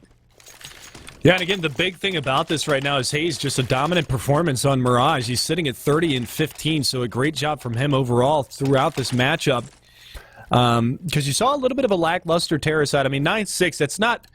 Lackluster isn't the right word for it. Obviously, we've seen some pretty stellar T-sides come out from some of these teams on Mirage, and 9-6 is pretty standard. That's really more the word that I'm looking for here. Pretty standard terrorist side half from CLG, but ever since they switched over to the CT side, it's been all CLG all day. Every single one of these attacks has just been shut down, and now you see that mid-aggression coming out again from the CLG side, and Tarek is going to pay with his life as Shroud controls the recoil and takes him down with a nice spray. JDM, though, just barely able to see through that smoke, is going to be able to catch Shroud over here from within the window room, so he finds the trade to the earlier kill that Shroud did find. Now the rest of Cloud9 trying to regroup and make a push into this A site here, but so far a very good hold being had, and Finesse can easily pop out and shut down the connector players once again. They're trying to find their way back into it, but taking so much time. They end up actually falling back, and they're going to work their way in towards underpass to switch this up to potentially a B take. we'll see how that goes. It is looking like it is going to be the plan. You can even see here, too, that nothing is going to start to fall back a little bit here, too, to regroup with the rest of the squad. But now for CLG, it's about them figuring this out, as with them losing a player or two, that leaves only Finesse currently here to defend this, and his attention is drawn towards middle. He's not even watching out for an apartments push right now. Well, he's working his way slowly back towards that B-bomb site, and you can see actually a flashbang coming out. That's pretty well timed. That doesn't actually catch anybody from C9, but now they at least have been alerted that there's a player over here. JDM's got a great angle. That's one. I'm going to be looking for some more, but oh, Skadoodle just so quick. He drops out and finds Finesse, too. Beautiful job from Skadoodle opening up that B-bomb site by himself. Takes down both JDM and Finesse, and this is Cloud9's round to lose right now. They've got the bomb plant, they've got the time on their side, and they've just got to worry about these rotates. One's coming around all the way around for the back of B Halls. Actually, they're just going to go for the save here. So this is smart from CLG, biding their time. They've got 4 more rounds to play with before OT, but Skadoodle, just beautiful job opening up that B-bomb site by himself, just jumping right out the window and finding both frags. So now, of course, there's CLG. Thankfully, they make the smart choice. We've seen some very selfish choices here made by the members of CLG, where they've just gone for these outright aggressive plays and 2-on-3 retakes with no utility behind it, so they wouldn't have been very possible. But they're going to make the smart choice to save here. And now, of course, their money's still in a good spot, so this wasn't even really necessary. They could have tried to go for it to get some damage on the Cloud9, but they're going to make the smart choice, sit back and save. And now this is going to stack up even more cash here, too. They're still in a good spot to buy through with potentially like 2 to 3 more rounds here. So Cloud9, they're not in the clear. They're not even close to being in the clear as of yet. They still have a lot more to go through before CLG are going to be out of cash and before Cloud9 potentially have an overtime on their hands. We're going to see another big buy down here from JDM, though, as looks like he's going to go for the AWP. So he drops a rifle over to his teammate. Actually, they saved the off from last round. I think Cutler still had that from last round, so that's a good find for him. And now it just looks like it's going to be a quick execution coming towards the B-bomb site, or the A-bomb site. And this is actually not the best call from C9. That's a great nade down onto A ramp. That's going to find tremendous damage. Hazed going to get himself into the sandwich area, but Freakazoid's already spotted him out. Cutler's playing back here behind default. They're going to molly him out of position, and he's going to have to run for the hills, and Sean Garris is going to be there. Cutler's going to be able to trade that out onto nothing. Cutler finds a second one. Skadoodle's going to be able to find the return frag onto him, and now we're down to a 3 versus 3, but the HP definitely favoring the CT side of CLG, and we'll see whether or not they can actually shut down this push into the A-bomb site. The rotation is on point from CLG. Finesse over here by Stairs going to be looking for anything and everything in this area, and Skadoodle, he's going to come under fire, but Freakazoid manages to save his teammate. They do have one pushing from CT spawn. That's going to be JDM, who does manage to find the headshot onto Freakazoid, so we're back down to a 2v2, and only 38 HP combined, for their 28 HP combined, make that 9 HP, and this is all on Shroud to try to clutch this one out in a 1v2, a very unlikely clutch if he's able to do it. He's just sitting here in sandwich, looking for the first frag on a Tarek, and he can't get it done. It's going to be CLG 16-11 over Cloud9 on Mirage. And again, just Cloud9, their struggles continue. And Shroud was actually stuck inside of Palace there for a couple extra seconds too, so that first kill that comes out, Shroud may have been able to help out with supporting that one, but because of that mod that gets tossed in there, he decides to fall back instead of pushing forward, so he's going to get stuck inside of there, and obviously, again, that leaves it into basically a 2-on-3 rate from the get-go. They're good to trade out a little bit, but overall, they're a very big victory from CLG. They're going to come out on top. Some improvements for the members of Cloud9, of course, but obviously, a lot of blaring issues on that T side that need to be corrected heading into the major, so I'm sure they'll take a look at that, but Cloud9 are going to go 0 for 2 for tonight. Members of CLG will sit up 1-0. They've got one more match tonight, the big one versus Team Liquid, which is going to be coming up at 11 o'clock. Yeah, that's going to be a really, really good matchup to see later on this evening. But before that, I believe we have Team Coast versus Liquid prior to that matchup with CLG. So we're going to see that one coming up next for you guys. And while we go to a break here for a couple of minutes, make sure that you guys check out the Score Esports app. Again, that's going to be on the iOS App Store as well as Google Play. And you guys can check that out. That's got all your updates for any of these matches that are being played. A lot of news, lots of content and everything like that. So make sure that you guys head over there while you got a break here and check that out, because I actually have that app on my phone. It's great for using score bots and things like that for when any of these matches are live, especially with the major coming up. A lot of information is going to be on there available to you guys. So make sure to check that out while we go to a break. We'll be back in a few minutes, guys, with the next matchup, Team Coast versus Liquid, very, very shortly. Solidifying their spot to get their point blank period. Any wins beyond that are just going to be displacement wins for the remainder of the season. So they definitely want to get that top seed. No, don't get me wrong. But you know, it's one of those things where it's going to be all right. They're the front runners right now. Are they going to be able to continue to solidify that position as the season goes on? But we are live in the knife round right now, boys and girls. Dust 2 is the map. Liquid versus Team X Coast, and looks like Coast is actually going to finish off this knife round. So let's see if they do decide to start off on that CT side or not.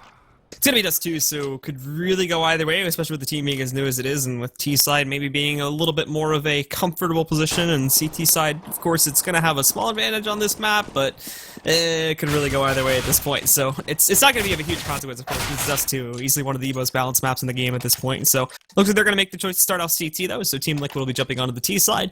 Team Co is going to start over here on the Counter Terrace, and we will go live, folks, with the first round of this matchup, one of our final matchups tonight. Team Liquid versus Team Coast. Let's get right into it. Mega? Right on, my friend. So on the CT side, you've got Team Coast. That's going to be Invert Skrunk, their new acquisition from Germany. Obviously, he's playing with 160 ping. If Prius would do us the honor of hitting that tab button real fast. Then you've got Draw Soul, Limbs, and FGB. And look at this four-man push-up mid. This is a massive push from the CT side. And they're facing off against Liquid, Nitro, Hiko, Adren, Fugly, and Elige. Not really much introduction needed, but this is a huge find. Look at that. They find Elige all the way at the top side of mid, and he had the bomb on his back. So that is a huge, huge find for Team Coast. It's an even 2-for-2 trade so far. But look at these CTs just swarming this position. FGB is going to come under fire, and he's going to be able to win that battle with Nitro. And it's going to come down to Skrunk taking down Hiko, all on Fugly, 1v3, coming around for the B-bomb site. Now Fugly working his way back in. He's going to meet a first battle with Drawsoul, but it'll be a very quick one as Drawsoul gets the clothesline there. Takes him down with a nice little headshot, and Team Coast will pick up the first point. A nice little aggressive push up middle, catches Liquid completely off guard. They drop the bomb carrier. They split up the remaining players as some are forced out through long, some are stuck over there towards CT, some are stuck, apologies, back over here on T. Some are stuck in the courtyard for the Ts, and they're just all over the place at that point. So they catch Team Liquid completely off guard, and off of the cusp of that, they're going to be able to pick up their first point. Yeah, and like I said, I mean, that mid aggression, four-man push-up mid, you would think, hey, abandon this strategy, let's go somewhere else on the T side, but they were a little bit committed towards long A, and that bomb was stuck all the way in T spawn, so he couldn't go anywhere. And they found him. Elige had the bomb on his back all the way up by Suicide, and that push just paid dividends for him in the long run because they got the bomb down early. FGB playing from Pit this round. He's going to have his hands full. He manages to find two. He does have support coming in the form of Drawsoul, and here comes the lineup. P90 spray down, 1, 2, and 3. Hold mouse 1 and spam A and D and you'll kill everybody. There it is, Drawsoul. 3K on the round, 2K for FGB holding from Pit. He does fall in the long run, but the damage was done. Yeah, so no surprise at all coming out that time around. Liquid, though, as we take a look at them, did they actually go for a force up buy? I think they just took a full save in that last round, didn't they? Or was it wrong? I believe so. Yeah. Actually, Drawsoul was so trigger happy, he dinked his teammate in the back of the head trying to get that last kill. I don't know if you saw that or not.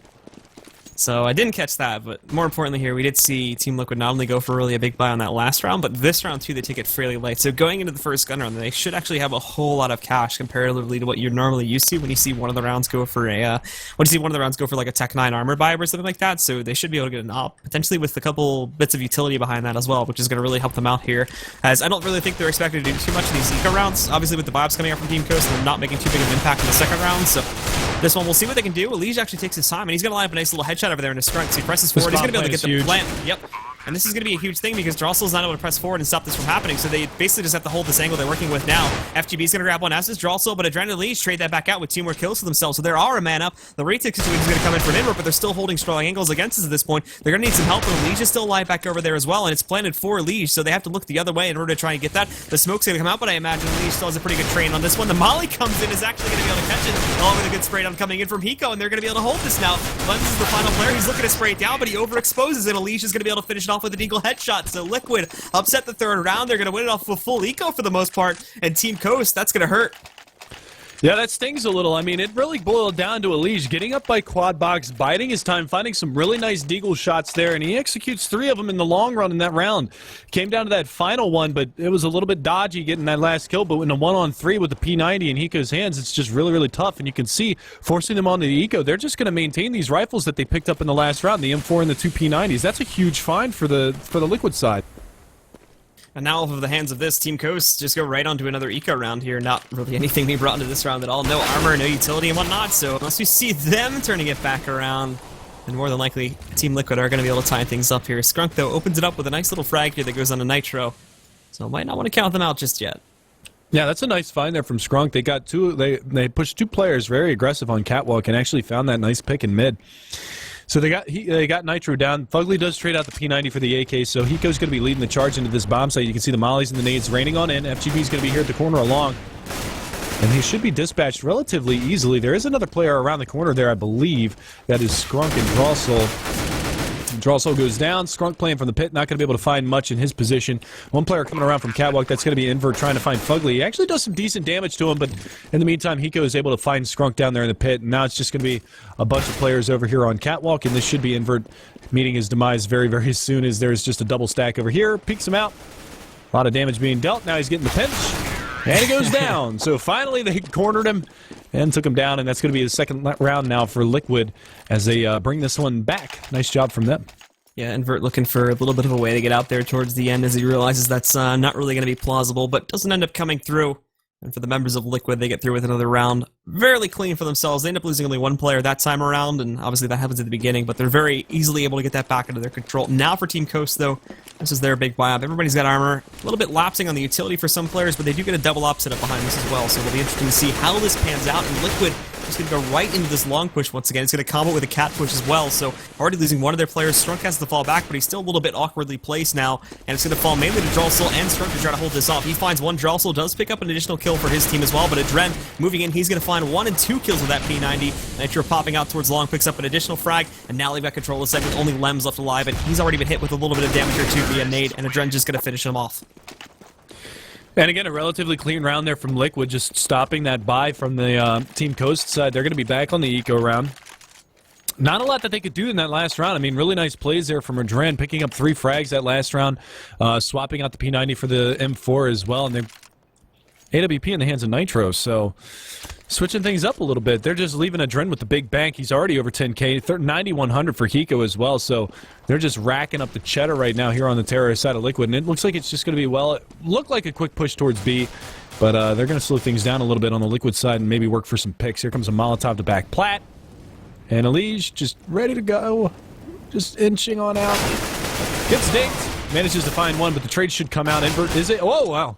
Invert's able to find Fugly as well. He's biding his time. He's baiting him into his teammate who's around the corner, and Strunk is going to find one more.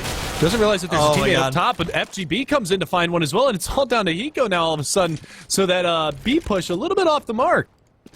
And the worst part about this here too is now Hiko on his lonesome here. If he just tries to dry push in through the tunnel, he's going to work against Invert, who's the primary out player, and obviously he's going to be able to very easily shut that down as Hiko just tries to peek right out. That's an easy shot for him to grab.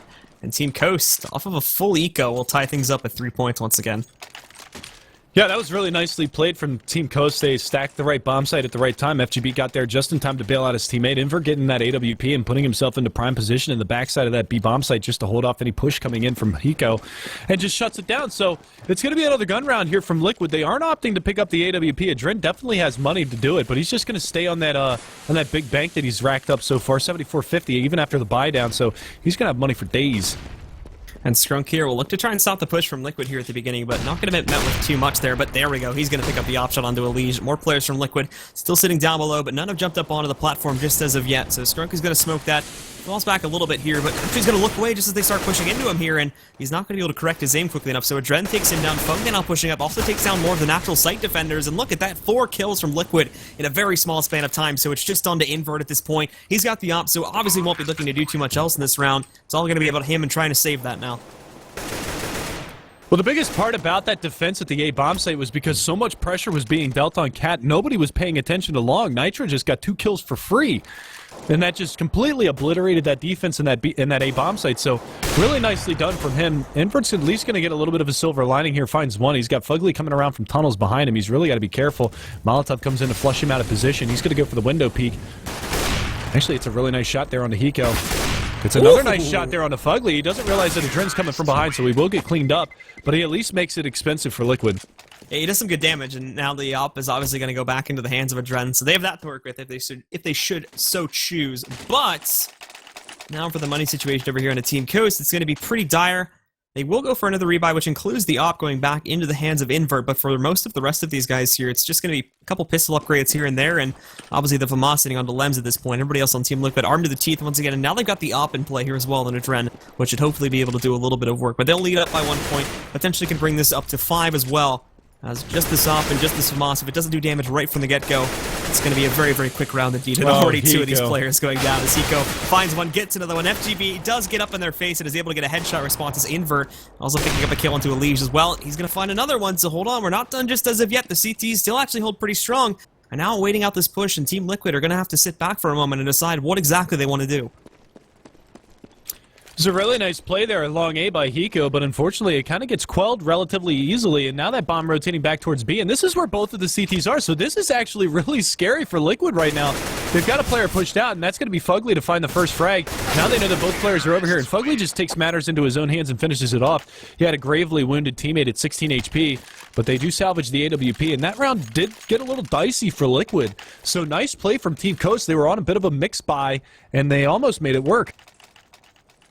And thankfully, again, with all these, with all this damage coming back off Team Liquid's economy, although for some of these players it's going to grow a little bit, Adren and Nitro most importantly come to mind there, but for the rest of these guys, they're actually very, very low indeed. So Team Coast will have to save up once again here this time around, but if they do manage to get a drop on this next round, and Team Liquid actually, if they get some good kills coming out here from Team Coast on the members of Team Liquid this time around to bring it down to like 2 or 3, if they can upset on that next round, then they may just force Liquid onto an immediate eco if they can win that gun round. So Liquid are leading at this point, and potentially going to bring it up to the double score now as they bring it up to 6 points here, but on that next round, the big key is going to be stopping them there, and if that doesn't happen, then Liquid are going to be in a very, very secure position, but if they can put the good damage in, then they can maybe stop things and try to come back from that point.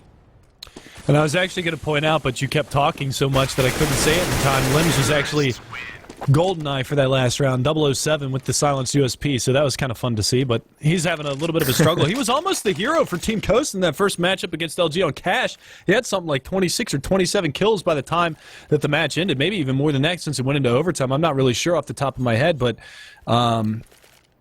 I'm going to take a quick look at it real fast to tell you for sure, because he was definitely feeling it. Yeah, he ended up at 30 and 26 in that matchup against Team Coast, had a 1v1 and a 1v2 clutch round. So, not, you know, that's really kind of difficult to see him struggling to start this round off because he played so well in the Cash match. So now an opening kill comes out by the way of Team Coast this time. Lems is going to look for more as these players try to work their way back out, but the flash comes out from Lems. Not going to be able to find anything as Liquid very slowly looking for a way outside of this tunnel, but nonetheless the push is basically in full force at this point. They just have to find a way to get out from that smoke, and Hiko's going to be the one to catch it. He rolls out and is going to be able to take down Lems. And the rest of the CTs mostly solidified around middle at this point. We can see that that's going to be Invert pushing out, trying to catch Nitro before he can rotate inside of the tunnels, but he does get his chance to full out before he meets any of the CTs. And now this makes it that much harder, but there's a lot of presence here on the backside too. And as we can see, if they do manage to find a way back in through either the doors or the window, then we could very well see a Team Coast retake happen. But now they realize the severity of this, and they've started to rotate their players into a better spot. And even this push coming in from the tunnels should be easily found out here by Nitro. Actually going to lose that trade, but now they know it's there. And the spray down from Hiko catching 1 and 2 there. Adren picks up an op shot as well, but Invert as he works his way back in. Adren's going to miss his shot, but thankfully Fugly's there to cover. He's going to take him down, and Liquid again to come out with another round. Yeah, and one of the big things to keep in mind also is Liquid. They're actually 4-1 on Dust 2 since the start of September. So they have been pretty, almost damn near flawless. Their one loss that they had actually came to Cloud9, and it was in overtime. So, you know, that's a really, really solid showing on Dust 2. Team Liquid already up 7-3. Another eco round coming out from Team Coast like Blue talked about. And this is really kind of starting to get to a dire situation for Team Coast. They're almost into that infinite money cycle that we talk about. And Elige actually going to come under fire here at long A. He goes able to trade one out, but Nitro is going to go down as well. And now with these trades occurring here at this point, Team Coast, not with a whole lot left in the bank at this point. Drawsol, he's going to be able to pick up an AK off of one of the corpses here, but Liquid's still looking very good as they push in. Hiko even lining up a shot there on the Lems as he tries to fall back, so that'll be an easy pickup for these guys. And once again, Liquid just trying to mop things up at this point. Scrunk just push out to middle, but 4x3 hurting him a little bit there. Wasn't actually able to spot Adren as he was sitting just on the left side of his screen. And obviously that's going to impact him in a big way. Drawsol picking up one more, and now he's going to be stuck in this 1-on-2. But for Liquid, they're actually shifting it over here towards middle a little bit where they had B-side control previously. And it'll all be on the cusp of Drawsol to try to clutch this out. Might be able to do something, but unfortunately with no flash, you'll have to wait for them to get on the site more than likely. Yeah, they dropped that smoke out. He might be able to time this push accordingly. He is going to get right behind him here on Catwalk if he makes his jump. And this could be a little bit scary for Liquid. He is coming on the flank. He is coming very, very quickly, and you can see he's making a lot of noise, but he's going to be able to catch Fugly, takes him down, and now he's just got Adren in the site to deal with. He's got to get that bomb down, but he goes for the alt peek, takes him down anyway. So an eco round very, very close there. It comes on the back of Drawsol with a big 3K. FGB holding down long A, able to find one. And I heard you made that comment 4x3. Did you see that video on Reddit the other day? Which one? There was one that was just pointing out, oh, the woes of 4x3. And like this guy just walked right by another dude, like if he was playing on 16x9 or something, he would have been able to see him, but he couldn't. Yeah, I saw that.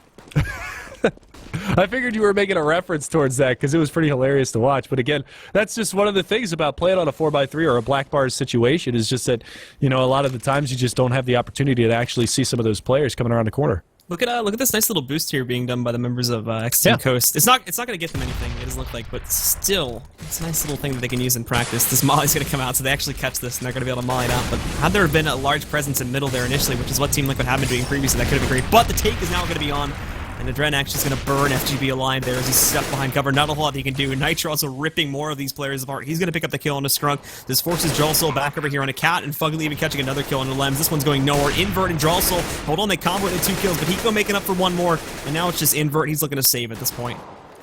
Yeah, and rightfully so. He doesn't want to give up the AWP. He's got the small armor and a kit, so that's a pretty decent amount of money to go into the next round. You can see $6,700 left on his back. He's at least looking for something. Hiko is up here around the corner. Going to get the peek out, takes him down. It's a 2-on-1 now. That bomb is actually not planted for, well, it's planted for the platform at long A, so Adren is going to be around the corner here. Should be able to find this kill. Maybe. Now he missed the shot, so now he's going to run for his life so he doesn't blow up. I don't even know if he's going to make it out enough, but nope. He did. Wow, that's really unfortunate. If he would have been able to hold on to that AWP, that would have been really nice going into the next round, but this time he actually doesn't get out of there. They are going to have money to at least go for a rebuy, but they're not going to have that AWP scope power for this next round, and Invert's been playing relatively well with it as well. He's 12-9. Lim's still struggling, though, 0-0-11, so he's really having a rough go at it.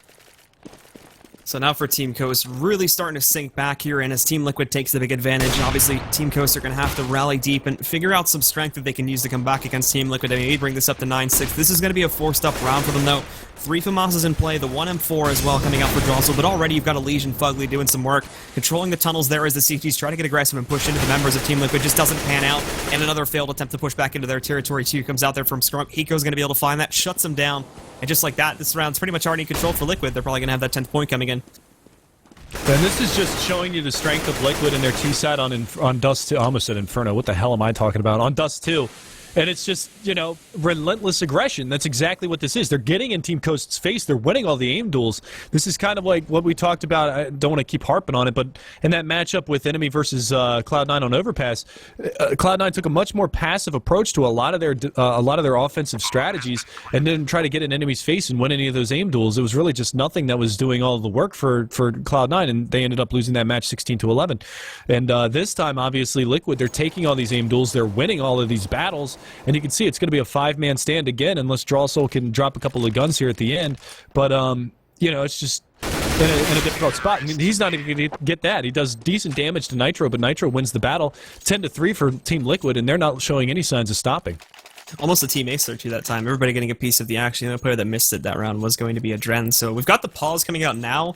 I believe this is going to be the attack pause coming out from Team Coast, but personally this is happening way too late. Like, they're already super far behind now. The money from Team Liquid is almost invincible here for the rest of the half, and Team Coast, you can't really do too much this round. They're going to probably have to full save here, or they're at least going to have to go for the armor buy up with the pistols. So overall, this is probably going to be another round that Team Liquid can walk over, and I'm not sure what the pause is working towards here at this point, as more than likely Team Liquid should just be able to control at the very least this round, and then maybe the next one as well. They'll have guns going into it, but still won't look very good. Yeah, I mean, the final round, really their last chance to dance, last stand that they can make, because Liquid, they really just relentless aggression, like I talked about. They're getting in their face round in and round out, and this is just really tough for Team Coast to be able to do anything about. They're going to go for the in-away stack in mid and see if they can make anything happen with that, but a smoke is going to board in that area off. They do have FGB aggressive on Catwalk with a teammate in tow. That's going to be Drawsoul behind him. But they've got a player down here in lower B. That's going to be Elise trying to find anything over by where these stacks are. And again, they're just holding this in-away stack. You can see it's actually going to be Scrunk up on top, just waiting for any kind of a push to come out. The smoke is going to fade, and Elise might just have a field day. Flashbang comes out. He's going to be able to find both of them and takes them, just completely negates that stack. Now the aggression comes off the catwalk. They're looking for anything over there, but it's going to be Adren to find one. Finally, FGB is going to be able to trade that out, but he loses his life to Elise immediately afterwards, and it's all down to Invert in a 1 versus 4. So just really smart plays from Liquid. And Elise, again, that's a 4K on the round. Monster round from Elise, just shutting down that eco. So now we'll go into the 15th round. We did see, for some of the players over here on Team Coast, going for the armor buy-ups. Might have hurt them a bit, but for the most part here, obviously being on the full losing bonus once again. With the money they still had in excess, it's going to leave them with enough to go for their full buy that they do need. They do go back to the double op setup. This didn't really do too much, if I remember correctly, when they went for it previously, so I'm not exactly sure how much of an impact it's going to have. Obviously, having that in play could be great, but The auto sniper buys, and they get 2 right at the beginning. Yeah, that sucks. That really sucks for Team Coast, but... Well, the worst part is, too, is it leaves no defense on the B site, so now they just walk right into the B site, and it's already pretty much open for the taking. I mean, it's just, you know... Yeah. insult to injury. I mean, obviously nothing is going Team Coast's way in this matchup. Drossel getting spammed through that smoke. He's down already very low at 39 HP. That bomb finally now just making its way into the B bomb site, so he's at least at the right spot at the right time, but just continuously gets spammed up. He's going to get spammed through this smoke and taken down for sure, and there it is. Fugly chimes in with the final kill. 12-3 is your halftime score, and that's just, you know, this is just Liquid. You know, you talk about the Virtus plow. This is kind of the Liquid plow right now. They're just running all over Team Coast. Well, I mean, like we talked about before, obviously, weren't really expecting too much from Team Coast to come into this game to begin with here. New roster, starting off on CT side, so strategy-wise, it's Dust 2, granted, but strategy-wise and communicatively-wise, they're not really as solid as you would expect them to be just as of yet. And going up against Team Liquid, who have looked like the most solid roster so far in the previous weeks on North America, just overall not going to do too well with those sorts of odds, and not a whole lot of surprises coming out from Team Coast, with the exception of a couple rounds back in the beginning, so Team Liquid have basically been very solid on that T side, and I imagine they're going to be even more so here on the CT side, so long as they can pick up the pistol right from the get-go. Yeah, and you know, this is, you know, a lot of other North American teams as well as European teams are going to be taking note of Liquid's recent performance. This is them looking to go 10-1 in their recent Pro League matches, and if they can continue to capitalize moving forward through this season, I mean, it's very, very scary. They're looking like they're in top form going into this major and no signs of slowing down. And with Cloud9 kind of playing a little bit off lately, CLG having a couple of struggles here and there as well, you know, we're kind of looking to Team Liquid to make a stand here at this major and work their way out of groups. Now, granted, taking a look at their groups for Kaluj, that's a scary thing in its own right. But, you know, if they continue to play as well as they have lately, you could see some upsets happen at this major, and you could definitely see them make their way out of groups. That would be a beautiful thing to see, especially at like their first major with this new lineup. Yeah, personally, looking at the 3 teams from North America heading out there, I think if there was going to be one that could maybe make it out of groups, I think their group is actually fairly doable just looking at their results, but it's really going to be more of a wait and see thing in that respect too, because I think haven't really seen Liquid go up against a lot of the European teams recently just as of yet, so that's another sort of untested factor, but we'll wait and see on that respect when we get to the major itself. So let's focus on this game now for the time being. This pistol round having a lot of importance to see what exactly is going to happen the rest of this half. If Liquid pick it up, we're pretty much done for. But if Team Coast are able to scrub through here with the pistol, then we may yet have a potentiality for a comeback, but it's going to be a long and gruesome road for Team Coast here. And we'll just have to wait and see. Yeah, this is the match right here. This is the game. If Liquid walk away with this pistol round, it's done. There's no way that Team Coast is going to be able to recover. They're going to be looking at, you know, a 15-3 scoreline before they get a full buy-in, barring any bomb plants. And now the aggression coming on Catwalk. FGB is going to lose his life to Adren. Adren's going to be able to take down Draw Soul. The assists coming out, and this is just completely shut down early. And you can see, oh, nice fadeaway tap from Hiko. Are you kidding me? Finds the headshot on the Scrunk. I know chat's going to light up with that one. But it's all down to just Invert with 9 HP and a Dream. Bomb is on his back. He's got a lot to do, rotating all the way back around through Terrorist Spawn, and just not a lot that he can do. So another problem here too is we didn't. I don't think either of us mentioned this as of yet. But Lems has in 16 rounds has yet to get a kill as of yet. Yeah, he's having a rough go at it, man. This is definitely a big turnaround from the way that he played on Cash earlier. So.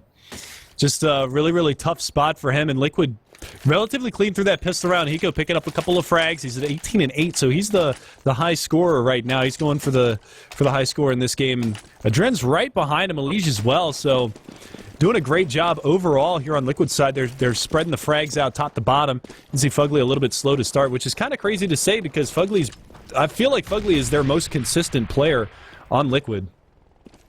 So we'll see going into this next round just how well Liquid are able to perform. Team Coast staying nice and solid. It's basically working for a big 5-man gang squad essentially at this point to work their way into one of these sites. They'll split it up a little bit here, but For the most part, it is just going to be one big push, probably up on account there. Lige will be the one to try and counter this one. He does get flashed, but at the same time, they switch it back up, and everybody's going through middle right now to try to work for a B-take. You've only got 2 people here to defend it. Everybody else is on the A site, but they're going to let them get control, and they work back over here. This is smart from Liquid. They're not going to want to lose those players and give them the gun upgrades, and there's going to be a TK. Drawsoul takes down Invert. While all this is happening, Hiko and Adren just unleashing onto these players. They tried to stop them from rotating, but it only goes against them now. They don't even get onto the site. They don't even get to play, and worst of all, they don't even get a kill onto a single member from Team Liquid, despite driving a huge wedge between them right in the middle of the round.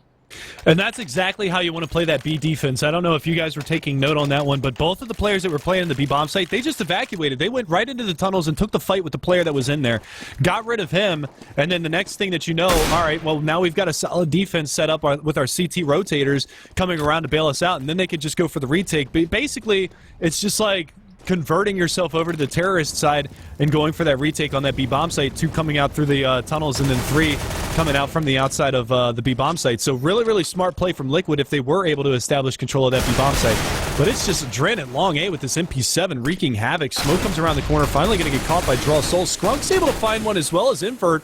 So this round not over just yet. This could be Team Coast stealing one away.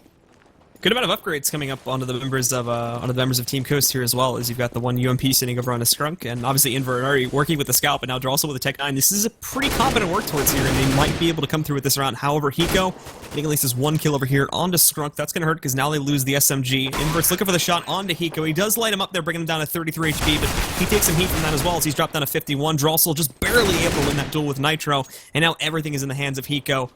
In this 1-on-2 with 33 HP, no utility behind it either, so we're just going to press up, hugging the wall at this point. Invert spots it, but now he's going to fall back. The flash comes in, he's completely blind, but Invert can't hit that shot just as if he had on the Hiko, so he's going to press forward, finally connects it there on the 3rd attempt, gets the jumping headshot on the Hiko to finish him off, and Team Coast do manage to scrub through with at least one more round here before Team Liquid get up to 15 points. Yeah, but if I'm Team Liquid, I'm buying behind this right here, right now, and shutting this down immediately. This is, I mean, they've got plenty of rounds to play with if they don't decide to go for the buy, but they are just going to force up here. If they trade this round out, it's pretty much as good as done. They're going to have no money left on the Team Coast side. They've only gotten 1 bomb plant so far in the second half, and that's a good start, though. Little collateral onto Adren as well, so he actually instantly takes down Nitro and gets the wall bang down onto Adren as well, so that's a nice little piece of damage done. And now for the rest of Team Coast Tier 2, just taking their jolly old time with this one. Lige in a very, very forward position here over on Cat, watching out for a press towards middle, and I think Team Coast might be privy that this is going to be a potentiality here. So FGB rolls out the smoke, make sure that nothing pushes in for mid, but now they start to work their way back out here too, and they're going to cross that spray line in just a second. Lige takes his time, but no! The reaction from Invert so quick, shuts down Lige, and that's another kill that goes by the way of Team Coast. Yeah, and Vert's just absolutely wreaking havoc with this scout right now. Beautiful shots from him, and now they're going to get up catwalk and get this 8 bomb site for free.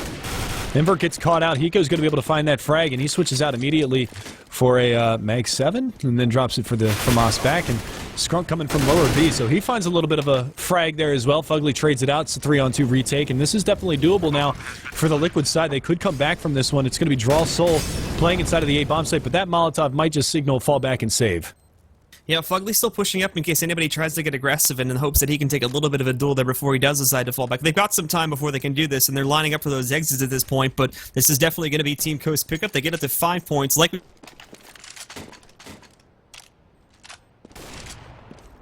looks like Blue, I said before, though, oh, obviously... Right, hello?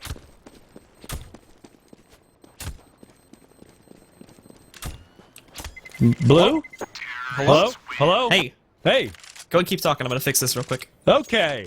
So we do see Team Coast picking up another round there, and it's going to be 14-5. Still a huge mountain for them left to climb in this matchup, obviously.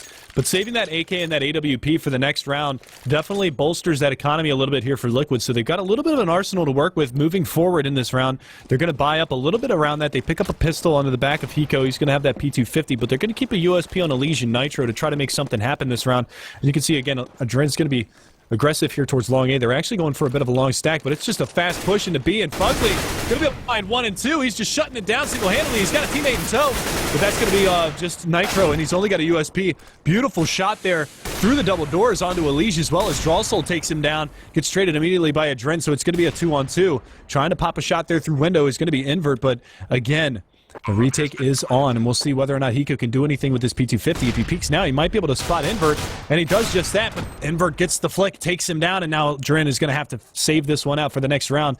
And again, the woes for Limbs continue. Nice shot there from Dren. He's going to go ahead and push up behind this one. He might find Invert as well, as he is holding a solid angle. Let's see if he decides to go for it. Invert playing behind Xbox, still looking for it. Not able to find anything just yet, but he's biding his time outside of the window, just trying to keep Invert in there so he dies with the bomb, but he's going to go ahead and fall back. That bomb is going to explode. Invert evacuating through the tunnels, and Adren going to hold on to that up once again. We should have another buy up behind this from the CT side as I wait for their money to update. And Blue, are you back, my bud? I believe so. Hopefully the issue won't reappear, but we'll wait and see.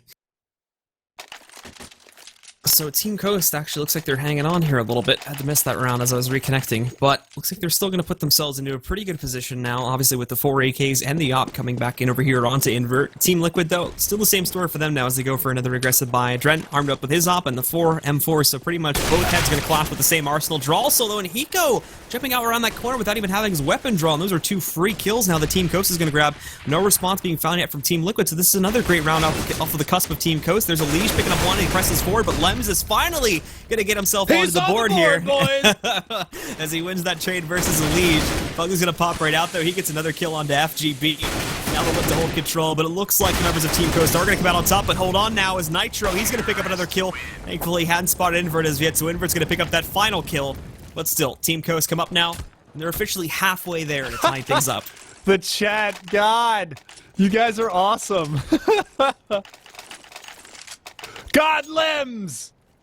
He's on the board, boys. He's 1-1-19, so he got an assist and a kill out of that last round before he got traded out. So beautiful job from Limbs, opening up on Catwalk, able to at least cause as much of a distraction as he could, and Invert able to clean up that last round. It's going to be a full save here for the CT side, finally. And we're going to have to see how the Team Coast side adapts, because they're making a little bit of a stand here so far in this half. And it's going to be FGB and Tunnels to find one. He's looking for a Liege. Liege's going to go for the peek, gets the dink, but nice prowess there for FGB. Going to be able to find that shot.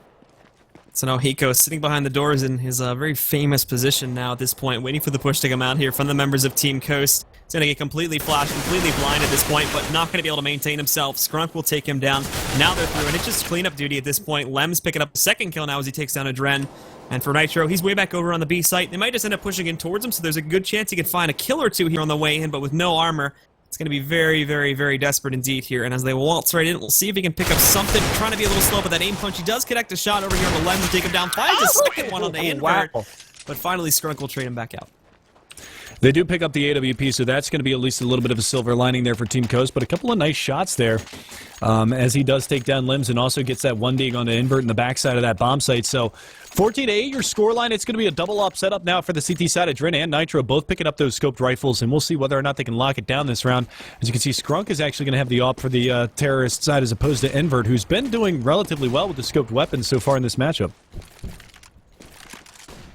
Now for Team Liquid here, we'll see the positions they take once again with the guns back into their hands. The double op setup, as we've already mentioned before, it'll be Nitro and Adren wielding those guns. They do push a little bit aggressively here to watch out for a long push, and that would come out from either Liege or Hiko. This little nade bounces in there, does some good damage to FGB to bring him down to 66, but he's going to press right out, gets a good flash. That's going to completely blind Hiko. Liege is not blinded by it, but a second flash does come in there, and now that's going to be the entry from FGB. He rolls out, he finds Liege. You should know Hiko's sitting inside of the pit, but he's going to drop down and challenge him. Jawsol picks up the kill with some assistance from FGB. Now they're on the way, and they do get smoke blown off by Team Liquid, but still this is some great progress being made, and now Lems even coming back in there through middle. He's going to pick up 1 and 2 as he sprays down both Nitro and Fugly, and this round most definitely going the way of Team Coast once again.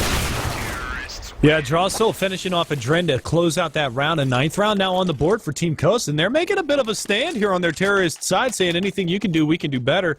And they're doing a good job at it so far as they pick up their 9th. 14-9, still 5 rounds the difference. Team Liquid in the lead, but they're back on an eco round. The economy just not in their favor so far in this half. And obviously, as we've already seen here, Liquid with so many problems surfacing, for some reason they just keep trying to play this super aggressive strategy to get up in the face of Team Coast and shut them down, but it's just not working time after time again. Team Coast come through with the big advantage. They find their entries that they need, and from that point forward, it's just whittling down the rest of the members of Team Liquid. So, not looking so good for these guys. As we've already said before, they're going to have to eco once again, and Team Coast basically just going to sit back, take their good old time, and look for kills, buy kills that they can use to stack up another round victory to bring them up to 10 points. Really, really close to this one. Nitro, though, finds Limbs. Very aggressive in the halls, and they're able to find an AK-47 behind this as well. That push still slow, not up towards the A bomb site yet. They do have 3 players from Team Coast outside of Long trying to make their way on in, and it's going to be Skrunk at the top side of mid to try to push off any of these aggression coming out. He's finally able to line up one, looking for another one up there on Catwalk. He's just going to go straight for the spray, and he pays with his life. Nice little shots through the smoke there from Nitro. Actually does a bit of damage on the draw still. So we're on a 4v3, and 2 AKs have been picked up for Liquid. Molotov on the Catwalk, Molotov to Long A. Still trying to hold back these CTs from pushing into the bomb site, but good Molotovs from the Catwalk is going to be able to filter out anybody that's over there, and it's going to be Invert, but he's facing off against a metric crap ton of CTs. He finds the headshot onto a leash, but now it's going to be them to try to find this player at Long A, which is FGB. The other player is actually rotated around as well, and FGB picks off 2, but it's going to be Hiko, and he's actually on the bomb. Peeks back out, and Drawsalt finishes him off. A lot of damage coming out that time. So Team Liquid there, keep in mind, this is an eco for Team Liquid too, so they get very, very close to closing it out. Now they're finally starting to figure out how to work this potentially, but Team Coast also getting dangerously close to tying things up now, 4 rounds away. Remember how this started off too, they were drastically behind, and now they've brought it back to just 4 rounds of an advantage for Team Liquid at this point, so they'll get a buy-up once again. This might end up finally being the round where Team Liquid can close through, but as for Team Coast, they still have that momentum going for the time being. And I believe this is 7 rounds in a row at this point now for the members of Team Coast, as they're on their way, but this is going to be another very, very crucial one with Liquid going for this big of a buy-up. Yeah, and I mean, they're limited on their nades, but they're going to throw the smoke in tunnels and then push on through it, and they might be able to get the backs of these 2 players that are in lower B. FGB coming back up to the top side. He spots one. I don't know if you realize that the other player has already pushed past him. They're going to drop the Molotov down onto the stairs, and Fugly's just going to try to distract as much as he can. Nitro is there as well, and now they're going to be crushing on the mid corridor here of the Dust 2 map, and trying to make their way up on Catwalk. Elise around the corner. He's going to get flashed out. He's blinded. Can't do the damage. Hiko is there, though. Picks up 1 and 2. Skrunk trades it out, so it's an even 2 for 2 so far in this round. And now the rest of the members of Team Coast here too, slowed down by a pretty big degree because of those frags. They've got to wait for Lems to get into a position to push out towards Long. Invert getting himself into a little bit of a battle with Nitro, but Nitro's going to respect him. He ends up falling back just in case here there is going to be a push that comes through middle. They'll leave a Dren to cover this one.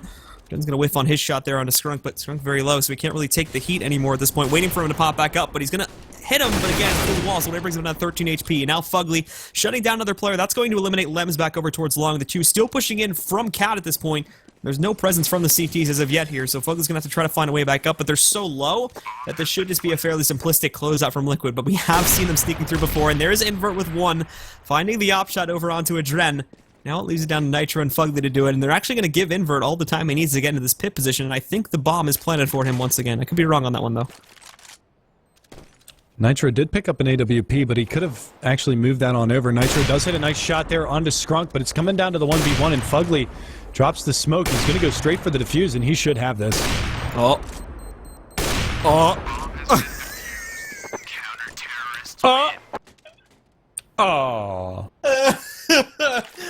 Oh, that's a rip. That is a rip, ladies and gentlemen. Liquid on match point now, looking to close this one out. It is going to be another full buy round here from Team Coast. We'll see what they can do with the AKs and the AWP, but really, really difficult spot for them to be in. Again, that money not very good here on the CE side either, but you know, Team Coast still a lot to do. Oh, so obviously Team Coast, they've got a lot of cash to buy up off of that, but with a round such as that happening, Team Liquid now up to match point. They've got 5 more rounds in order to close this out beforehand, but as we see, Adren's going to pick up 1 shot. Lems will find the trade as he picks up an additional kill onto Adren, but this is still very heavily in the lead for Team Liquid. Some damage came out on the FGB as well, so he's sitting pretty low down to 17 HP. Yeah, and again, that man advantage on neither side, as it is an even 1-for-1 trade there at the long A corridor. Still looking for anything else right now, but it's going to be a slow play from the terrorist side. You can see Skrunk just... They've pushed tunnels so many times on the CT side that he's just so aware of anything that's going to be coming from that side. Invert with the op here in mid, looking for anything that he can get his hands on, but Nitro biding his time around the corner, not going to give up any positioning. And now Limbs aggressive at double doors. Elish spots him. I don't know if Limbs actually saw that as well. They're going to salvage the AK and fall on back. The push is going to be coming towards B, and it's on Fugly and Nitro. Can they hold this one down at B? They've got 1 player playing from car and 1 playing from platform. Pretty good crossfire setup here from the CTs as the terrorist side just walking on into this bomb site.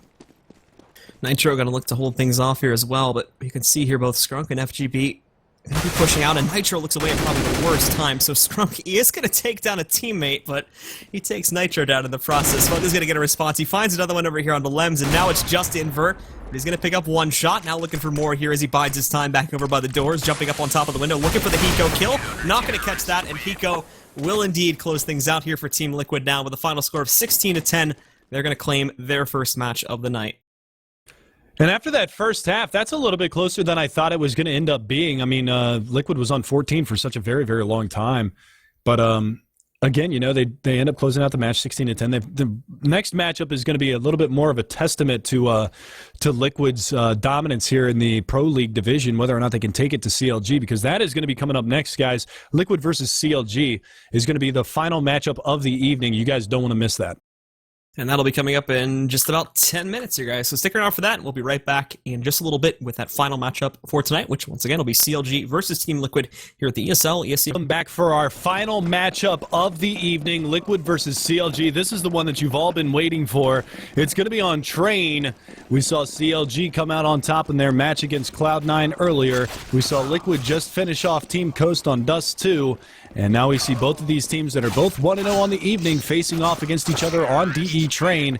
And we see CLG picking up a very crucial knife round. They're going to get the start on the CT side, and we're going to get this one rocking and rolling for you guys right into the pistol round. CT side is going to be CLG. That's Tarek, JDM, Hayes, Cutler, and Finesse facing off against Liquid. That's Nitro, Hiko, Adren, Fugly, and Elige. And we are just going to take this one right away in pistol round. Blue, you with me? Yo. There you are. What's up? You ready to rock and roll, my man? We'll see. I just went and drank a bunch of water, so hopefully I'm okay now, but... Yeah, we're both feeling it a little bit. Yeah, 5 hours of casting while not drinking water for like 3 hours of it probably was not the best idea, so hopefully I'm okay, but we'll see. I'll leave you to do most of it here, and hopefully... That's fine. I'm feeling a little better myself. I ate some pudding. Bill Cosby came to me and said, "Would you like some pudding, young man?" And I said, "Absolutely." He said, "Maw." So I'm ready to rock and roll, but very slow strategy coming out here from the Terror side. Looks like it's just going to be an outside crush coming down from the Ivy hallway, and you can see the flashbangs and smokes getting deployed. Nitro's going to be leading that push. Hazed around the corner, trying to fend off this onslaught. He's going to be able to find one, finds two. Beautiful hold here from Hayes. Shut things down to the backside of the trade yard. Tarek comes in with one as well. Fugly down and out. Tarek finds another one onto Adren, and it's just going to be Hiko all by himself against four. Now as Hiko as that final player, he's going to have to sit back, look to see what he can potentially pick up at this point, but not going to look too good no matter what angle he approaches this one from. Cutler, even sort of anticipating him at this point, so as he wraps around there, might just see a quick shutdown. He pops out, but indeed we do see that quick shutdown coming down from Cutler. CLG are going to pick up the first pistol, and that'll be a great start as we generally expect to see here on CT side Train. Yeah, and really that opens the floodgates here for CLG. If they're able to execute these anti-ecos and continue to push their way forward, we could see a tremendous CT side half come out from them. Nothing that we haven't been accustomed to seeing in the past on a map like Train. Definitely a CT-sided map. However, earlier in this season, we've seen some pretty solid terrorist side showings. I remember a matchup, I believe it was Complexity playing, and they had a huge terror side half. I think it was actually against Liquid, where their T-side half was very strong, and then Liquid actually switched over to the T-side and had a tremendous T-side half themselves. So anything is possible. Don't let your dreams be dreams, Blue. So Liquid now lining up for this take to work their way into the inside yard. Finesse along with JDM both expecting this. Some good smokes come out from the T's that could potentially enable a walk-in, but still taking it very, very slowly for the time being, and Finesse will start to creep forward a little bit here too. They work their way in. Finesse is looking for those players to come out from ramp, and there's actually going to be Nitro. He takes down JDM, so with Finesse being now the only player currently on the inside yard, got to be a little careful. He doesn't actually notice that all these players from Liquid are waltzing right past him, but now he's going to catch on to it, picking up 1 and 2. Cutler even coming in there to steal a third away as well, and they tried to play a little bit over aggressively in hopes of surprising him, but it just doesn't pan out all that well. Fugly's now going to be the final player coming in through Z. He does surprise him a little bit and pick up one more, but that's going to be the shutdown there as Finesse picks up Fugly, takes him out, and CLG are going to pick up the second point here. Yeah, and that's, you know, a little bit of a detriment to the economy of the CT side, losing 2 weapons, having to rebuy, but with no bomb plant from the Liquid side, that's not going to enable any kind of a third round buy. So we're going to see them again. They're going to be on the Glock train this time around. Hold on, did I say train? Yeah, Oh, that's boy. right. I still got it, boys. We're just going to move on forward into this anti-eco round. Should be an easy cleanup for CLG. Yeah, no investment at all coming out from Liquid this time, so we'll see what they can work for, but more than likely, obviously, CLG having every advantage they could possibly ask for this time should be an easy third point. So again, moving on forward here, it is just going to be a full Glock save here from the terrorist side of Liquid. So we're just going to see if they can do anything, any damage whatsoever. But it's going to be Tarek to at least shut it down for the time being. He's got backup in the form of Cutler coming around from the side of the mid train. And that's going to be an easy bomb plant now, though, as they are going to get it planted here in the outside train yard. And barely they do so. But it's just going to be all down to Fugly in a 1 versus a lot. And he's able to find at least one, so that's a bit of a saving grace. Pardon me, that bomb was actually planted inside. And I don't really know how they did that with 2 players still watching inside.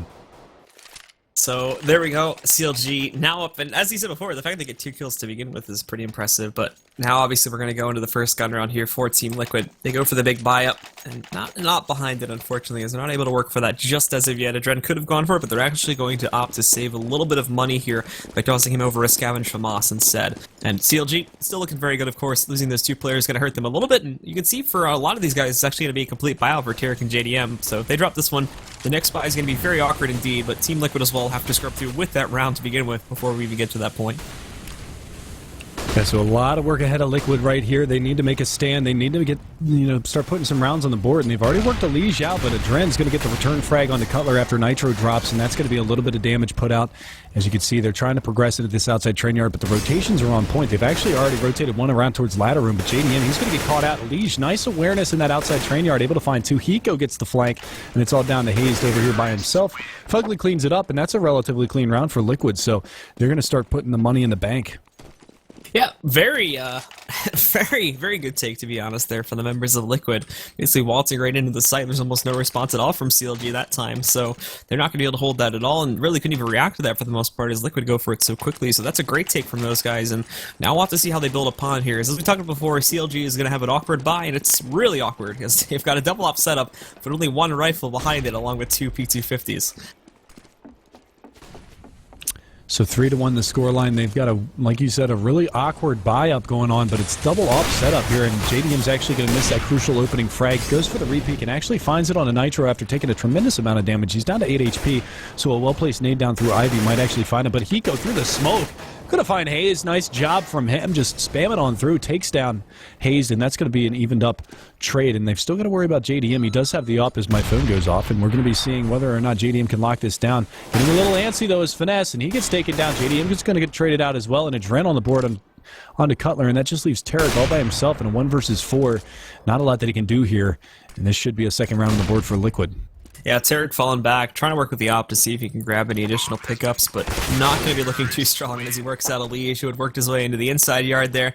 Finally going to get a little bit of the action as he picks up that kill there. Almost a team ace from Team Liquid. Nitro unfortunately fell a little bit too early, so he doesn't end up getting a piece of it, but still, he'll be able to rebuy for himself in this round, and now finally CLG will be broken and have to go for a full save here.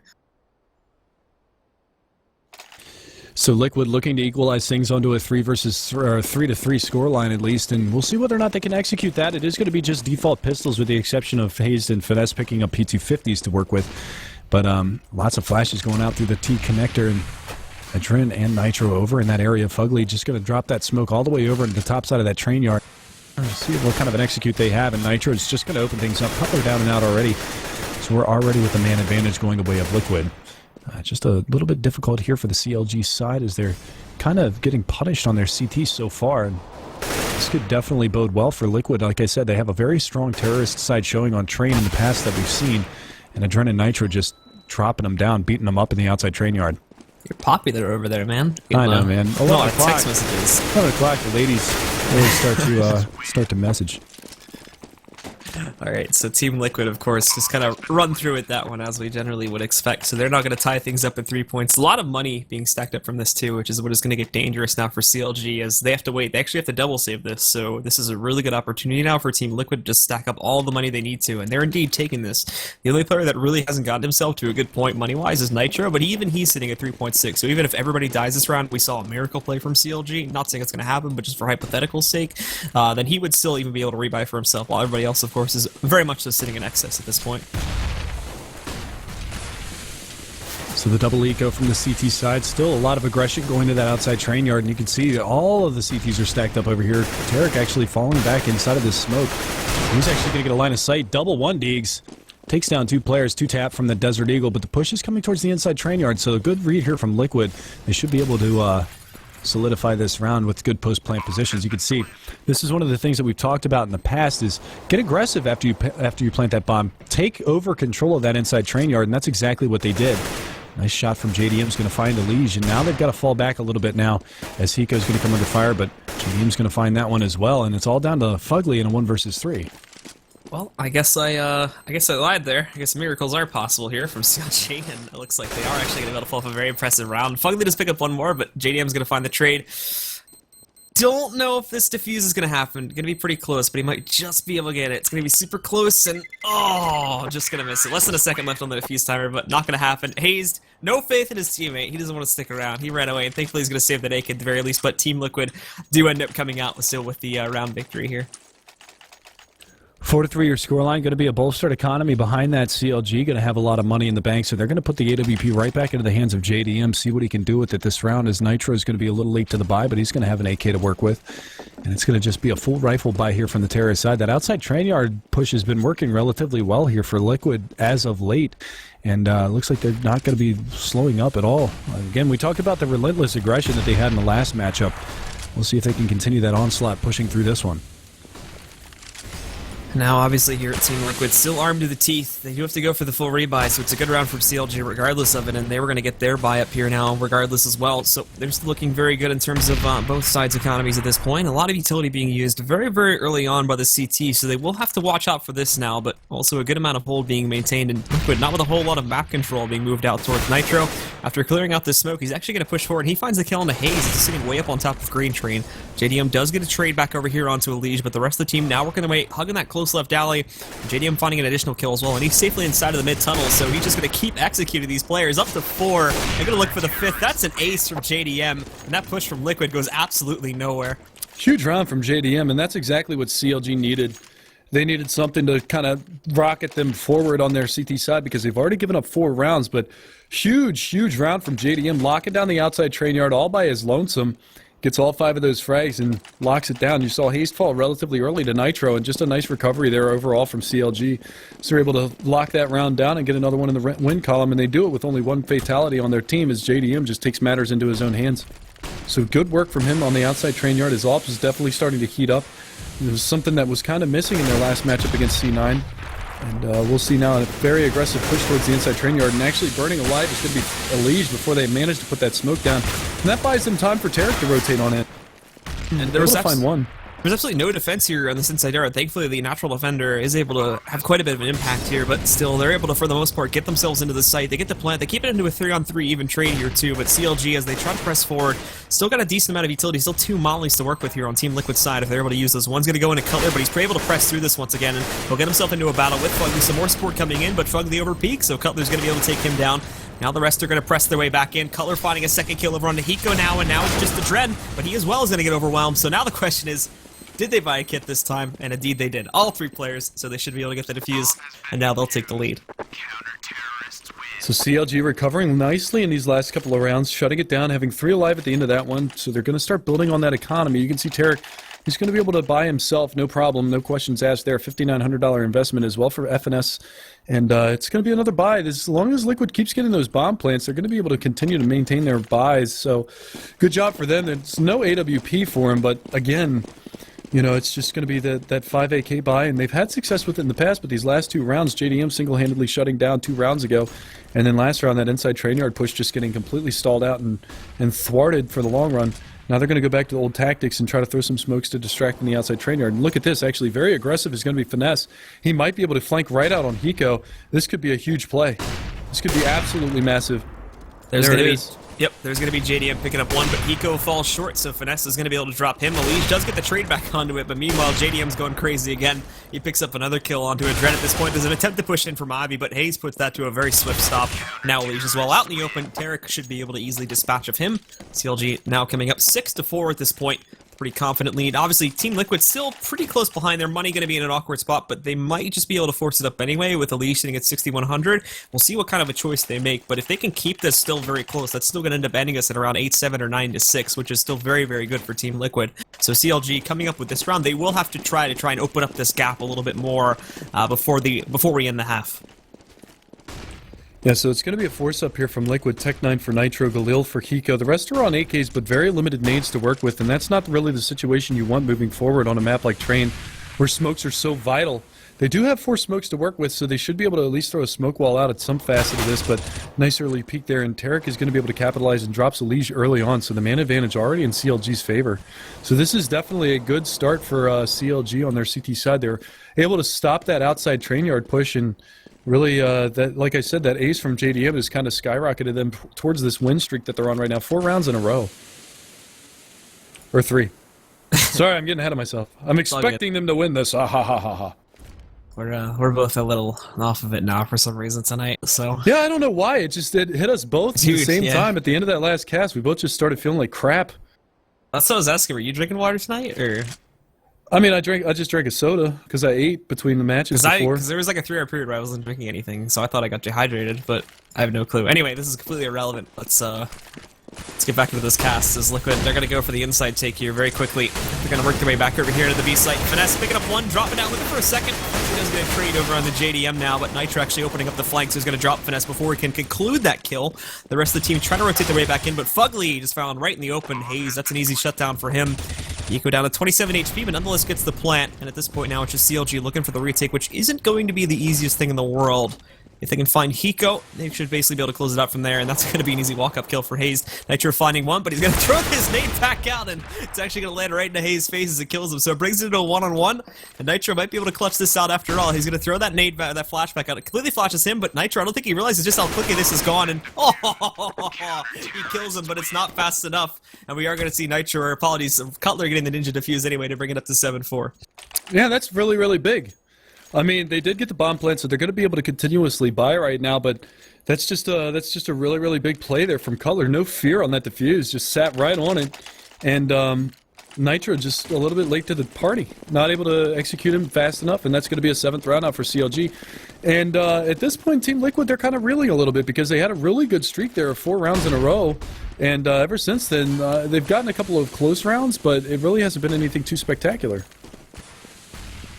And now, of course, CLG kind of widening that gap as we had talked about the need for them before, but Liquid changing things up a little bit more this time as well as they try to press their way back inside through Ivy. Hayes holds one, but for some reason tries to swap out his weapon or something there, so Hiko and Adrem, they're going to find 2 kills. Cutler's still holding just outside here in the train yard, but he's going to have to pop out. Quick kill onto Adrem, though. That's a great one. He's going to try to pop flash it, but the wrong timing onto that, so Nitro, he's going to be able to roll it. He picks up that kill. Finesse gets the nade frag, and then Tarek comboing that with another kill onto Nitro too, so they bring this into a 2-on-1. Liege will have to try and be the one to clutch this one out, but as he presses forward, Finesse is about to wrap around him. He doesn't even realize it too, so there it goes. The closeout from Finesse. He picks up a 2K that round, and CLG now with a very solid lead up to 8 points to Team Liquid's 4. And finally, barring that bomb plant, Liquid, they probably are going to buy here. Yes, they are, but it's going to be a limited buy. You can see it's going to be Tech 9s for probably Fugly and a Liege, unless a Liege decides to go for a Galil, which he does. So he's not going to have very much in the auxiliary grenade department here. He's only got an HE to work with. Hiko has absolutely no utility whatsoever. So this this money bonus that they're in, granted the residual spillover from it is going to allow them to continually buy, but the lack of nades is really what's punishing Liquid right now. They're not able to execute on this outside train yard because they only have a handful of smokes to work with. Not a lot of flashes either. They've got 2 flashes, or 3 flashes, 3 smokes, 2 molotovs, and 2 HE grenades.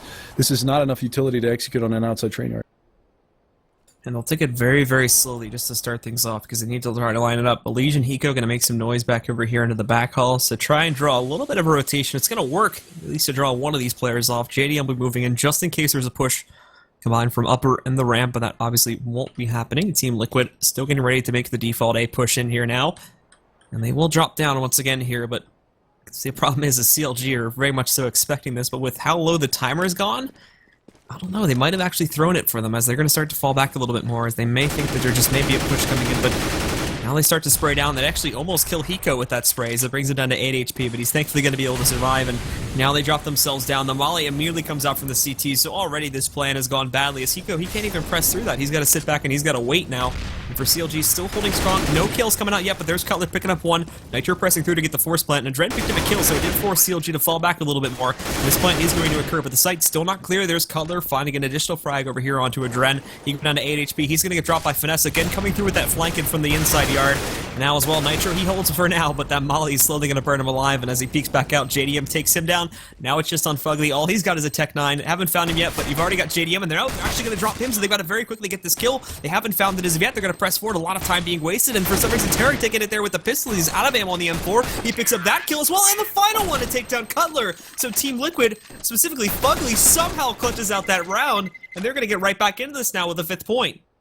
And that was a massive clutch. I mean, he only had a Tech 9 to start the round out, and Fugly just going big right there, just shutting that one down. 8-5 is your scoreline. And Liquid, they're back into the driver's seat right here. They're going to reset that money on CLG's side just based off of the fact that the last couple of rounds have been so close. I don't know if he can bring up the scoreboard, but it came down to a 1v2. The round where Cutler defused and died, you know, it was those 2 rounds alone reset the money right there. So beautiful job there from Fugly getting that round that resets the money for CLG, and we could see a 6th round for Liquid before all's said and done. So now off of the cusp of this here, CLG trying to figure out just what the hell they can do to try to pick up that 9th or 10th point that they need now, as we've only got 2 left. As you've already mentioned, this is going to be a full eco here. They will be able to buy out in the next one, but at least heading into this 14th round here, Liquid will very much so have an economical advantage. Still playing it slow, just for safety reasons here, just in case CLG trying to make like a 5-man push directly into them or something, so they're not caught sort of out in the open when that would happen, but that won't be happening, as CLG have still put themselves into default positions. And for the rest of Team Liquid, again, lining themselves that they are going to move the bomb back over here, potentially to go to the White Halls.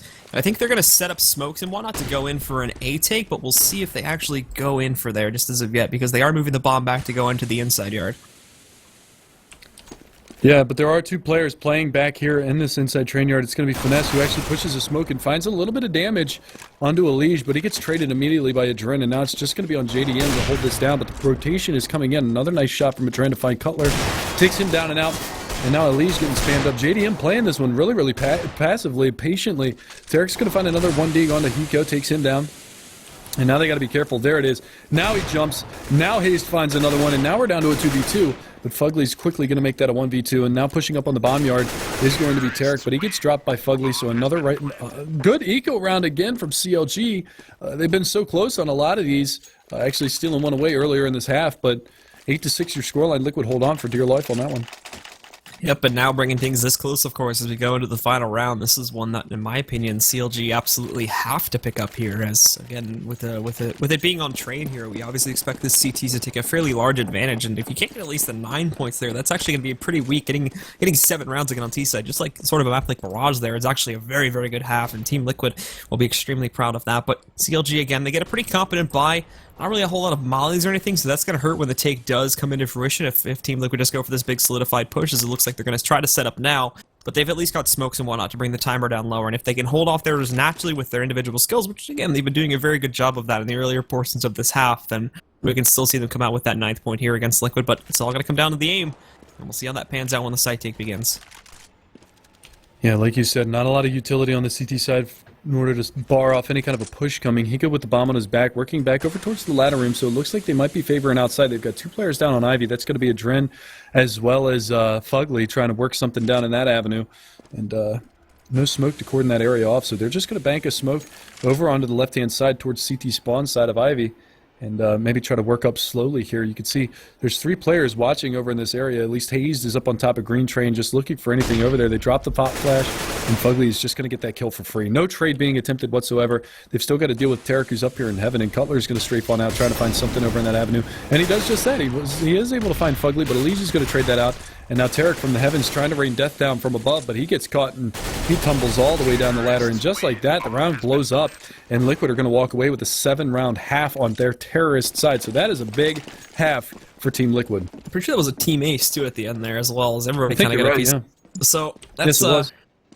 Absolutely, a very big half for Team Liquid. And CLG, the worst part about that too is they, for a lot of those rounds, had in the bag, but some big slip-ups there either cost them complete round losses or just cost them a lot more deaths than needed to happen. So their economy sort of wiggles its way down there to a very low amount. They get broken completely in those final couple rounds, and Liquid use that to just slingshot their way back up to 7 points there near the end. So that's still a very good half. And I mean, we go back to CLG and some of the problems that they had back over on their T side here too, trying to close out against Cloud9. And it might get a little bit worrisome here as Team Liquid could use this 7 points to very quickly, especially off of the cusp of a potential pistol round victory, get the lead and try to grow it from there if CLG don't correct those problems. Yeah, you know, we talk about the implications of a good pistol round and everything like that, but on a map like Train where it's so momentum-based, you know, obviously we saw the pistol round go in the way of CLG. First gun round goes the way of Team Liquid, and then they slingshot themselves in for 4 straight rounds before CLG's finally able to capitalize on some of their CT side rounds. You know, it's just really, really good because we could have definitely seen a much bigger half from Team Liquid, maybe a 10-5 half on their terrorist side if they would have won the pistol round. So we're just going to wait for that ready up, guys, and then we'll jump right into it.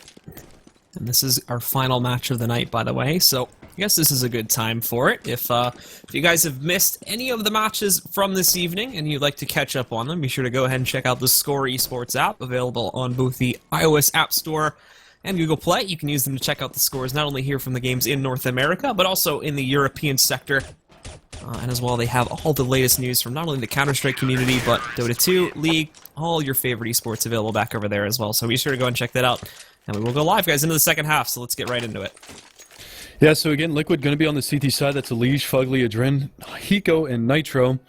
Facing off against Finesse, Cutler, Hayes, JDM, and Tarek. Not really a whole lot of introductions necessary for this matchup, as these are two of the top North American squads facing off against each other on Train. Liquid with a pretty solid terror side half, picking up 7 rounds. Counterlogic Gaming with 8 on their CT side. A little bit lackluster, to say the least, but a good pistol round victory here could slingshot them up to a very good start on the second half. And Hiko actually just taking a quick shoulder peek inside, actually spots 2 players out.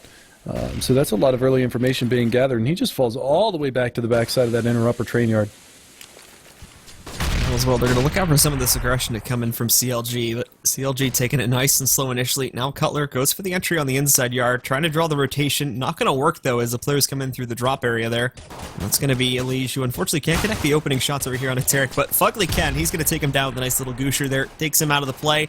The rest of the CTs actually do yield a lot of the site control, though, but they're not counting on Nitro roll. And with the dualies, he's going to pick up one. Quickly traded out by JDM, and this plant will be coming out from him now, but you got to keep in mind, Cutler's actually like still off site right now, and Finesse here too is actually up on top of the ladder. He's going to jump down, and they didn't even expect him to be there. He picks up one. Fugly trades it out, but now JDM has the angle advantage, so he takes down Fugly. This will be a 2-on-2 Adren, very, very low, but it doesn't stop him. He picks up the kill on a JDM, and now it's just Cutler to try and hold this off for as long as he can. They've got a kit, so they've got a little bit more time to play with, but they do have to use at least one of these players to push forward and kill Cutler, as I know he can play with that E-box, and we've seen it done before. Both players on Liquid very, very low. They do manage to kill him. He doesn't get the kit in time, so this is going to be a round for CLG. So close, but as we saw there too, it was that last player from CLG actually managed to get the headshot on the diffuser just in time, as he had like less than a second left on his defuse there. And had he have missed that shot when he went for the peek, it probably would have gotten defused on the first attempt. Yeah, so Cutler, you know, you see the overpoweredness of that E-box reigning supreme once again. CLG pick up that pistol round, and if they move forward here, we could see that 11-7 scoreline like we talked about, as crucial as those pistols are. And actually, this is kind of big because CLG has won both of the pistol rounds in this matchup so far tonight, so this is kind of a really, really good start for them. Obviously, they should be able to pick 6 rounds up off the pistol rounds, so that should show you where they're at. Only really winning 5 gun rounds, which is kind of crazy to think of. Oh! Nice shot from JDM, spotting the toe through Nitro. Takes him down. Foot. So Tarek's going to pick up an additional one as well, and now Hiko trying to get a little bit aggressive, but look at Finesse. Sees this coming from a mile away. Actually, won't be able to kill him initially. He's going to get some support from his teammates there. JDM just rolls right up. Finesse will still get the kill, but Tarek as well, picking up one more. Adren's going to pop out. He does find a nice little headshot here on the Tarek, but easily going to be managed by Cutler as he takes down Adren. And there you have it. 4 solo from CLG, as a pretty clean second round comes out from these guys. 10-7, kind of what you expect to see in this situation. Now it's just going to be a full USP save here for the Liquid side. Well, I lied. They're going to pick up a couple of pistols here. They do have a lot of money actually banked up. That pistol round coming down to that 1v2. or 1v1. So they have banked a little bit of money in their favor. And Dren's going to get spotted early in this round. Gets shipped down to 86, so not too big of a deal, but he's very exposed behind this E-box. He's going to have to go for the 1D. And it's a little difficult since he's got a P250. So now this big stack from Liquid on the inside yard there. They're hoping, they're praying it's going to come in towards that angle, but it may not, unfortunately, if they play heavy towards drop. They might get lucky. It's kind of going to be up to CLG, but with everybody back here, they are going to send players into drop, but it is going to be an outside take here now. So it's just a Dren. He dies very quickly as he's out in the open, so that's an easy pickup for Hayes to grab. The rest of Team Liquid, I don't even think they're really going to attempt the retake at this point. They're just looking for any over-aggression to hopefully catch that, but there's not going to be a whole lot they can do with the guns they've gone for in this round. A little bit of damage onto Elige being sprayed down through that Z hallway, but they're not really going to find the damage that they're looking for. And right now, I mean, CLG, they don't really need to go for the push, but JDM's going to spot that boost. Elige and Nitro down and out. And that's going to leave it on Fugly and Hiko to try to do any economical damage that they possibly can. Hiko on the backside of the inside train yard as well as Fugly.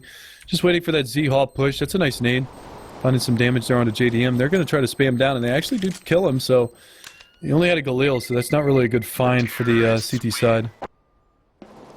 Now that's CLG once again coming out ahead. As you said before, Liquid, actually Hiko does manage to scout out this little Galil before the round ends, so they'll pick that up. That's a free rifle for Hiko coming into this one, so he can save a decent amount of cash off of the cusp of this, but now Team Liquid, the rest of them going to buy up. No op, unfortunately, coming into play here on this round, as I don't think the money, with the exception of maybe Hiko, if they had worked it without a little bit, the money would not have been in too good of a spot enough, and it probably would have been a glass cannon buy. CLG, they are going to give JDM his op so he can work with this, and that could be very troublesome, as so far JDM has been doing an absolutely stellar job in this matchup, leading the team at the moment with 19 frags, so you don't want to mess with him, and you don't want to let him keep that gun if he has a choice in it. But they line up, try to go for the default A, but initially having some problems with it as a Dren. He's going to pick up this headshot on the finesse, and the rest of the team, they are going to actually give themselves a little bit more room here. And as they roll back, they're going to try to go for a take onto the inside yard instead here. Liquid very quickly catching on to this, so they rotate back into it, but at the same time here, working their way back into the site. A little bit of a duel with Hiko, but Hiko comes out on top against Cutler. That's going to drop the bomb onto the floor, and you can see Hayes looking to reclaim it, but he too is very low, sitting at just about 9 HP, so he's got to be careful with where he pops out. Nitro gets the flank on him, finishes him up, takes Hiko down in the process, but Tarek as well is going to be able to take down Nitro right after that. JDM finding a headshot onto Madrid, and this team kill, to be honest, might have turned the round back into the favor of CLG if they could find the way in, but thankfully Elige will be able to press forward once again, restore the balance for Team Liquid, and now it's all into the hands of Tarek. Tough spot for Tarek to go. I was going to say tough spot, but Fugly just taps him away anyway, so nice job there from Liquid on that inside train yard hold. Obviously that little bit of a miscue there on that TK, but Hiko was very, very low. You can kind of understand how things like that can happen. And, you know, I talked about Fugly kind of bottom fight for Liquid in their last match against Team Coast on Dust 2, where he's usually their most consistent player. He's on top right now at 18-11, so definitely picking up the pace here on Train, and that's a good round victory there for CLG. Now they just need to string a couple of those together if they want to get themselves into that good money situation. So you can see Finesse is actually on a Tech 9. They do have the op on JDM again, and AK's around it, but Finesse just trying to lurk down here towards the train yard by Ivy, so we'll see if he can open anything up there for CLG. Right, you're going to go for the lucky spray point over there. He was just a little slow on that. Did you see that? Just a little bit slow. Almost manages to catch, I believe, who was that over there? I think it was Hazed. So he almost manages to catch Hayes, but as we said before, just a little bit too slow, so not going to be able to grab it. They, again, line themselves up very, very, very taker at this point. You can see players working in from Ivy, probably one going to work his way in through T-Con, and then two more going to come in there through the ladder room as well. So if Liquid aren't ready for this, this is going to blow up in their faces very, very quickly here. And it seems like they at least have a default setup. The big problem is that they have an extra player rotated into the inside area right now, so they're going to have to move him out. And he isn't going to have a good position to start this one off. Fugly, too, gets hit by a double nade stack and has dropped down to 22 HP, so he yields Ivy control. He does get some damage back on a Tarek. Well, he's just going to pick up the opening kill and stops the other one, so the Ivy push is all but failed, and now the others are still going to try to work their way back in. And there you go, CLG, they get the bomb plant, but it's all coming down to just JDM here with this AWP. He's going to throw the flashbang out, and he's not really going to have a clear avenue of attack. He's got to ace it to win it again. That bomb ticking away. Nobody's on the bomb right now. They could just hop right on that defuse, but he's going to find a nice shot there on the Nitro. He's got another one up on top of the trains, but that's a Dren. He's going to finish it off and get an op for it as well. So another decent hold there for Liquid, but these are very costly round wins for him as they lose 3 members again this round. Yeah, that's going to bring things up to 9-11 now here, as Liquid, as you said before, they win it out, but only 2 people left alive, so it isn't really going to do a whole bunch of favors in terms of building up their economy. Adren still has an op in his play, so not a lot of money. I'm actually curious, did this get bought this round? It looks like it was dropped by some, I think they picked it up previously. I could be wrong on that one, though, but that's going to save them a decent amount. And actually, yeah, that was picked up off of an opponent, so they're not going to invest on the op this The op round. from Adren? Yeah. Yeah, he picked it up off of JDM at the end of last round. So that saves them quite a pretty penny here. And for the rest of the team, though, they're going to have to go for the rebuy. So we'll see how things go. But CLG, obviously, as you can see, very awkward buy. Completely broken at this point for these guys. And not expecting too much, as there's not a whole lot of armor or anything behind this either. So again, tough situation for CLG to be in. They do have the round lead right now at 11 rounds to 9, but full bolstered economy here for the CT side of Liquid as they look to push on forward. But getting a clean round win here is a necessity for Team Liquid. They need to be they need to not lose any players. And Adren's going to make sure that that doesn't happen. He picks up the first one. Now they're going to push in. Hiko actually dies, so they are going to get the bomb plant. So this is a crucial mistake from Team Liquid. That's a good plan. Adren's going to be able to come in with the AWP. Finds a nice shot onto JDM. Elish takes down Tarek, and that bomb is planted. Going to start ticking down Nitro with a little bit of KZ moves there up on top of the train. And now they got to watch themselves. They've got 1 and 2.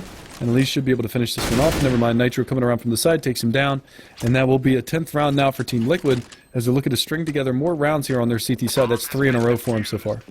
And this one obviously coming back a lot cleaner than some of the previous ones. Now keeping 4 players alive instead of just 2, and they saved that op as well back over onto Adren. He's still going to be able to keep that in place, looking a lot better this time.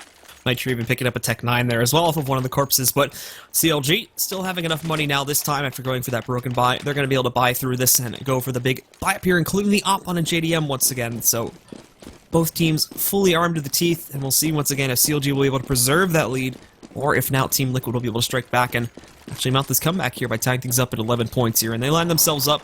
A lot of players are going to work their way down inside of the ladder room here initially, and they make some noise, but they work their way back up on top there very swiftly. So we have to see where they go for the take. But already with Tarek faltering, working in from T-Con and overexerting himself a bit, that's going to be Nitro that catches him out. So we have to see now if they're going to try to change things up and go for an inside take instead, or if they'll still line up to work their way into the A site with them being smoked off and whatnot. Not really looking so good. Obviously, Team Liquid are set up to try and hold this, but their decision is going to be to go to the inside yard instead, it looks like. And I don't know, you remember that round that that JDM shot the toes with the scout? Well, Nitro just did the same exact thing to Tarek. He drops the nade out and then just taps his toes from underneath the bomb train. So good job from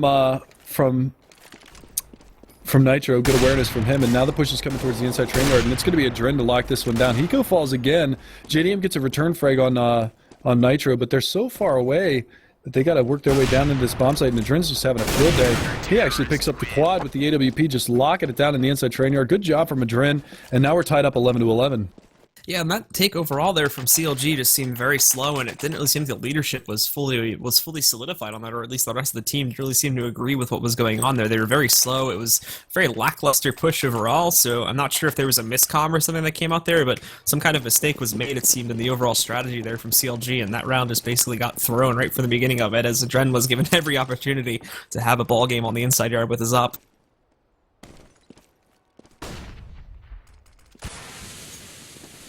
So now as we go into this round, once again, CLG not really going to have too much to take into it, of course. A couple Tech 9s here and there, a Deagle sitting on the Haze, and a P250 on Tarek. No armor behind it either, so a very light investment coming out from these players.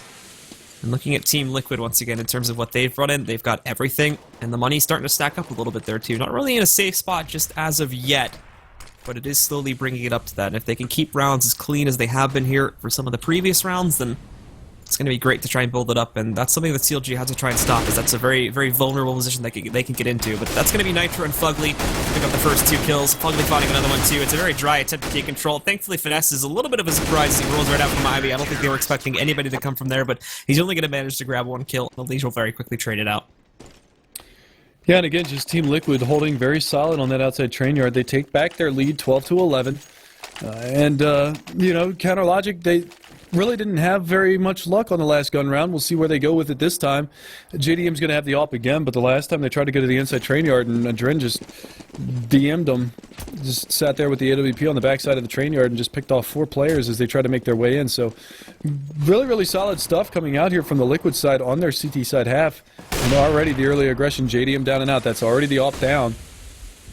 So that's already a pretty big investment down and out.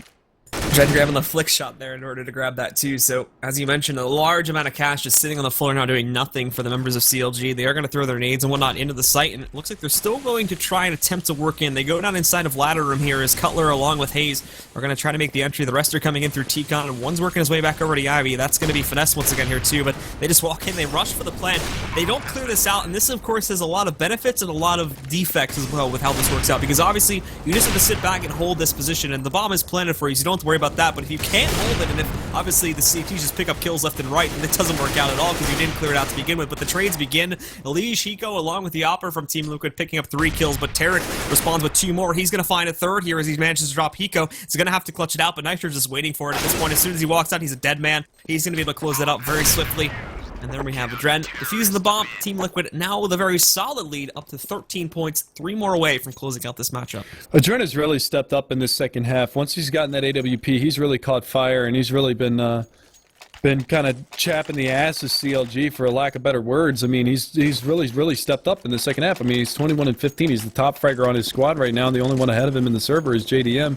And if you take away JDM's ace round, he's sitting at 20 and 17. So kind of close on both sides as far as the frag counts are concerned. Hayes a little bit slow.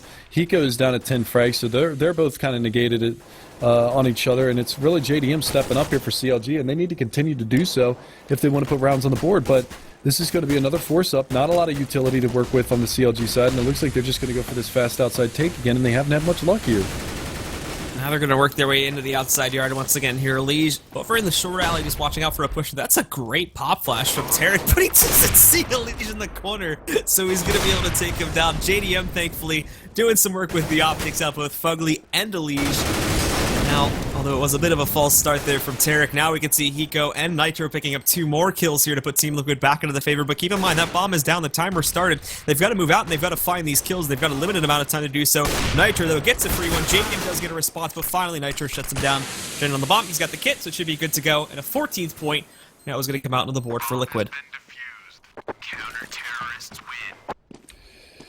Yeah, so again, 14 to 11. Yeah, Liquid just capitalizing here on the CT side. I mean, they're just running the gambit right now. That's what, 1, 2, 3, 4, 5, 6, 7 rounds in a row, 8 rounds in a row, 8 rounds in a row. So, I mean, Liquid with just a massive stand here on their CT side, and this is huge. I mean, they had a pretty solid terrorist side. It was 8-7 going into the second half. They lost the pistol round, but ever since the first gun round, they've just been capitalizing repeatedly over and over again. Finally, JDM is going to be able to find the Dren to open things up, gets the draw, and manages to find that early frag. So that's a good Molotov there from Hiko. That actually flushes that push back up the ramp and holds them off for a little while longer. And now they might rethink their strategy and try to work towards the outside train yard. And you can see Fugly's going to be over here trying to hold down towards Ivy and T-Con. And this is going to be tricky because Hayes making his way out, actually finding one. Tarek's going to lose his life, and that's the bomb down. Oh, Fugly spins around and finds Finesse as well. So this outside push just gets completely shut down immediately. Now this is going to bring JDM back. He was going to look for a way to get himself either inside of the ladder room or just work his way back over towards the inside yard. But now he's got to run back because they don't have bomb control anymore. They have no way to push it into the site. So Fugly will try to hold on to this from this point forward here. But I imagine as JDM walks out, you've already got Fugly just in a very safe position. And JDM's sitting with 5 HP. And along with the death of Cutler, all eyes can be trained onto this bomb at this point. And there we go. Fugly shuts it down. Team Liquid now match point, and CLG, all those issues that we talked about before here, as soon as the guns get into the hands of Team Liquid, all those issues from CLG just sort of resurface. And I mean, honestly, if we didn't see CLG pick up the pistol, this probably would have been a flawless half from Team Liquid. Yeah, and that's kind of the scary thing about it too, is Team Liquid had a very strong terrorist side showing as well. So barring, like I said, CLG, they picked up both of the pistol rounds, so that's 6 out of their 11 rounds right there. You know, that they won the pistol round and the anti-eco rounds afterwards, so they got all 6 of those rounds. So without that, this game could have been over with 5 rounds on the board for Team Liquid, so that could have been a completely different story as Team Liquid capitalizing on these gun rounds, and that's just really, really tough for them to recover from. You can see they're in an infinite money cycle here, so they're going to go for the buys. Obviously, it's potentially the last round of the matchup, so they have to go for the buy-up. But it's a broken economy. They have not a lot of utility to work with. Elise's going to take a little bit of fire damage here, but they're trying to work their way out of T-Con, and Elise's got a great angle to shut this one down. There's Nitro picking up the first shot with his up. Going to be able to shut down Hayes. Looking for the push from Ivy. Not going to find it just as of yet, but JDM looking to work his way out there too. Nitro actually going to miss a shot back over here from Ivy, but at the same time not really moving into this to push up any further.